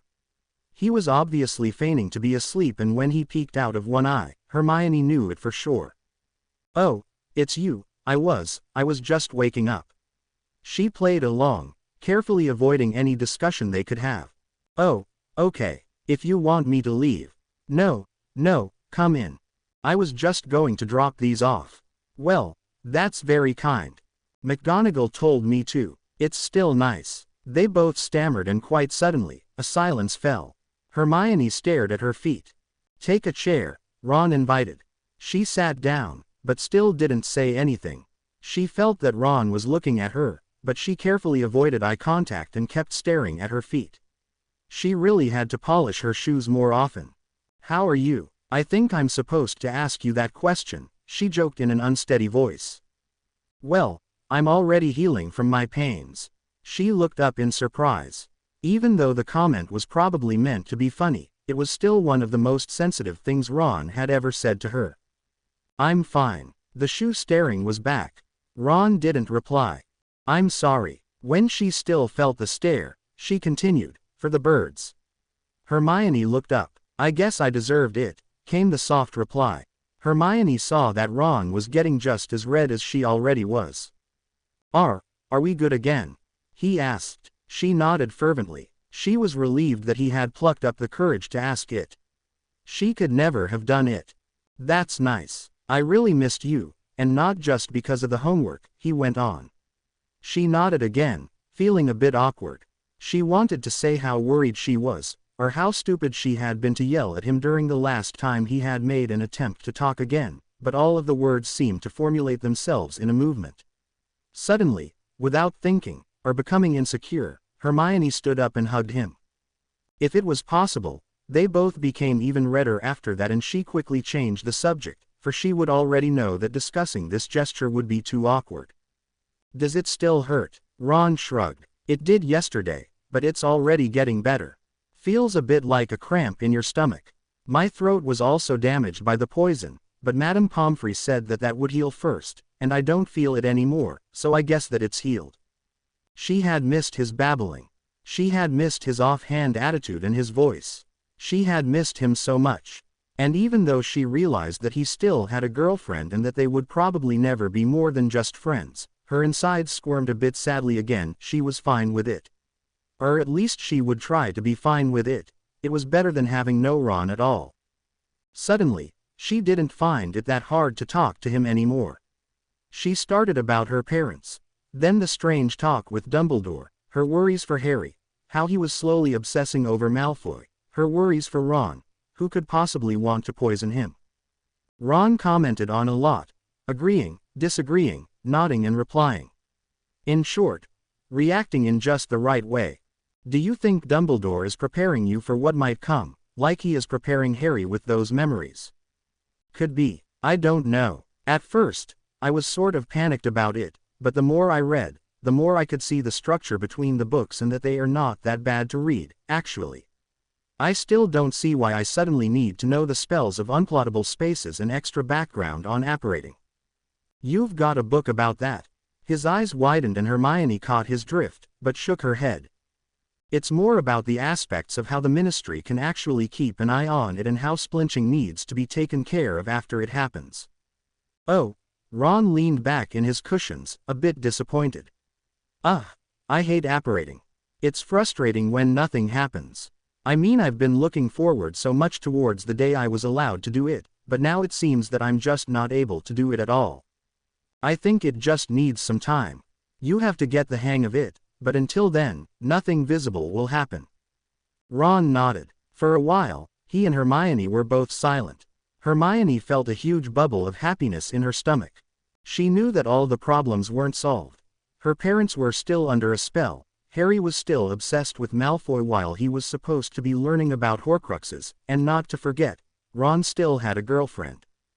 But somehow, looking in those blue eyes, the problems didn't seem as impossible as they had been. It didn't matter in which way he did it, but only to hear his voice made her worries seem suddenly half as serious as they had been before. Just the fact that she was able to share her troubles with him again made her happy. No, you're doing it all wrong. You have to hold the bat more to your body when you're flying. Like I showed you before you climbed on your broom. You're catching too much air, which will slow you down. Ginny looked up in rage. That had been the fourth comment in a minute Cormac McLaggen had given to one of his teammates. What had gotten into Harry's mind to make him think McLaggen would be suitable? She heard a whistle and quickly got back into position. The exercise they did today was far from difficult, but it did require some concentration. Harry blew again on the whistle, and Ginny gained speed. On her left, Demelza was holding the quaffle, also gaining speed. She passed it to Dean, who was flying below Ginny, and he had to pass it directly up to Ginny, so she could score or pass it back to Dean or Demelza, as a diversion for the keeper. When the quaffle came into her hands, she passed it over to Demelza. They were now near the goals, where McLaggen was still giving directions to the beaters. To her surprise, Demelza suddenly threw the ball back at her, and as in a reflex, Ginny aimed and threw. The quaffle went off the middle hoop. Well done, chasers. Harry praised them from a few yards above. McLaggen, why did you not pay attention to the chasers? Because your beater here doesn't even know the first things about flying, and I was explaining how he could improve. Jimmy flies just fine, Harry proclaimed, flying towards their substitute keeper. Well, if you can't even see that he's losing a lot of speed by not keeping his bat tighter to his body, you might have the same problem too. And we all know how important it is for a seeker to fly fast, he laughed. The whole team had now gathered around the goalpost, and McLaggen looked around to see if anybody else found his joke amusing. It's needless to say that nobody did. I fly just fine, Harry now said coldly. I'm just saying, if your beaters don't know how to fly properly, they must have gotten it from their captain. An icy silence fell. Ginny was fuming, but unable to come up with a retort that would be harsh enough for McLaggen. He was lucky that she didn't have her wand on her at the moment. Peaks flies just fine, just as I do, and any other member of my team, Harry said sharply. Before McLaggen could say anything further, he proclaimed, "That's it for tonight, people. I will give you some last tips and comments in the changing room for the game tomorrow." Hey there, why the long face? Ron looked up from a book he was reading when Ginny stormed into the hospital wing. Is there any chance that you will be able to fly tomorrow? Ron looked sad at the mention of flying and shook his head.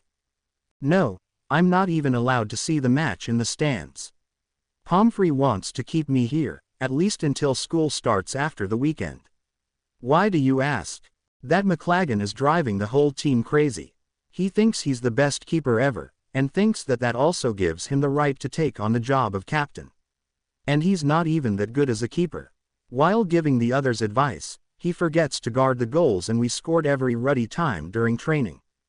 While ranting, Ginny noticed that Ron actually looked pleased instead of more concerned for his team. Well, I'm sorry. I promise that I won't get poisoned a week before the next game. You better not be, she grunted. Ginny grabbed a chair and sat next to him. Ron put his book away on his nightstand, where 3 other books were lying. Ginny quirked an eyebrow and couldn't help but comment. Judging by the amount of books, Hermione seems to be dropping by frequently. Does that mean you two are talking again? Ron got a bit red, and Ginny felt herself smile. The blush had said more than any verbal answer Ron could ever give. That's great. Yeah. So, she noticed that her brother was dying to change the subject. Any idea who the new commentator will be, now that Smith's playing Quidditch himself?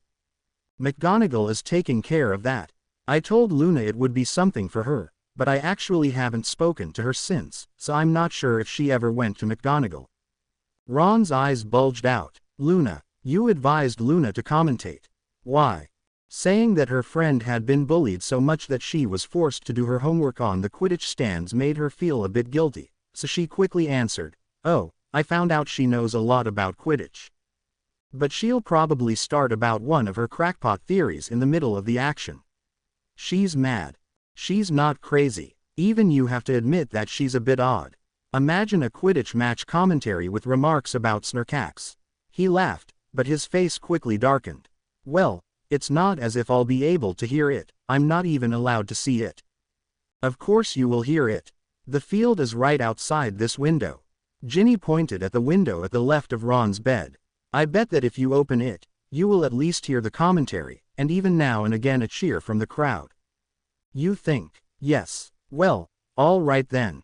All I have to hope for now is that Madame Pomfrey will be away long enough for me to open the window. He looked pleased. How are you? Does it still hurt? She suddenly asked softly. Ron could talk all he wanted, but the fact remained that he was lying in the hospital wing, recovering from a near-death experience. Ginny suddenly found it hard to make small talk with him. I'm fine, Ron assured her. At first, I had the feeling that all my organs wanted to jump out of my stomach, or were just doing a conga in there. But the essence of Rue really helped, I think. The only thing I now have are little spasms or cramps.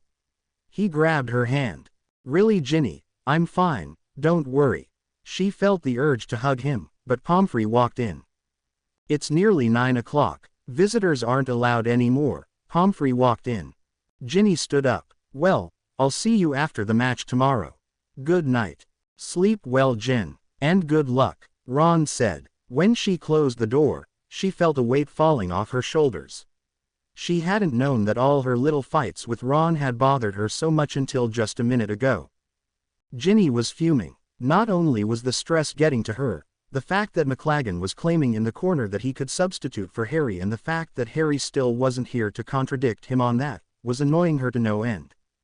Well, someone has to go to Madame Hooch, McLaggen said, and he stood up, walking towards the door, obviously thinking he was the one most suitable for the job. Everything about him irritated Ginny. From that cocky smile to the annoying tune he was whistling. It was from the newest song from the Hobgoblins, and when he started to whistle the bridge again, she retorted, "You are not our captain, McLaggen." Ginny could feel herself flaring up. You were barely part of the team, since you're only substituting. McLaggen wanted to reply, but just at that moment, Harry opened another door and sprinted in. Where have you been? Demanded Ginny. The team, glad their captain had finally arrived, all joined McLaggen, who still stood near the stadium doors but didn't seem as happy as he had a minute ago. I met Malfoy, Harry told her quietly, as he pulled his robes over his head. It seemed as if Harry thought that that argument would explain everything. So I wanted to know how come he's up at the castle with a couple of girlfriends while everyone else is down here. Ginny had heard from Hermione that Harry was getting obsessed, but she never knew it had been this bad. He preferred knowing what Malfoy was up to above Quidditch. He was the bloody captain. Does it matter right now? Well, I'm not likely to find out, am I? Said Harry, seizing his firebolt and pushing his glasses straight. Come on then. And without another word, he marched out onto the pitch to deafening cheers and boos. Ginny couldn't help but stare after him for a moment, before she followed the rest of the team. The cheering or booing was deafening, and Ginny held her hand above her eyes to spot Hermione on the Gryffindor stands, waving with a huge smile on her face. She turned 180 degrees to see Luna near the scoreboard, but Luna was too busy with examining the megaphone McGonagall had given her to notice Ginny or any of the other players. Ginny had just heard this morning from Luna that she was chosen to commentate. She wondered what Ron would think when he heard Luna's voice in his bed. On her left, McLaggen was giving some last tips to the beaters, while Harry was telling him for the umpteenth time that that wasn't his job. Somehow, Ginny knew for sure that this was going to be an annoying game. And not only because Hufflepuff were playing fairly well this year. They kicked off on Madame Hooch's whistle, and rose into the air. Ginny gathered with the other chasers around the middle, to wait for the quaffle to be thrown. However, the little wind that was blowing blew the big leather ball into Smith's hands. And that's Smith of Hufflepuff with the quaffle. He did the commentary last time, of course, and Ginny Weasley flew into him, I think probably on purpose, it looked like it. Smith was being quite rude about Gryffindor. I expect he regrets that now he's playing them. Oh, look, he's lost the quaffle. Ginny took it from him. I do like her, she's very nice. Ginny couldn't help but grin a bit sheepishly at what Luna had said. Now she heard the girl actually commentating, she was a lot less sure about her choice to push Luna to do this. In her distracted state, Cadwallader took the quaffle from Ginny even before she could have passed it on to Demelza. But now that big Hufflepuff players got the quaffle from her, I can't remember his name, it's something like Bibble, no, Buggins. It's Cadwallader, said Professor McGonagall loudly from beside Luna. The crowd laughed. Ginny grabbed the quaffle back and passed it over to Dean, but it got caught again by Hufflepuff, this time by Smith. Weasley, you have to throw it in a better line. Thomas can't catch it if you throw so lousy. She heard McLaggen proclaim to her. Ginny turned around immediately, to reply to that, and she was just in time to see the quaffle soar near McLaggen and end up in one of the hoops. Oh, and he scores. Too bad for Gryffindor, was Luna's next comment. McLaggen, will you pay attention to what you're supposed to be doing and leave everyone else alone? Bellowed Harry, wheeling around to face his keeper. You're not setting a great example. McLaggen shouted back, red-faced and furious. And Harry Potter's now having an argument with his keeper. I don't think that'll help him find the snitch, but maybe it's a clever ruse. She saw that Harry glared at Luna, before soaring back to the sky, to seek again. For a while, she told herself to ignore McLaggen.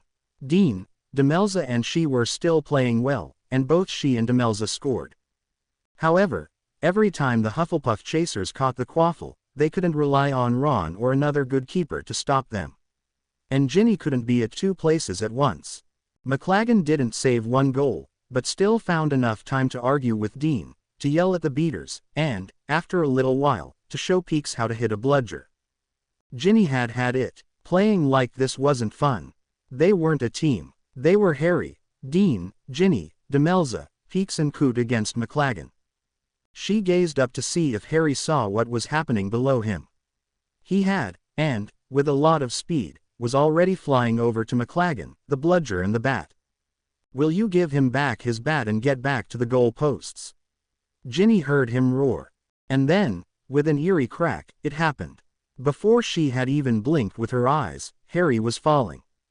Peeks and Coot grabbed Harry by his Quidditch robes, but Ginny saw immediately that the both of them wouldn't hold him for long. It looks as if McLaggen has hit Harry with a bat that he wasn't supposed to have held in his hands. I think this makes an end to the opportunities for Gryffindor to win, Luna said in a serene voice, as if she was noticing a beautiful butterfly flying around her. Without thinking much further, Ginny grabbed her wand from her pocket and waved.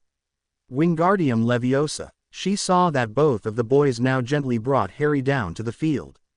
If Harry had been conscious, she wryly thought, while landing and running to his body, he would have probably complimented her with her nice wand movement she just did, having learned to improve that spell in the DA last year. People from the stands came running on the field. They all stood around Harry, while some blood oozed from his head. With his glasses askew, his eyes closed, and his hair sticky from all the blood, he looked as if he was out of the way. Ginny heard McGonagall say, but she didn't focus on it. Her vision suddenly seemed blurred and she turned around. "Where's McLagan?" she heard herself yell. She looked around, but in the sea of people around her, there wasn't a profile of a large, wiry-haired boy. The tears in her eyes and lump in her throat surprised her, but the panicking feeling in her chest overpowered that surprise completely. "Ginny," Hermione's voice suddenly said softly next to her. "Where is he?" she yelled again. But before she got an answer, tears were now suddenly streaming over her face, and she was embraced in a hug by the bushy brown-haired girl standing next to her. She didn't know how long she stood there until Luna's voice suddenly magically boomed, "And Hufflepuff has caught the snitch." "What do you mean I shouldn't be this upset?" "Ginny, Harry's been injured before. It's part of the risk that comes with being a seeker." They were sitting in the common room after the disastrous match. Dean had tried to liven things up a bit, but Ginny really wasn't in the mood. "Dean, this had nothing to do with Harry being a seeker. McLagan shouldn't have taken that bat," Hermione tried, but Dean shook his head. "I know, but that just happened. Besides, Hermione, even you have to admit that it looked pretty funny," he added grinning. "You don't need this, but it adds a bit more description." After that comment, Ginny stood up. "I can't believe my ears," she said, and walked towards the portrait hole. "Ginny," Dean called after her, but she shook her head and turned around. "I wonder if you could laugh that much if you had a cracked skull, Dean. I'm going to find McLagan, just as Peeks, Demelza and Coot." It seems a little weird for Ginny to refer to Demelza by her first name and the boys by their surnames. Their first names are Jimmy and Richie if you want to use them, or doing. At least they've got some team spirit. The common room fell silent. Dean didn't say another word and turned around, just as Ginny walked out. She had been surprised by her panic when she had seen Harry fall, but that had been nothing compared to her anger. McLagan hadn't shown his ugly face since the match, but she really wasn't planning to search for him now. She would get him later. At the moment he would think that she had forgotten and forgiven him. Instead, as if automatically, her feet walked towards the hospital wing. "Hey Ginny," Ron greeted her, but Ginny didn't look at him. Instead she stared at the still unconscious face of the boy who lived. "Has he woken up yet?" "No. Pomfrey said that the quicker he does, the better, but still no sign of life," her brother said, a bit worried. "What exactly happened, Ginny?" Ginny took a breath to start. Ron must have heard a lot from the commentary and what Hermione had told him immediately after the match, but still probably hadn't heard the whole story. Tearing her eyes away from Harry, she focused on Ron and started. "McLagan was playing really lousy. He didn't save the quaffle once, and made stupid comments towards the others the whole time. Then he grabbed hold of the bat from Peeks, to show him how he could best hit a bludger, but he missed and hit Harry instead. Coot and Peeks could grab Harry before he fell to the ground. In the meantime, Madam Hooch hadn't blown on her whistle. Smith kept making goals, even though our whole team was on the ground, and eventually their seeker caught the snitch. If I heard correctly from Dean, the final score was 320-60. Ron groaned and fell back onto his cushions. So Harry actually got hit by one of his own players. He won't be happy with that. Well, none of us are. She flared up. The rest of the team is searching for McLagan, who doesn't dare show his ugly face anymore. Ron grinned. "You've got a punishment in mind for him, haven't you?" "Enough. I think I might have to write a letter to Fred and George explaining what happened and why I need some of their supplies. Or maybe I could pay a visit to Malfoy. If Harry is right about him being a Death Eater, he probably knows some nasty little spells to put on McLagan too." Ron started to chuckle. Ginny could see that he didn't mind that much that McLagan had messed up their match. She suddenly remembered something. "Do you know why Harry was so late coming to the changing rooms?" "He was." Ron frowned. "I don't know why. He left here early enough. He said he bumped into Malfoy and wanted to find out what he was up to." "But that can't be true, right? Harry wouldn't choose Malfoy over Quidditch, would he?" Ron looked pensive. "I don't know. Hermione says she's worried about his obsession over Malfoy. Maybe that could actually be the real reason why he was late." A silence fell, and Ginny stared at Harry. She can't stare back because Harry isn't staring at her. A tiny wave of panic overcame her again. Somehow it hurt her to see him lying like this. It gave her a feeling of hopelessness. She knew he wasn't dead. Harry only had a cracked skull. Madame Pomfrey had already mended it, and he would wake up in a few hours. But still, what if McLaggen had hit Harry's neck? She shuddered. "I think I'm going back to the common room," she said. She wasn't looking forward to a second round of her fight with Dean, but the sooner it was out of the way, the better. And if Dean still found it funny, she would advise him to visit the hospital wing as well. To take a look at Harry and also to get rid of that nasty rash she would have hexed him with. "Okay then, say hi to Hermione for me," Ron said. "What about Lavender?" "Oh yeah, her too." Ginny grinned and shook her head. When she arrived at the 5th floor, she suddenly heard some noise. It was a tune, and it was coming from the nearest boys' bathroom. She would recognize that annoying whistle anywhere, the newest song by the Hobgoblins. As if entranced, she walked towards the door and opened it quietly. Yep, there he was. McLaggen, still in his Quidditch robes, stood near the sink, looking at himself in the mirror. His broom was standing in a corner and, on the side of the second sink, a Quidditch magazine lay open. Clearly he had been hiding in here since the end of the match. And he was whistling as if nothing had happened. He was actually whistling. Softly, she closed the door. If the guy wanted to hide in a bathroom, then that would be exactly what he would do for the next couple of hours, or perhaps days. With a soft tap on the doorknob and a whisper of "Colloportus," the door sealed itself from the outside. It made a squelching sound, but McLaggen seemed to be whistling too loudly to hear it. That brought on some other ideas. Grabbing a piece of parchment and a quill from her pockets, she quickly wrote, "Closed due to plumber problems." It should be plumbing, but I like that the idea that Ginny got the term wrong as she isn't used to Muggle things. If that wasn't your intention, then you can change it. Then, bewitching the parchment with Engorgio and a permanent sticking charm, she hung it on the sealed door. However, the whistle was still audible. An imperturbable charm did the trick. She remembered how she had learned that one by looking how Tonks always did it before the meetings of the Order in Grimmauld Place. It felt oddly satisfying to use a spell she wasn't supposed to know in a situation she wasn't supposed to create. It was now quiet in the corridor and, quite happy about her revenge, Ginny started to whistle herself. A different tune to McLaggen though, she preferred the Weird Sisters to the Hobgoblins. When by Monday, both Ron and Harry were released from the hospital wing, Hermione couldn't be happier. After so many months of strife, things finally seemed to be in order.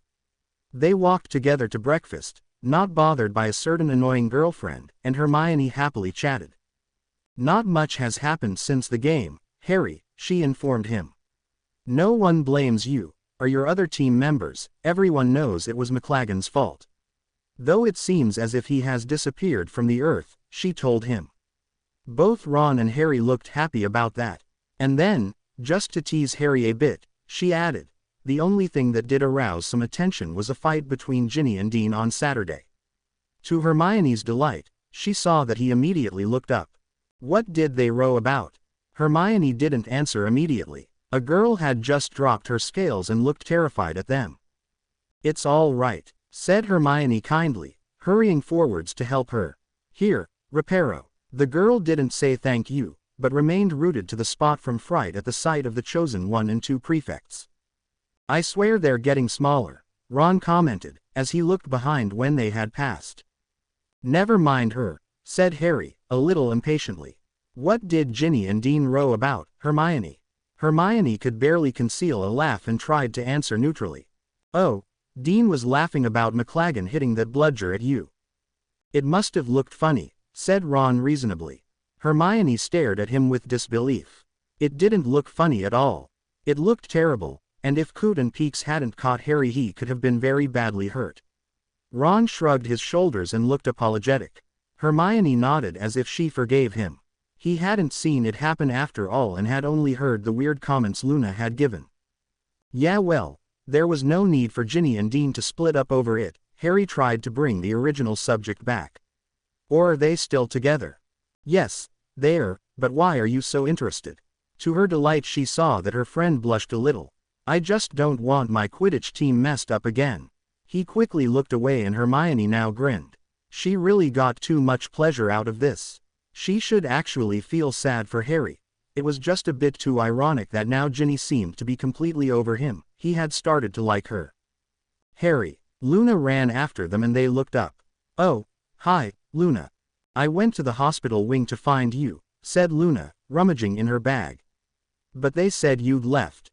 When Harry left that night for his lesson with Dumbledore, Hermione found herself in the library with Ron. She had been surprised that he had suggested to sit there at first, but had figured out the reason soon enough. Every time a girl passed, Ron hid himself behind the stack of books he had in front of them. When he bumped his head hard during the fourth duck, Hermione couldn't help but grin a bit, and comment, "It's not lavender." Ron went a bit red, but didn't say anything. This only made Hermione's mood improve. If Ron was willing to hide in the library, things mustn't have been well between those two. And even though she would never admit it out loud, every sign of a breakup between One and Lav would sound like music to her ears. A happy week slowly passed.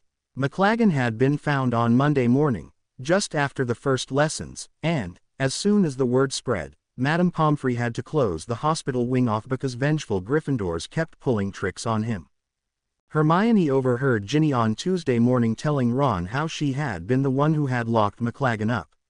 Instead of reprimanding her, like a prefect and a big brother should have done, Ron had given her 2 thumbs up and a proud clap on her shoulder when he had walked off.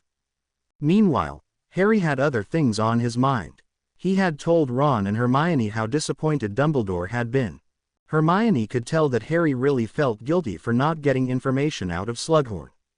She had seen him going to the library as if there would be a book that would give him tips on how to extract a memory from a non-willing person, and, on Sunday, she saw him poring over the Prince book, as if it held all the answers. This annoyed her again. She now knew that Harry and Ron liked her for more than her brains, but she still felt uneasy about the book. It was as if it reminded her of the unhappy months this year. "You won't find anything in there," she couldn't help but say. "Don't start, Hermione," said Harry. "If it hadn't been for the Prince, Ron wouldn't be sitting here now." "He would if you'd just listened to Snape in our first year," she replied, though that had been a lie. Even she had difficulty remembering exactly what Snape had said in their first year. She just knew he had said something about a bazaar since she had looked it up recently. Harry ignored her and folded the corner of a certain page in the book. Hermione sighed and looked at Ron. He looked stressed. Earlier, she had seen him panic over the recent note on the board, which had proclaimed some extra apparition lessons in Hogsmeade next weekend. He was now furiously scribbling on his parchment, trying to finish an essay for Snape. The sound of rustling pages brought her back to Harry, who still had his nose in the Prince's book. "I'm telling you, the stupid Prince isn't going to be able to help you with this, Harry," said Hermione, more loudly. "There's only one way to force someone to do what you want, and that's the Imperious Curse, which is illegal," she started. "Yeah, I know that, thanks. That's why I'm looking for something different. Dumbledore says Veritaserum won't do it, but there might be something else, a potion or a spell." She shook her head, but Harry didn't see it. She had already told him that there wouldn't be another spell. As a matter of fact, she had already searched the library for him. Twice. "You're going about it the wrong way. Only you can get the memory, Dumbledore says. That must mean you can persuade Slughorn where other people can't. It's not a question of slipping him a potion, anyone could do that." Ron interrupted her before she could talk further about the special bond Harry's mum and Slughorn must have had and how to use that to his advantage. "How do you spell belligerent? It can't be B-U-M, that caught her attention and she took his essay. "No, it isn't. And, augury, doesn't begin O-R-G either. What kind of quill are you using?" Ron cringed under her stare. "It's one of Fred and George's spell check ones, but I think the charm must be wearing off," he said as she checked further. "Yes, it must," Hermione replied, barely concealing a smile, "because we were asked how we deal with Dementors, not Dugbogs, and I don't remember you changing your name to Runel Waslub, either." "Ah, no, don't say I'll have to write the whole thing out again." For a small moment, Hermione wanted to let Ron still pay for what he had done to her, but then she remembered the birds from a while back and softened, actually feeling a bit guilty. "It's okay, we can fix it." She took out her wand and looked at Ron, who looked relieved. "I love you, Hermione," his reply came fast. Hermione thought that, for a moment, her heart stopped beating. She looked up in amazement and saw that Ron looked pink, but was staring back at her with a determined look on his face. She would have been happy with just being friends, really. But Ron had done it again. With only a few words, another dam had cracked inside her, and the butterflies swirling inside her stomach were back. She could only squeak out, "Don't let Lavender hear you saying that," before averting her eyes. "I won't," came the disappointing reply, but then it was followed by, "Or maybe I will, then she'll ditch me." She still felt his eyes on her and focused on her spellwork in front of her. "Why don't you ditch her if you want to finish it?" asked Harry. Hermione flinched. She had forgotten he was here. "You haven't ever chucked anyone, have you? You and Cho just sort of fell apart." "Yeah," said Harry. "Wish that would happen with me and Lavender. But the more I hint I want to finish it, the tighter she holds on. It's like going out with the giant squid." She was glad her hair concealed her face, for a huge grin was visible on her face for a few moments.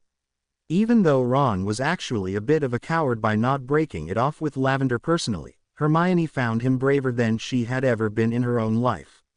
Ron had said what she had never dared, "I love you." Now, you all know what to do. Destination, determination, deliberation. I expect to find you all in a few moments at the end of this street, near Madame Puddifoot's. Those of you who fail to apparate properly should also meet us at the end of the street, just on foot, or call for help from one of your teachers or me if you are unable to move. Ready, prepare, 1, 2, 3. Hermione felt herself spin on the spot. Her body felt for a moment like it was being pushed through a tight hole, and when she opened her eyes again she was standing next to Twycross again, only this time at the other end of the street. "Well done. That was perfect. I have to say that you are quite the natural, Miss Granger." "Sir, my name is Hermione Granger," she filled him in. Twycross nodded and his beard and hair wobbled. From the post office, where they had started, Ron came running towards them. "Still no luck?" she asked him with a sad face. He shook his head glumly. "I just can't seem to vanish." "It's not vanishing, as it is more a sort of vaporizing." Ron looked even more puzzled. They all walked back to the post office to try it again. Not all the sixth years had come today. Of course there were the people like Harry, who weren't old enough, but some others had been forbidden by their parents to go to Hogsmeade, and a few even liked the idea of a free Saturday, without the feeling that your head got squashed every minute or so. Lavender had been one of the people who hadn't come. Hermione couldn't care less what her reason had been, but also couldn't be happier. She and Ron were finally alone in Hogsmeade. If you ignored the other sixth years, and Twycross, and the teachers, and the ministry people who were swarming around, looking serious, as if they were their personal oars. However, when Ron walked next to her, told her jokes and even brushed her hand, Hermione found it rather easy to ignore everyone around her but him. "I mean, I didn't even splinch." "Well, be glad for that, mister. Splinching can be very painful. Just ask Miss Bones." Twycross cut in before Hermione could reply. He nodded to Susan, whose hands were waving at Madame Puddifoot's, while the rest of her body was still standing at the post office. "Just take an example from your lovely friend here, Miss Granger. A perfect apparitionist, if I may say so." Hermione felt herself blush and smiled at the little man, who now stood in the center of a circle of sixth years near the post office. "So when's the wedding?" Ron teased. "Oh, shut up." "Well, apparently I have to shut up, since I have to learn how to apparate from you." She snorted, but he took her arm and looked at her. "No, seriously, how do you do it?" "Well," she started softly, as Twycross was prepping them up for another go, "you have to be relaxed first." "And how am I going to do that?" he asked. "Loosen up your shoulders." In an upwelling, she placed her hands on his shoulders and pressed them towards the ground. Hermione felt that there were all sorts of bells tinkling inside of her. For instance, Ron now stood far too close. And then, his voice sounded far too soft. You think where you want to end. For some reason, she had difficulties with looking at his eyes. His lips were far more interesting. Yes, and then you think about how you are going to move from one place to another. Her voice sounded hoarse. When had Ron's hands traveled from his side to her waist? Is everybody ready? Twycross suddenly cut in. 1. In order for them to apparate, they needed to let each other go. However, Hermione actually preferred this, whatever this was, or meant above apparating. 2. Was it just her imagination, or were they now standing even closer? No, wait, Ron's head was moving closer, as were his lips. She closed her eyes. 3. Without thinking, she was suddenly apparating. Her head squeezed, and when her eyes opened again, they were standing in a different place. To be more correct, at the exact spot they needed to be. She immediately let go of Ron when she saw he was still standing so close to her, as if she had received an electrical shock from him. Did we, somehow? Hermione thought for a split second that Ron wanted to say, he asterisk, but then tied the knots together and answered, I didn't do anything. I think you apparated yourself. So it wasn't side along. A grin appeared on his face. Only one way to find out. She smiled, and they ran back to try it again, this time, separately. True, Ron hadn't apparated as correctly as that first time with her. And true, the drink in the Three Broomsticks wasn't as much fun as Hermione had wanted it to be, since Ron was rather distracted by the barmaid and Twycross kept praising her. And true, Hermione knew that once in the castle, Ron was still too much of a chicken to break up with his girlfriend. But she still had the feeling that this could count as a date. Ron focused his attention back on her on their way back to said castle, but that was only until someone came running towards them and flung herself over Ron. I missed you so much. Hi Lavender, Ron replied, while his ears went red. Immediately, Hermione felt stupid. How could she have ever thought Ron might like her again? He was still with that tart. She was just letting him use her, as a sort of spare girl he would have around when the other one wasn't near. As if automatically, she quickened her pace. Hermione, he called, but she didn't look back and took a seat at the end of the Gryffindor table. Still fuming a little, she started to release her anger on her croissant. But to her surprise, Ron came to sit next with her very quickly. His ears still red, he mumbled, I've tried to break it off, but as I said before, she just doesn't get the message. I mean, if I said, I don't think this is working, she would answer that the next time she would come along to Hogsmeade if being separate upsets me so much. For a moment she was ready to glare him down, to start to ignore him again. But then she just got the giggles. Are you feeling all right? He asked, unsure. She just giggled. Strange, how long she hadn't done that. It was just so funny to see Ron's face. He was finally coming to his senses. That was at least something, finally seeing that Lavender was a stupid tart. It felt so liberating. At that moment, Harry walked up to them. Ron started to tell him enthusiastically that he had apparated, but to her surprise, he didn't tell him anything about what might have been side-along apparition, or not. Had he felt it then too? When Harry told them about Tonks, Hermione immediately felt concerned. On Dumbledore's orders or not, Tonks had helped her a great deal last holidays. If you ask me, was Ron's reply, she's cracking up a bit. Losing her nerve after what happened at the ministry. It's a bit odd. She's supposed to be guarding the school, why she's suddenly abandoning her post to come and see Dumbledore when he's not even here? She asked and glared at Ron for his insensitivity. I had a thought. The way Harry said it made Hermione look up. You don't think she can have been, in love with Sirius? She couldn't help but stare at him. Harry's suggestion would explain a lot, but Sirius and Tonks had been cousins. Not to mention that Sirius had been away for more than 12 years. When would she have fallen in love? Before, or after she had been so busy with the Order while Sirius had been locked up in his own house? What on earth makes you say that? I dunno, said Harry, shrugging, but she was nearly crying when I mentioned his name, and her Patronus is a big four-legged thing now. I wondered whether it hadn't become, him. That was rather strange. It's a thought. But I still don't know why she'd be bursting into the castle to see Dumbledore, if that's really why she was here. Goes back to what I said, doesn't it? Said Ron, with his mouth full of mashed potato. She's gone a bit funny. Lost her nerve. Women, he said wisely to Harry, they're easily upset. Hermione saw that there was a smile playing around his lips and he was mentioning her fury when Lavender had turned up moments before. Fine, if he wanted to play it that way.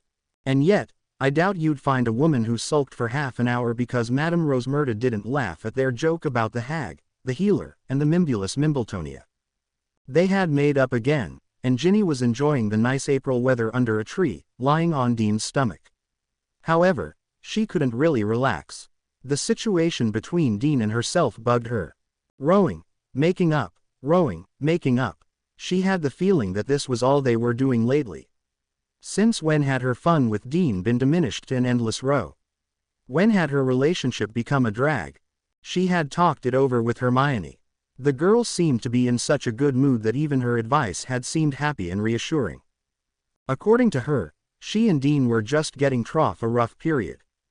With her owls coming up and the stress from what was happening outside the walls of Hogwarts only yesterday had there been another family found dead in their house it was logical that they both were short-tempered. But Ginny wasn't so sure that Hermione was right.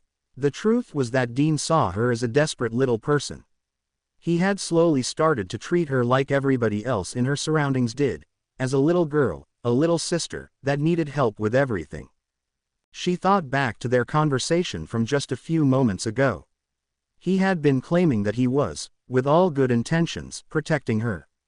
If she believed Dean, she had to stop the tutoring with Neville, because clearly he was flirting. If she believed him, he was just worried for her when all those Slytherin boys teased her, so that was why he had hexed them for her, just a few days ago. If she believed him, he didn't want her to get hurt. She believed that last thing but, at the same time, she knew that she wasn't in need of a protector or hero. She had needed one of those in her first year. After that, she had built up her wit, her spellwork and the art of knowing when to take care of herself. She, quite literally in her fourth year, during the DA lessons, had learned from her hero and applied it to herself. However, when would the world learn that she had changed? She knew that she hadn't convinced Dean to stop suffocating her. It was only a matter of time before they would start to fight again. That time came sooner than she had thought. When they walked back from dinner that evening, and Dean gave her a slight push towards the portrait hole, something just snapped in Ginny. "Don't push me, please, Dean." "I didn't push you." "Not this again, Ginny." "Yes you did. You're always aiding me with things that I don't need your help with." "I've just told you this afternoon. I'm not 11, nor your grandmother, am I?" "I didn't push you into the bloody portrait hole." "Yes you did. Even if I did it, I don't get it. What's so wrong with helping you?" he now hissed. They had walked into the common room and sat in the nearest chair available. "Isn't that what boyfriends are for? It's not as if you say, no, when I'm helping you study for your owls." He grinned in a way that had charmed Ginny the first couple of months and had even decided in the first place for her to fancy him. Now, it suddenly seemed too cocky and arrogant. She really started to get annoyed, and when he reached out to stroke her arm, and nonverbally made her sit next to him in a chair, she pushed his hand away. "Well, if you think we should be a couple who helps each other as if we're both 80 years old, I guess I should also start to tutor you on your aiming skills with scoring goals," she retorted sarcastically. She couldn't help it. For the whole afternoon, she had listened and tried to be reasonable, but if Dean thought he could just waltz over her again once they had made up, he was wrong this time. The cocky smile froze and disappeared. "There is nothing wrong with my aiming," Dean whispered hotly. "Yes there is. It isn't improving, as Harry pointed out last training. I was there, remember."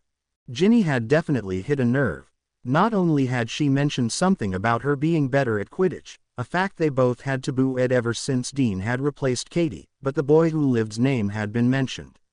They both hadn't talked about Harry since Dean had laughed when Harry had been hit by McLaggen. That particular fight had just been forgotten. But apparently not forgiven. "That's it. What's the matter with you, lately?" he asked, clearly. "What do you mean?" She knew that this was repeating their makeup this afternoon, but only now they were both angry, and not willing to make compromises. You've been refusing help, either use, but it's best not to mix the two. Only help that I don't need, like walking through a portrait hole properly. You act all edgy and irritated. Only when you ask stupid questions or make annoying remarks. And everything I say, you basically fire back at me. You heard that Harry said that your aiming wasn't good. They were getting quite some attention now, but while Ginny was focused on her fight, she couldn't help but hear that she wasn't the only one raising her voice in the common room. Oh, excuse me, I almost forgot to mention Harry. Apparently, you think he's the newest saint around here. Dean hissed. Well, if refusing to laugh at the fact that he got a bludger whacked at his head by one of his teammates means that I think he's a saint, then yes, Dean, I do indeed think our captain is a saint. At least he doesn't think I need help with every bump in the corridor. He knows I can manage myself on and off the field. And so should you. Well, that just means he's stupid. He especially should know that he should be near you to save you. What's that supposed to mean? Her stomach felt cold, as if it was foreboding a huge mental slap in her face. Tell me, written in any diaries lately? Killed any chickens? Ginny should have remembered that her stomach was always right. After a few months of intimacy with Dean, she had started opening up to him. The things he now said had been told by herself, out of trust. That's low, Dean. She felt a lump in her throat. Though he would probably love to save you again. Just the two of you, in a dark basement. That flared her up. Oh, so besides Neville, who tutors me, and Colin, who sits next to me, Harry's out to steal me away from you too. Have you seen the way he looks at you during trainings? Dean, this is pathetic. You are so possessive. Tell me, do you buy possessiveness and helping separately, or do you get one free when buying the first package? She actually made air quote signs, and Dean should have known that she was only seconds away from laughing at him in his face. After he mentioned the diary, Ginny didn't even feel like trying to make this work again. Ginny, I'm not kidding. Dean, I'm the one who's not kidding. I don't know if I have to walk away out of anger, or just laugh at you for your stupid ideas. Do you really think that I can't take care of myself? That I will just let you make fun of what happened to me in my first year and do nothing about it? The one who is trying to posses me isn't Voldemort, it's you. Dean gulped at the name, but continued to look furious. He opened his mouth to say something, but Ginny went on. You know what? Please continue. Fussing, and possessing, and helping, but do it on someone else, because I've had enough of it. We're done.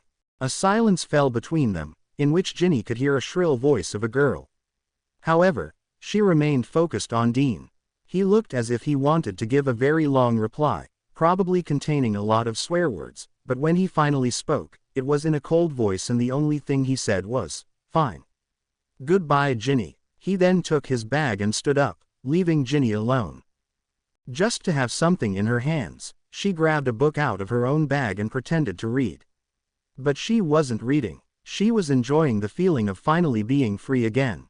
After Harry left under his invisibility cloak, Ron nudged Hermione's arm, while they were descending the stairs from the boys' dormitories. Do you think he's gone mental? Why would he want to go to Hagrid's place when he has to get that memory? Hermione looked at his concerned face. It had only been this morning that the brain behind that face, not the brain you would expect it to come from, had found a way to finally get the memory out of Slughorn. It had been this afternoon that that same face had looked in pain when Ron had splinched his eyebrow off. Or, as Ron himself said, his face disappointed, half an eyebrow. And now, as they were both walking down the stairs, Ron's face seemed sincere in being concerned for Harry. Well, I think we have two possibilities. The first one could be that the Felix Felicis was foul or poisoned. But Harry didn't drop dead, did he? She added hastily when Ron's eyes lit up in panic. The other possibility could be that Harry's right, the potion controls him. And how can you go against luck? She made him smile. The bells and alarms inside of her were tinkling again. Apparently, someone else's insides had tinkled too, at the sight of her and Ron. What were you doing up there with her? Ron's smile vanished and he turned towards the person he had tried to avoid for the last few days. Hermione couldn't stop thinking how wonderful it would have been if Ron had been better at avoiding her. Or at least until she herself wasn't standing next to him. It felt as if both of them were suddenly standing in a spotlight, as the whole common room had looked up. Lavender stood several stairs and a few yards away from the both of them. Suddenly, Hermione noticed that it must indeed look a bit too dodgy from the girl's point of view, and Hermione started to blush at the thought of what exactly Lavender would think they had been doing upstairs. That, however, didn't help matters, and she received one of the deadliest glares she had ever received, before the girl's attention was back on her boyfriend. Lavender, hi, we were just. Part of Hermione would have liked to keep up the paranoid nightmare Lavender was currently having. After all, Lavender had made hers real when she told Parvati until 3 in the morning in the dormitory about how Ron had keyed her senseless during that fateful Quidditch party.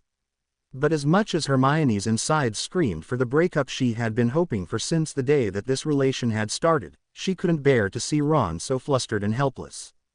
Ron was a bad liar, and if she didn't help him soon, he might even give Harry away. "We were looking for Harry," she said quickly. "Have you seen him?" That last comment, which had been delivered to Lavender, received another glare.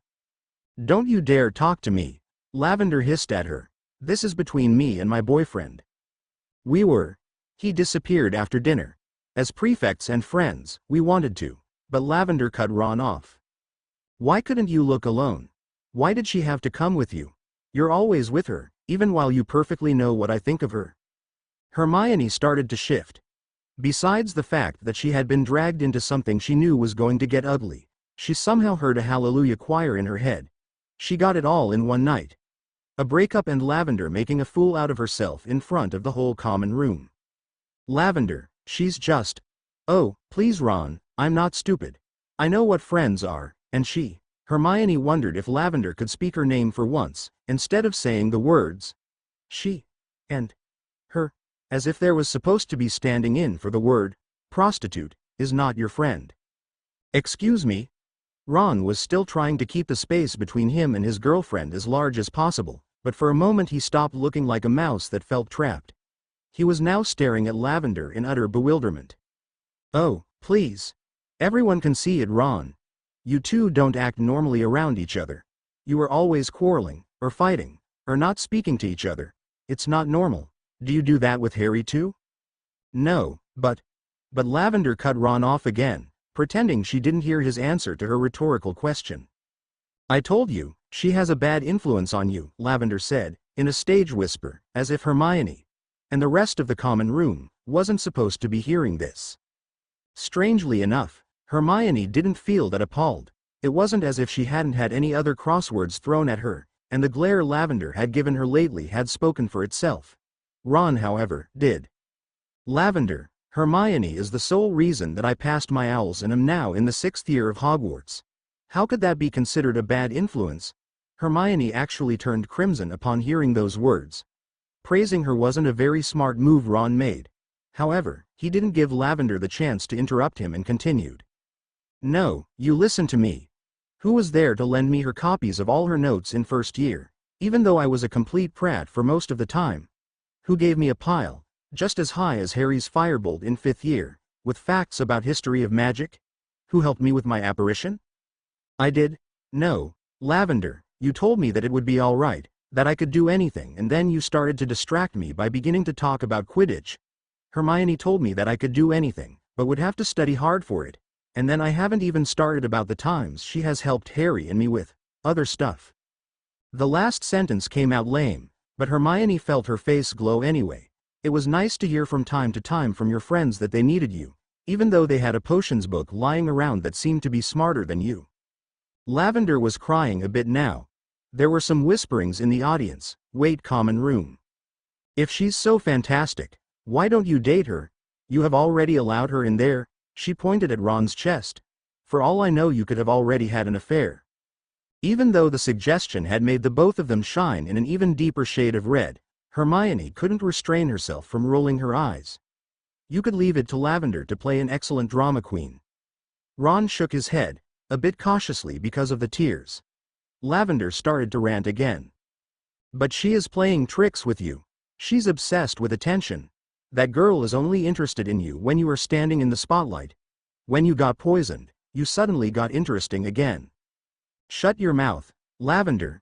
You have absolutely no right to tell me that about a friend who's been around for more than 5 years. She knows me at least well enough to not buy me ugly jewelry. Ron's eyes were blazing, and he was actually stepping in front of Hermione, as if he was afraid that Lavender would attack her. That sounds okay, but it might be more romantic to put, as if he was trying to shield her from Lavender's harsh words to emphasize the fact that he is trying to protect Hermione. That last comment seemed to snap Lavender. "We're done," she screeched. Hermione could have invented it, but she thought she heard a lot of people sigh contentedly. Then it got quiet and both Ron and Lavender looked around, noticing for the first time they had an audience. Without saying anything further, she stormed up the girls' dormitories and slammed the door. As if nothing had happened, Ron walked towards a couch and sat down on it. The common room seemed to think that the fun was over, as people began to resume normal conversation. Hermione followed Ron and sat across from him, in an armchair. "Glad that's done," she heard him mumble. She silently agreed. Deep inside a feeling of gratitude came up. Ron had defended her and she wanted to thank him, to mention it. However, it was sort of hard for Hermione to start to talk about what had just happened. It was a bit awkward. Just as she had opened her mouth to speak, Dean walked by, looking furious. Hermione and Ron both looked at him, and heard, after several moments, the door of the dormitory slam. Hermione's eyes found Ginny, sitting across the room in an armchair, pretending to read, but looking too satisfied to actually be reading. Only she herself could look so satisfied while reading. Would Ginny perhaps? "I think I have to start on that defense essay, then," Ron interrupted her thoughts, sounding really hopeful that she would help. She focused back on him. "I think you should," Hermione said playfully. He sighed, but she really wanted to hear it from him. "Will you help me?" The grin on her face spread. "Of course. But in a minute. I first have to talk to your sister." "About what?" "Girl stuff," she replied airily. "Just start without me. My books are over there, so if you want to use them. Shall we wait for Harry?" "As if you need to ask that." He smiled. Their eyes locked, and Hermione noticed that his smile got even wider. Standing up, she touched his hand a bit longer than necessary. Ron took hers, and gave it a slight squeeze, while now grinning. To be continued. I hope you enjoyed this story. Also remember to subscribe and like this video. See you in the next video.